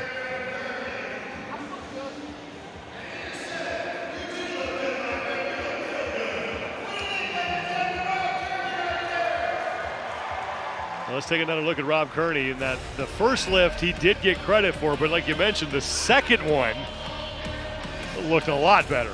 I'll tell you what, I think Jerry is going to be right about 4 reps being doable. And I hope he's right. There's so many of these guys are such great log pressers. This is a rep range for them. Luke's looked phenomenal in training. Bobby Thompson already put in 4 reps. Oh, he did 4 reps, yeah. Only credited for 3.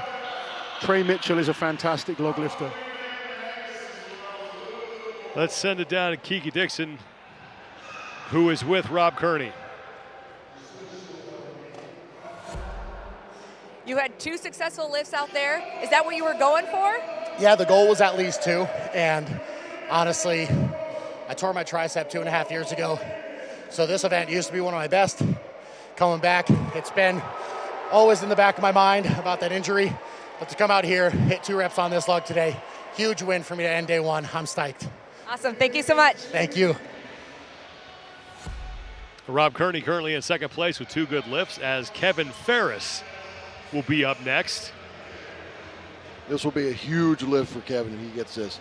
He gives up a lot of body weight to these guys. He's extremely strong, and I've seen him hit close to this in competition before. This will be a huge lift if he can hit at least 1 rep here and be great points. For a guy that just got thrown in here last week as an alternate.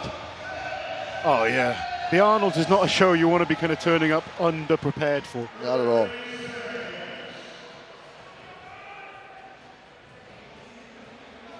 It's funny to think of a guy who is 6'2" and 286 pounds is small. Welcome to Strongman. In the land of Strongman, Yes. that's small. Yeah, if your body weight starts with 2, you're small.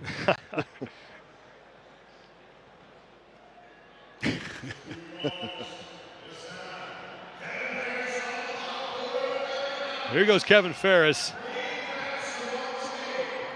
on his first lift. So Kevin Ferris, 430 pounds. Can he get it up to the shoulders? It was close. You've never done this log before. When you first lap it, it is so much different than any other log you've touched. It throws you off, really. So that to go to clean it, you're almost confused, like, what do I do with it now? Because it's so big and cumbersome. It's 9 foot long. There's giant ends on it. You see when he pulled it up the first time, how the handles flip back on him, they flatten back out. Can't quite get it there. And that's And I think the best thing for him to do is save the energy save now. it now. They really got to have those handles pointed to the ground. That way the timing's right when you come up for that clean to roll it to the chest. So Kevin Ferris will try to save up some energy for his attempt at 385 pounds once all the other men are done here. He's a guy, because of his muscle endurance, could push a good amount of reps on the 385. So he's smart to save his energy, go back, just wait, go out fresh for that 385.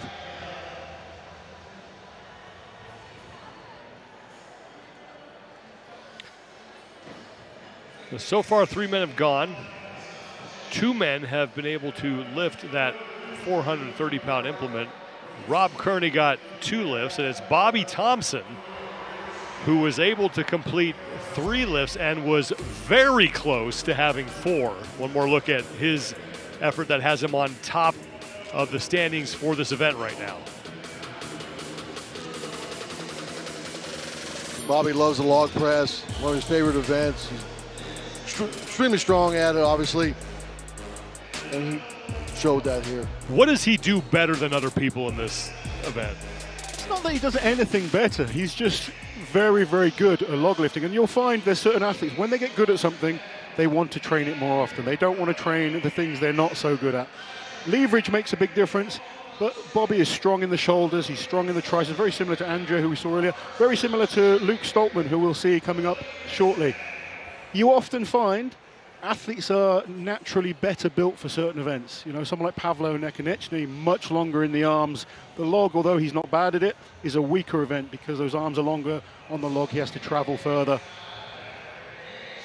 It's all about just making yourself as good and well-rounded as possible. Tom Evans will be the next man out. Strength coach at the University of Delaware. This is his first time on a big stage like this, you know, so we haven't seen what he can do on some of these implements. Yeah, I've seen him on the kind of amateur circuit. He did exceptionally well last year. He won the Amateur Arnolds last year. He won the Shaw Classic Amateurs last year. and now he is stepping up to the big leagues and holding his own very, very well.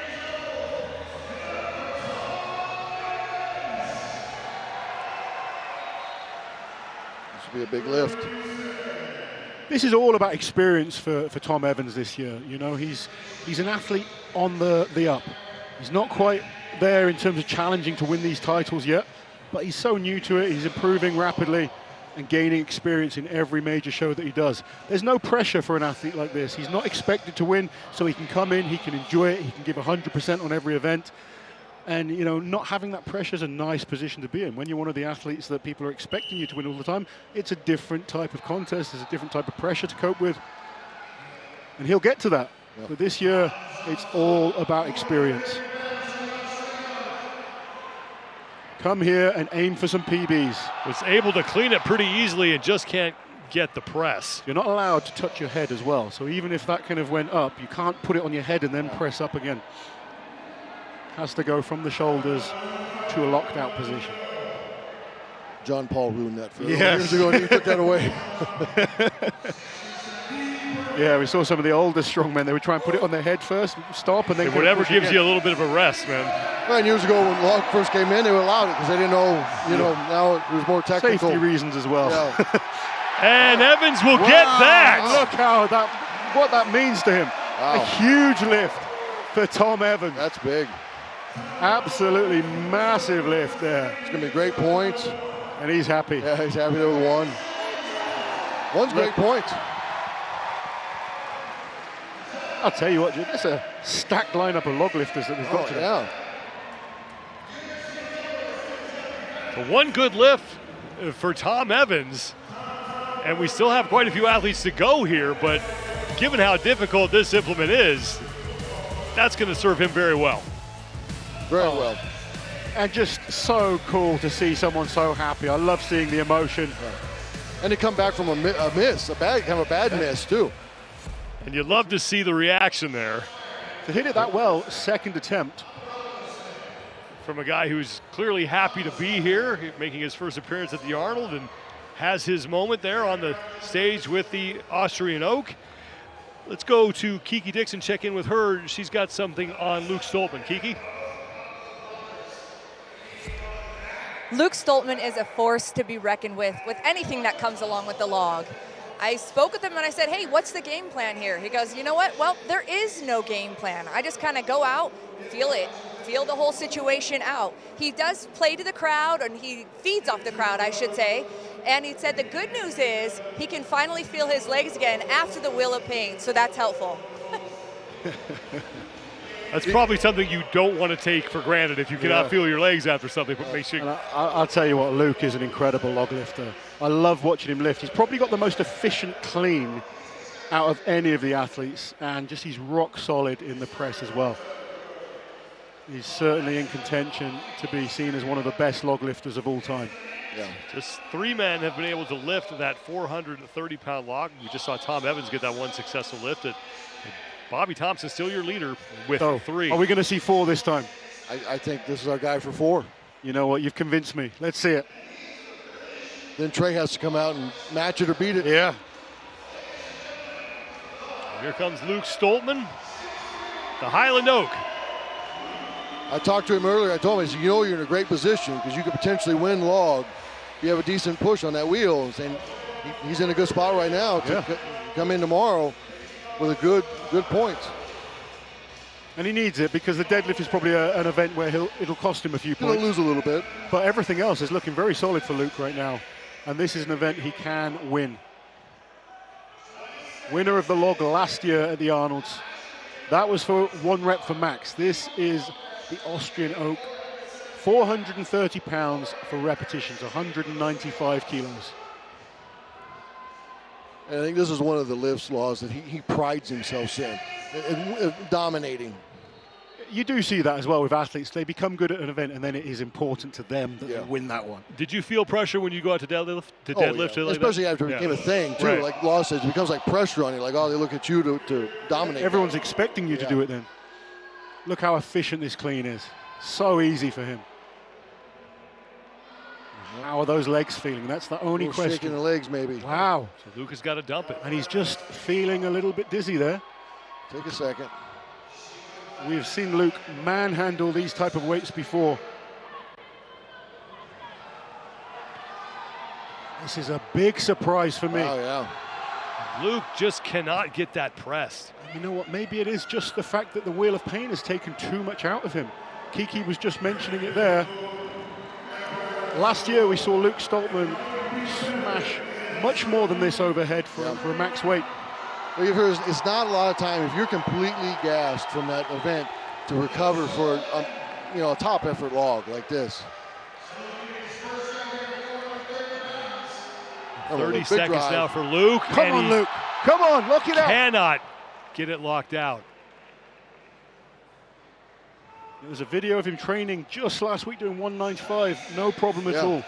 But it's his competition. This is well in his rep range, more than Kaylee's done many, many times. He's a contender for a world record lift at his best. This will be his last attempt. He's inside 10 seconds. Now the energy level is just going to be draining. He's cleaned that log a number of times already. Yeah. Well, Luke Stoltman. Legs are cashed, the hips, the back, everything. Not able to get a successful lift there. And it looked like after that initial clean, he was well on his way towards scoring some reps. The first clean was so good, Yeah. but then you could see that he just stomped on that first dip. He backed up and shook his head like he got lightheaded or something, which it can't happen. You know, you roll that big heavy log up on your chest. I've had training sessions where you're doing overhead events and suddenly you just get that blood pressure builds up and you get a little lightheaded. But with the Wheel of Pain taking the power out of the legs as well, we'll have to talk to him to find out exactly what's up, but that would be my guess. Energy just spent from that earlier event. Big surprise there. Luke Stoltman was a heavy favorite for that event. Yeah, that's a big surprise. But it just goes to show how challenging that Wheel of Pain is and what it takes out of you. Well, Luke Stoltman unable to get a rep, but Tom Evans was, and he is with Kiki Dixon. You got one rep in the bag, but you fought hard for that rep. What was it like out there? The energy was unreal. I got really nervous after that first rep because I felt confident I could at least get one today. Jacked my technique up a little bit. I didn't hit it clean, but it's actually my first day ever using a wooden log, so I'll take that. Really excited to hit such an iconic implement here at the Arnold. And what were the biggest surprises with the wooden log? The clean was like fast, like it hit me right in the chin. I had to like catch myself both times. So the clean wasn't an issue. Other than that, I mean, that thing's massive. You can feel the weight on the outside, but super excited to get one rep in the tank there. Thank you so much. Thank you. Tom Stoltman will be the next man out.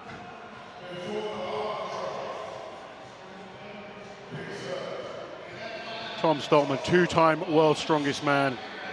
He's an athlete that has managed to deliver at the world's strongest man stage. That's when he seems to turn up at his best. If he wants to go down as one of the greatest, he needs to turn up at shows like the Arnold and the Rogue and win all the major titles. That's what he wants to do. Let's see what kind of shape he's in. In the scheme of this competition, how big of an event is this for him? Huge. He's a good log lifter. Like, people underrate him on the log. He's more capable of 1-2 reps. Yeah, he's more than capable of. Oh. Again, looked very solid at the first phase. The clean was strong. I wouldn't expect him to challenge the likes of Bobby, but I do expect him to be able to get a rep. And he get it, and he does. Tom will have that. That's big. He needed that rep. That's big points for him. He's going to use the time wisely. Use up the time, take all the rest you can, get one more. That way he doesn't have to share points with Evans. Yeah, if he can stretch ahead of Evans, that will be important to him.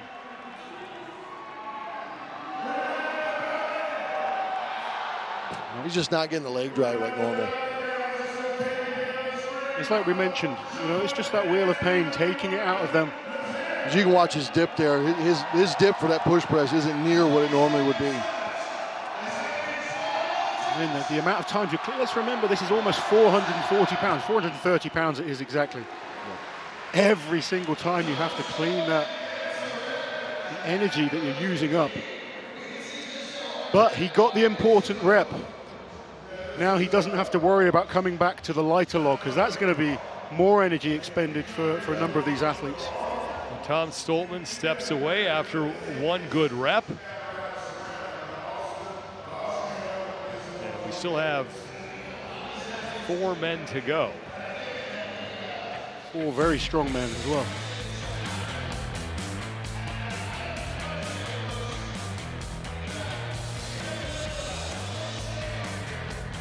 And able to push through that one rep. Looks like he was at that sticking point again, but fought through it. Tom Stoltman gets credit for it.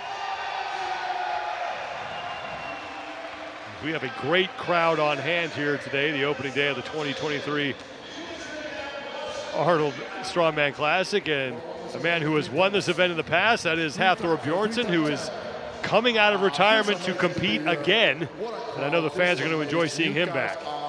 Awesome, and you guys are helping the guys lift these weights. You know, because of you guys, the guys are able to push to the limits. So thank you to you guys. You guys are the best. Thor, I got one question. We ever going to see you back at the Arnold Strongman? That's a great question. So that's actually the... So next year, I'm coming to take this title back. Let's go! Yeah! You heard it, ladies and gentlemen, the Mountain! Well, that's going to be fun to watch. Oh, next year's going to be exciting if Thor comes back. If Thor's back, Martin's Novikov is back, Martins is healthy. Ooh. That'll be a battle. I'm excited for this year's contest, but that is going to be something to look forward to.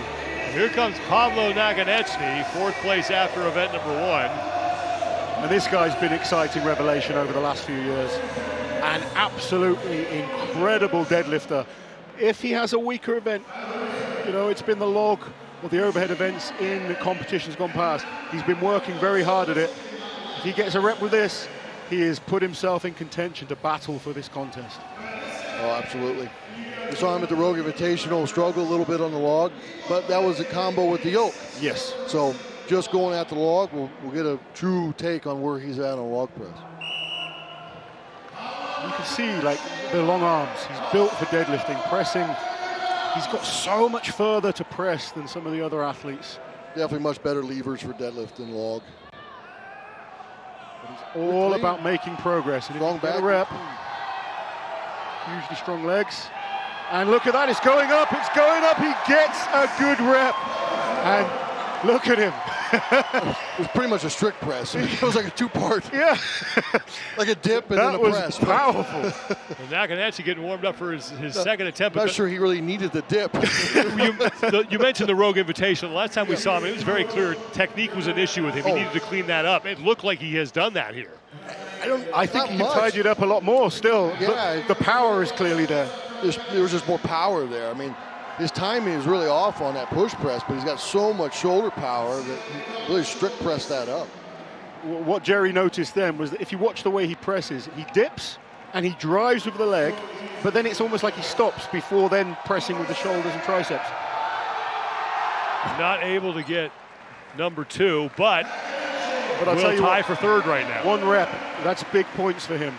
This was an event a lot of people didn't expect him to score on, and he's managed to get the big log. So still work to do on the technique, but like you said, clearly the power was there. I thought it looked a lot better than what we saw at Rogue. It was definitely better. He's making progress, no doubt about that. Now here's an opportunity, though, for guys like Mitchell and Hooper that are coming out. With these 3 guys sharing points, if they can get ahead of them, that's big. So let's watch the timing on this push press, see what you guys are talking about. You see the dip, and then basically a strict press. As he dipped as well, he kind of let the log just roll ever so slightly down on his chest, but he has so much strength in reserve.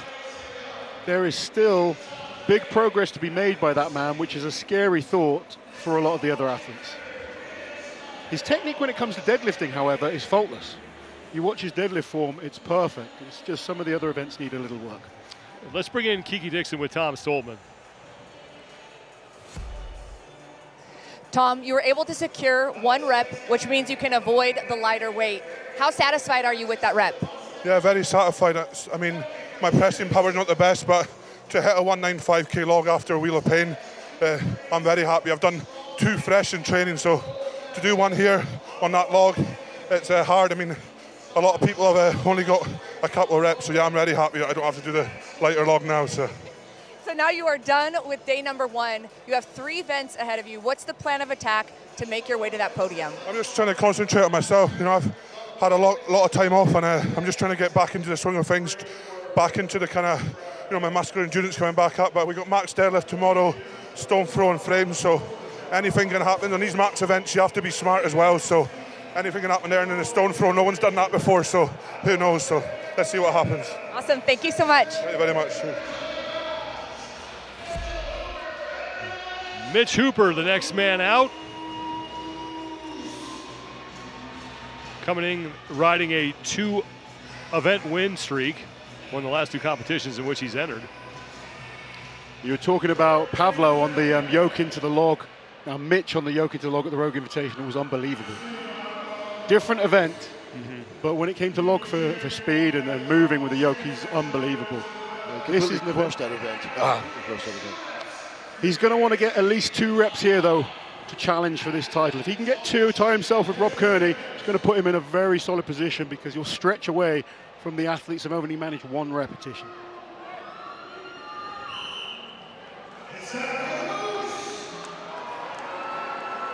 First attempt for Mitch Hooper at 430 pounds. He's been working hard on his pressing. And that will go. Rep. Good strong rep. I like this. I like that he's taking his time. 90 seconds, as we say. You know, use it to his advantage. Clean. Ooh. Not able to get the second rep, but re-racks it. Let's see if he can fight through it, and he will get impressive. it. Wow. Great recovery from Mitch Hooper. Yeah, to be able to bring that back down to the chest, stabilize himself, and then go again, that takes a lot of effort and a lot of energy. Still plenty of time here, 30 seconds. Once he hits the 1 minute mark is what he will have left. He needs 1 rep to tie Thompson for first. He can probably give himself till about 1:15 and then he'll have to go. He's watching that clock. He knows where he needs to be. Perfectly. He's a smart athlete. There we go. He knows he needs to go now. And in 15 seconds, he gets his hands on it. This for the tie. That's too much. He's close. Can he get it? Can he get it? And Mitch got it. He gets it. At the last second, Mitch Hooper with his 3rd rep will tie Bobby Thompson for first place. Wow. He was just keeping us all guessing. Mitch Hooper managing to get 3 repetitions just inside the time limit. What a methodical performance from Mitch Hooper. You said 1:15, and at 1:15, he had his hands on that log. But even I thought he'd left it too late after missing the first attempt. He was pushing it close. Pushing it close. He's just kind of building the drama. Yeah.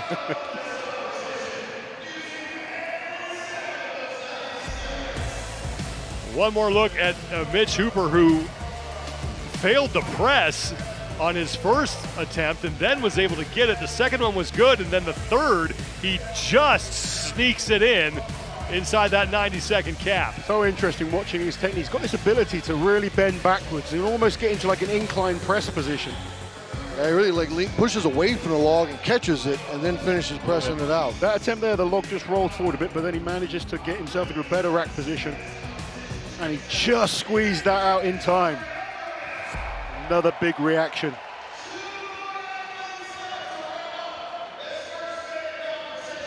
Three reps, still the best score that we have seen. Jerry, you said it would take 4 to win. And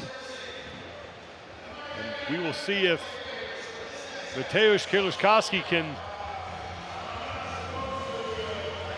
get that mark. Trey Mitchell is also going to make a run here. This could well be the man to do it. He's not got as big a log as some of the athletes for one rep, but what Trey is very good at is turning up at his best at competition. He's, you know, we've seen Bobby make a mistake. Bobby should have hit 4. He had 4. 4. He's got to hold his hands he up. pressed He made a forward. mistake. Yep. Trey has been very good at getting everything right in competition. Yep.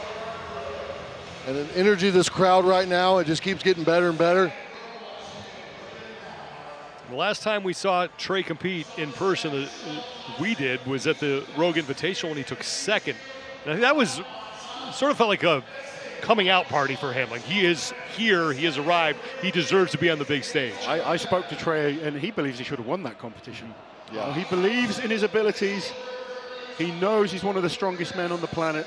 He knows where he's strong, he knows where he's weaker. Yeah. He's addressing those weaknesses. And he knows he can set himself up really well going in tomorrow. Maybe a slight mistake there where the whistle started and we're 10 seconds in and he's not attempted a rep yet, but first rep up for Trey. Oh, that looked good. Press. But as you mentioned, started a little late. We'll see if those 10 seconds will come back to bite him at the end. Second attempt now for Trey.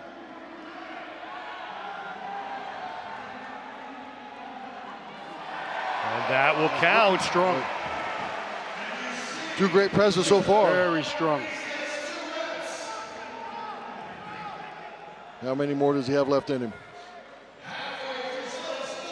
See how this third one moves.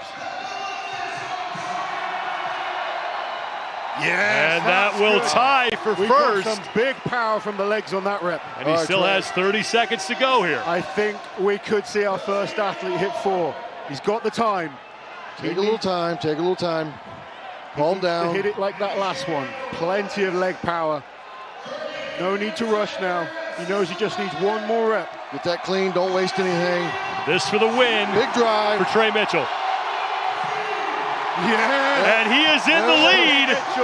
First place with 4 reps with 1 man remaining. And what a day 1 so far for Trey Mitchell. He knows that's huge for him. Big point. After a second and then maybe a potential log win here. Well, everyone was talking about Bobby and Luke on the log. We all know how good Trey is, but on paper, when you look at results, you kind of say, okay, maybe Trey's the 3rd biggest log presser. Yep. To be ahead of those 2 is massive. Yeah, we've seen Mateusz have some really great performances on the log. He was a little disappointed with his performance on the Wheel of Pain. This will be a very good test for the Polish Terminator, but Trey Mitchell was so consistent throughout this entire event and timed it perfectly. He did, yeah. He messed up a little bit at the start. He kind of didn't have his straps on, but luckily with the time limit, he was fine. So Trey Mitchell gets 4, Mitch Hooper got 3, and he is with Kiki Dixon. Mitch, the crowd is electric out there today. How much do you feed off that energy? Look, it's really good when it's something like max deadlift, but when it's something like log for reps, it's so easy to feel like you gotta go right away. So it's almost, you almost gotta keep your emotion in check, watch the clock and tune them out in an acute sense, and then go back and feed off that when you're actually going to press it. Yeah, I mean, it's awesome to play with it a bit. When you have a minute and a half, it's so long to be able to hang out, enjoy, soak it up a little bit. So you never know when you're going to be back. You never know when you're going to get hurt. So I'm just trying to enjoy myself as much as possible. Thank you so much. Thanks, Kaz. 1 man remains. It's Mateusz Kieliszkowski, the winner of event number 1. And he will have to get 5 reps if he wants to win this event outright. I think Mitch Hooper was confusing the lovely Kiki for Kaz there. Thanks, Kaz. I can promise you they look very, very different. Oh. So what can Mateusz Kieliszkowski do on the log? Great start on event number 1, but Trey Mitchell has hit an extremely impressive 4 reps on the log. And you saw the pace that it took Mitchell to get 4, and he started 10 seconds late, so no room for error here for Kieliszkowski. He's kind of doing the same thing, though. He's not attacking it right away, taking his time. Nearly 15 seconds elapsed before he starts his first attempt. Very methodical. One is good. Yep. Okay. He's got an important 1 rep. 2 will be good for him. Yeah. We've seen him do 2 before. He's clearly not rushing. So I don't think the tactic here is to beat Trey Mitchell. No, definitely not in the pace for 4. But if he could get 2, possibly a third one. I think maybe 2 is probably looking like to be the mark. And yeah. Trey Mitchell now looks like he could be your overall leader after day 1. As Mateusz is not able to get that second rep. That tricep's just not quite like it used to be. And see him moving there. He's had a torn lat in the past as well. I think he's only about 8 months out from a surgery on the lat. Well, all that comes into play when you're pulling that 430 in the lap. Yes. Yeah, it's not there. I can imagine muscles you didn't even know have hurting when you're trying to pull that thing off the ground. It's a strain on the whole body. I mean, not only the upper body holding on to it, but the knees as you start to lean, roll forward and roll it back. And I'll tell you what, you can see the physical kind of and mental disappointment on his face there. He's not happy with that. And it's so hard, as Jerry mentioned, when you're coming back from these injuries, half of it is a mental battle. The body's recovered sometimes, but the mental scars are still there. It's in the back of your mind every time you approach those bigger numbers and those bigger weights. You can be fine with the lighter stuff. That confidence builds. But when you get back to competition and it's time to go against the best in the world, there's this little voice knocking. Especially that big, heavy stuff, those injuries come back to haunt you. But now he's got the 1 rep, but he's splitting points with 3 other guys. Yes. Which is going to hurt his overall a little bit. Day 1 for me, it's gone perfect for Trey Mitchell and for Mitch Hooper. Yeah. Those 2 guys are probably where they want to be right now. Perfect. So Mateusz Kieliszkowski with 1 good rep. Let's bring in Kiki Dixon. Trey, 4 solid lifts. How excited are you to end day number 1 with 4 reps for this event? Oh, it's amazing to be able to lift. I don't think it's happened since Big Z, the lifting 4 reps on the Austrian Oak, and it fills me with pride to be able to, all the hard work to pay off. Were you expecting 4 reps? What were your expectations for this particular event? Coming into today, I was planning on 2 to 3 reps, but all the other guys showed out, so it's like I got to up my game too. So, Bobby and who else was it? Pavlo, that got 3 reps. Mitch Hooper, sorry. Mitch Hooper and Bobby got 3 reps, and it's like, I got to show out, get 4 reps. Well, you certainly showed up. Thank you so much. Hey, thanks for having me. Trey Mitchell looking like he's going to be the overall leader after day number 1. He finished 2nd in the Wheel of Pain. He's going to win the Austrian Oak. He should have 19 points with 3 events remaining. And now we've got a battle at 385. Battle for 9th now. And Kevin Ferris is going to be the first man out once we get everything situated. We started with the 430-pound Austrian Oak. If you were unable to complete a lift there, you drop down to 385, and that's where we are now. It just shows the standard of our men. Only 2 athletes are now attempting this lighter log.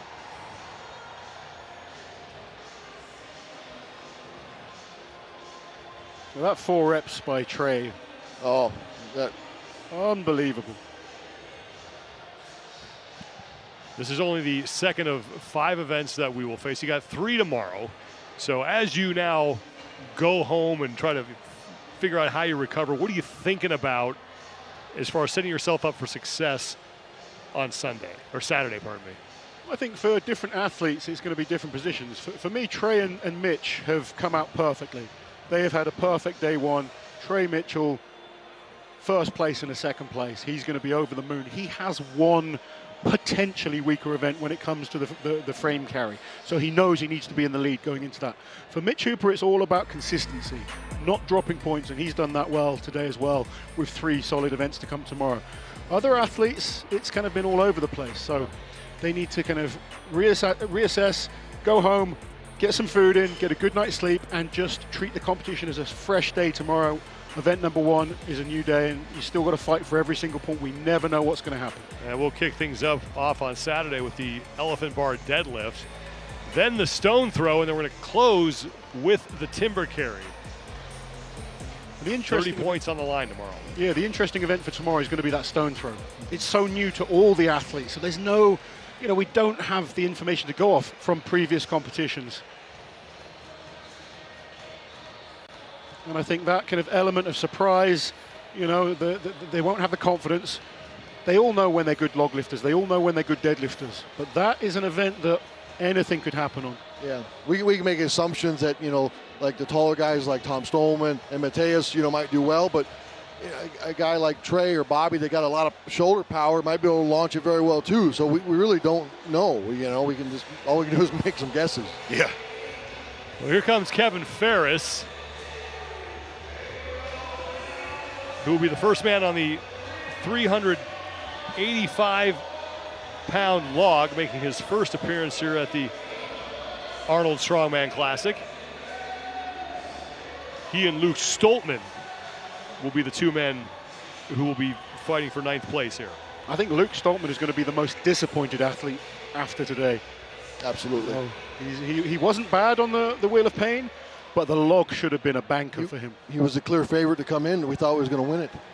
And you can see the scoring in the upper right-hand part of your screen. 1 rep on the light log, only worth 10 points.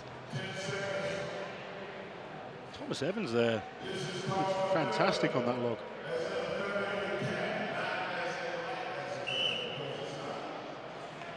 Even Pablo set himself up pretty well because he potentially could win deadlift tomorrow. Yeah. So going into the stone throw, he could be overall doing pretty well. Yeah, I don't think Pavlo's going to be disappointed at all with his day 1. No. There's better events are to come tomorrow. You can tell Kevin's fatigued. Normally 385 would be a very easy rep for Kevin. It's been a long day. It's been a long day. The Wheel of Pain takes it out of the legs. He's already attempted the 430 log. And he stepped into this competition last minute as well. Yeah, he's really prepped for this. Been training for World Strongest Man. It's about a month out, a month and a half out. Really not at his peak yet. I think he's going to leave it there. I think at this point, just chalk it up and start resting for tomorrow. He's a good deadlifter.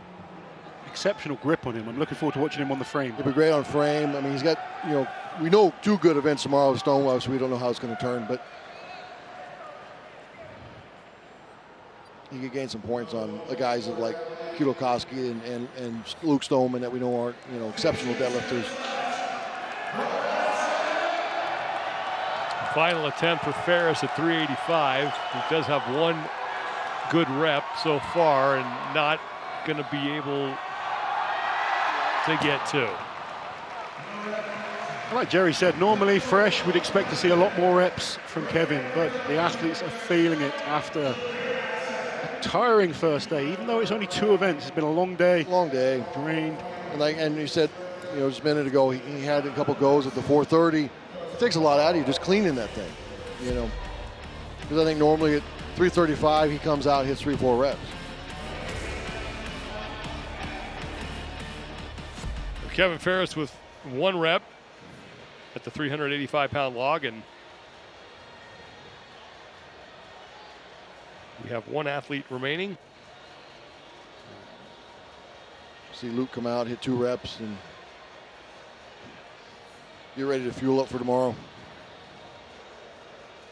Yeah, I think Luke's going to be happy that it's just 2 reps that he needs. Yeah, he doesn't have to really push himself too hard now, and Well, normally you'd expect him to make this look like a warm-up. Oh yeah, and he would. Well, Luke Stoltman will try to take 9th place if he can get, I think we 2 reps. 2 reps, and then he'll walk away. Yeah. Save it for tomorrow. Coming tomorrow fresh, ready to attack the deadlift, get as many points as you can, because I believe Stone could be a good event for him.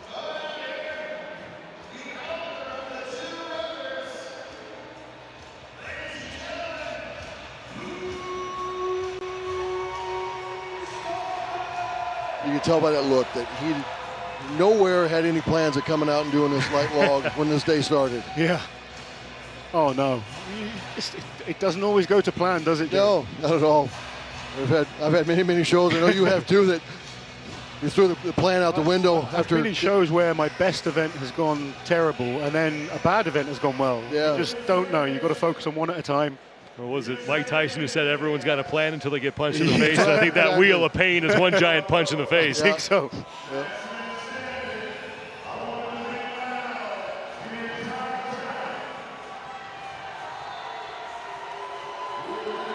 Luke Stoltman needs 2 reps to beat Kevin Ferris and finish 9th in this event.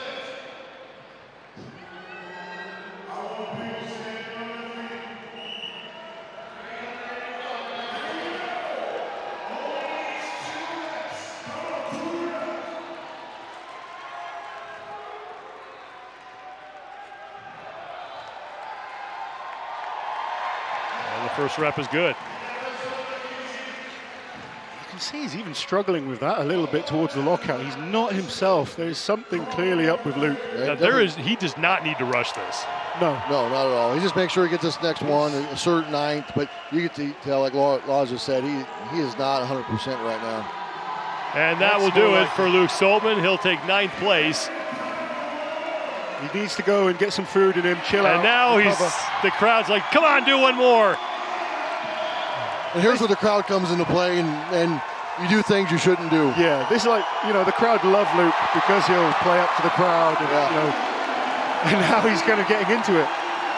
But I think he just needs to get back to the hotel, get some food in him, get some rest. Exactly. There's still 3 events to fight for.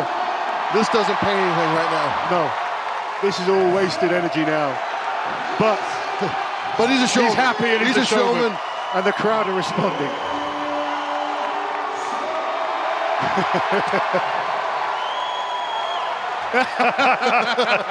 Why not? Do another one. And that's 5 for Luke Stoltman. You know what? He's getting better with each rep. Way the first rep looked, I thought just get 2 and you'd be lucky, I think. Well, the crowd can often cheer you into doing something you didn't think you could do, and they can often cheer you into something you probably shouldn't do. And Magnus just told him, what's the matter with you? Why don't you sit down after 2? I thought he was thinking, if I get 10, I can equal Mateusz. Yeah.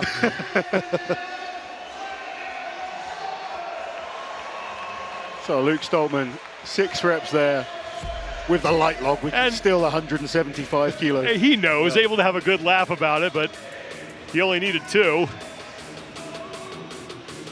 He gets 6. Yeah. And I can tell you there's many strongmen watching thinking, I wish I could do that. Oh, yeah, right. He clearly wasn't himself on the heavy log, but putting on a show for the crowd. But Luke needs to get back to the hotel, sort himself out. There's still events to fight for tomorrow. The competition is not over for him.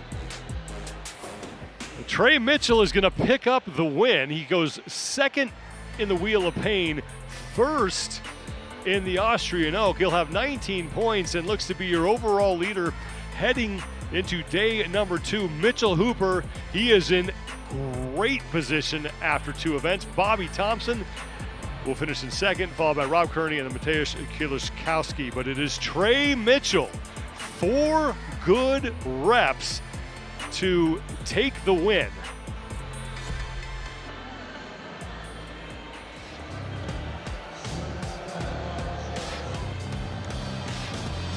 The interesting thing watching Trey there was that his 3rd rep was probably the best rep. Kind of rushed himself a little bit on that first,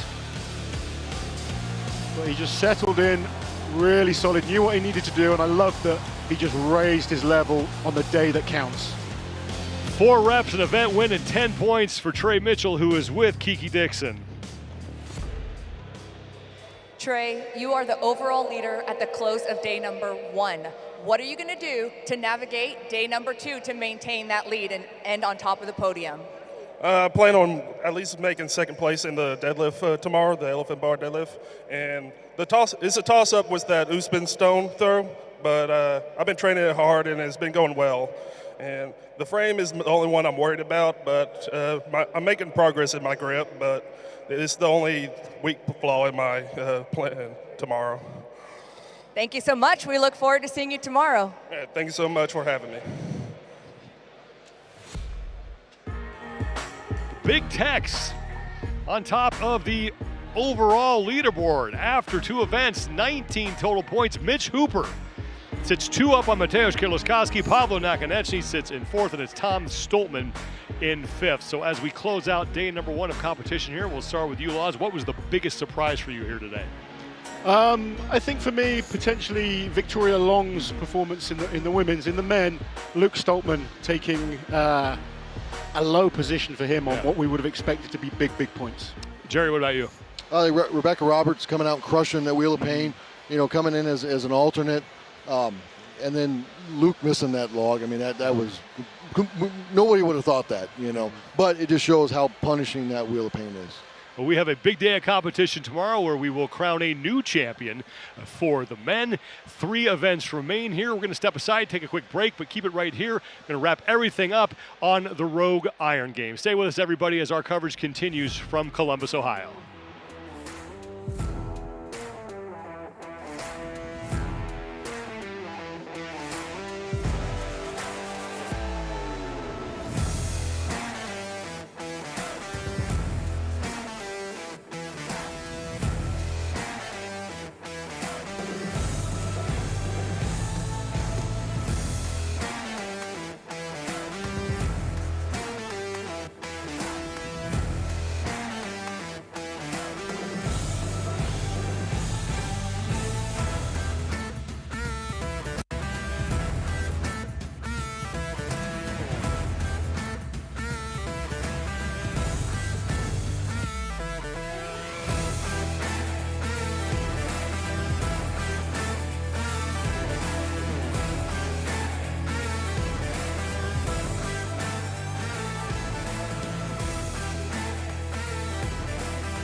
Day one done and dusted here at the Arnold Fitness Festival with 2 of 5 events complete in the Arnold Strongman and Woman Classic.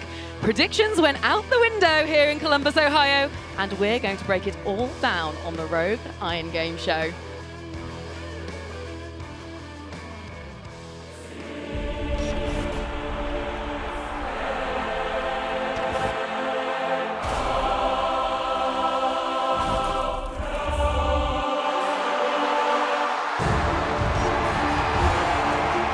Has done it. He is your Rogue Invitational Champion.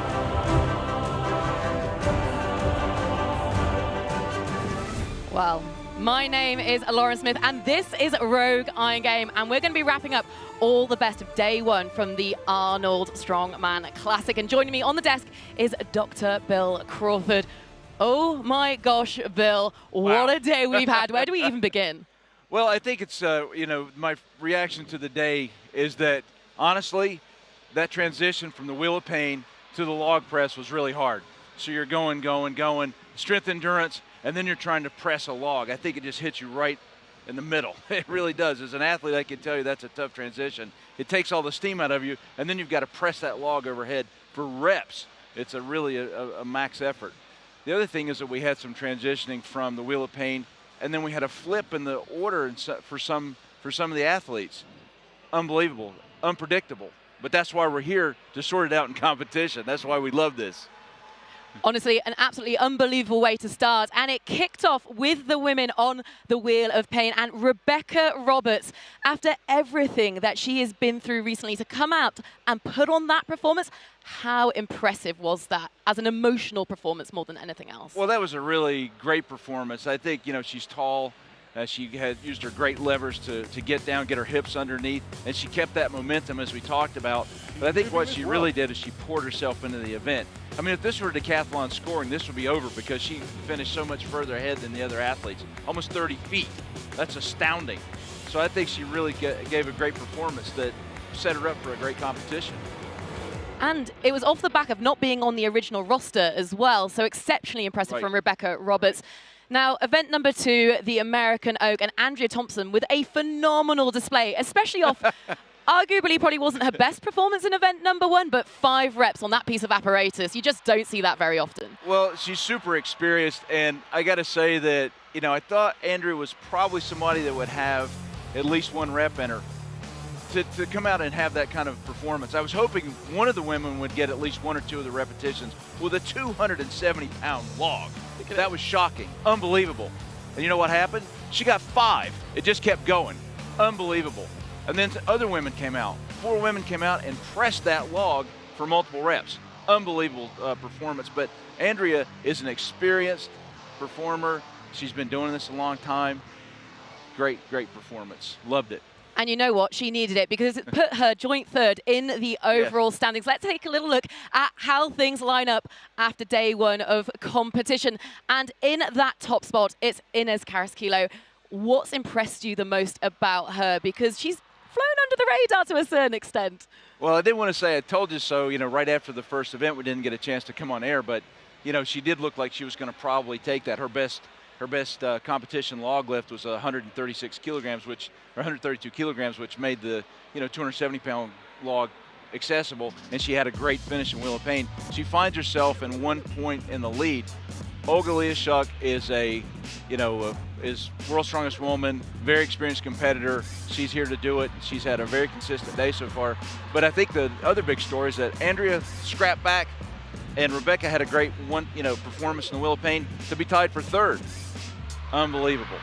What an unbelievable first day. Also, Samantha Belival being in that top 5 as an under 82 kilogram athlete with 2 very consistent performances. Absolutely. She's a lighter athlete for the strong women, but she was consistent. And I think I liked her strategy. She went out, she tried the 270-pound log, and she came back and she said, okay, I'm going to make the second log count.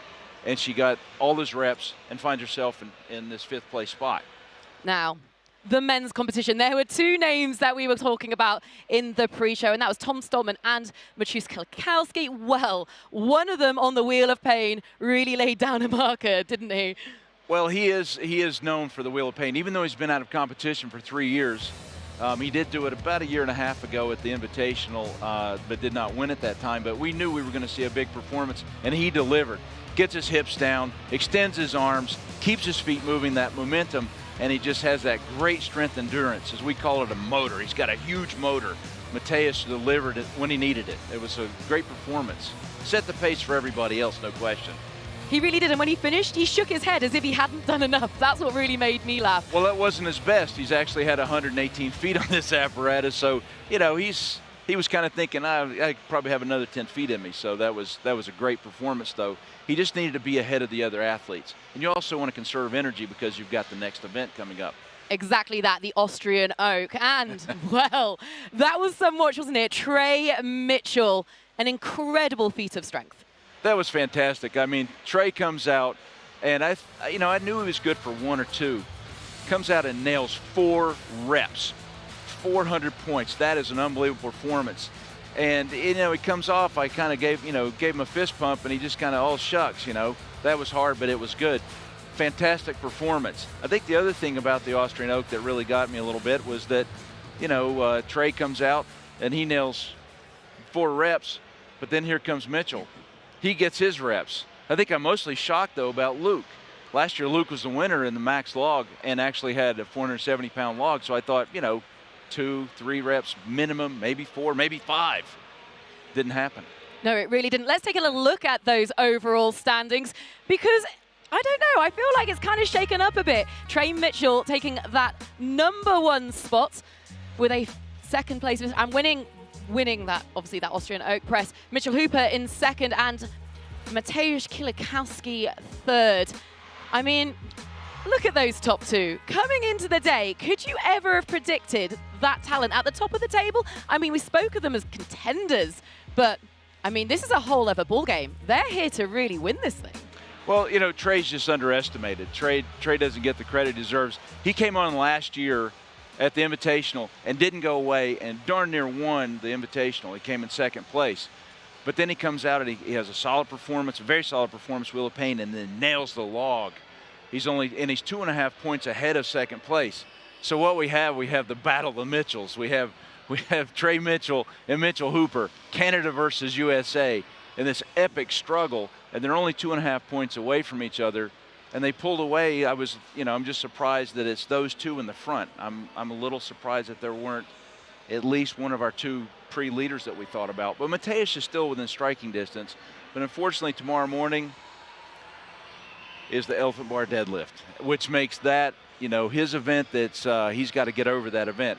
And Mitchell's a good deadlifter, and Trey can get a big pull, and they can actually separate points with all those other guys making big pulls. Like, we still haven't seen Pavlo pull the deadlift, and he's got 1,000 pounds in him all day. And Tom's got a big deadlift in him. Yeah, we are excited for Pavlo Nakonechnyy. But that leads us very nicely into tomorrow's schedule because there are 3 more events to come. And it kicks off firstly with the Rogue Iron Game show. We're going to be previewing the day. But that Elephant Bar Deadlift for the women and the men. The Unspunnen Stone Throw, well, that's going to be a little bit of a curveball. The first time the athletes are going to get their hands on that apparatus before closing out the weekend with the timber frame carry. It's been a big old day here, hasn't it, at the Arnold Strongman Classic? And it's been our pleasure to bring it to you here live from the competition floor. My name's Laura Smith, this is Bill Crawford, and we have been the Rogue Iron Game Show. Guys, make sure you join us tomorrow because there's so much more action to come.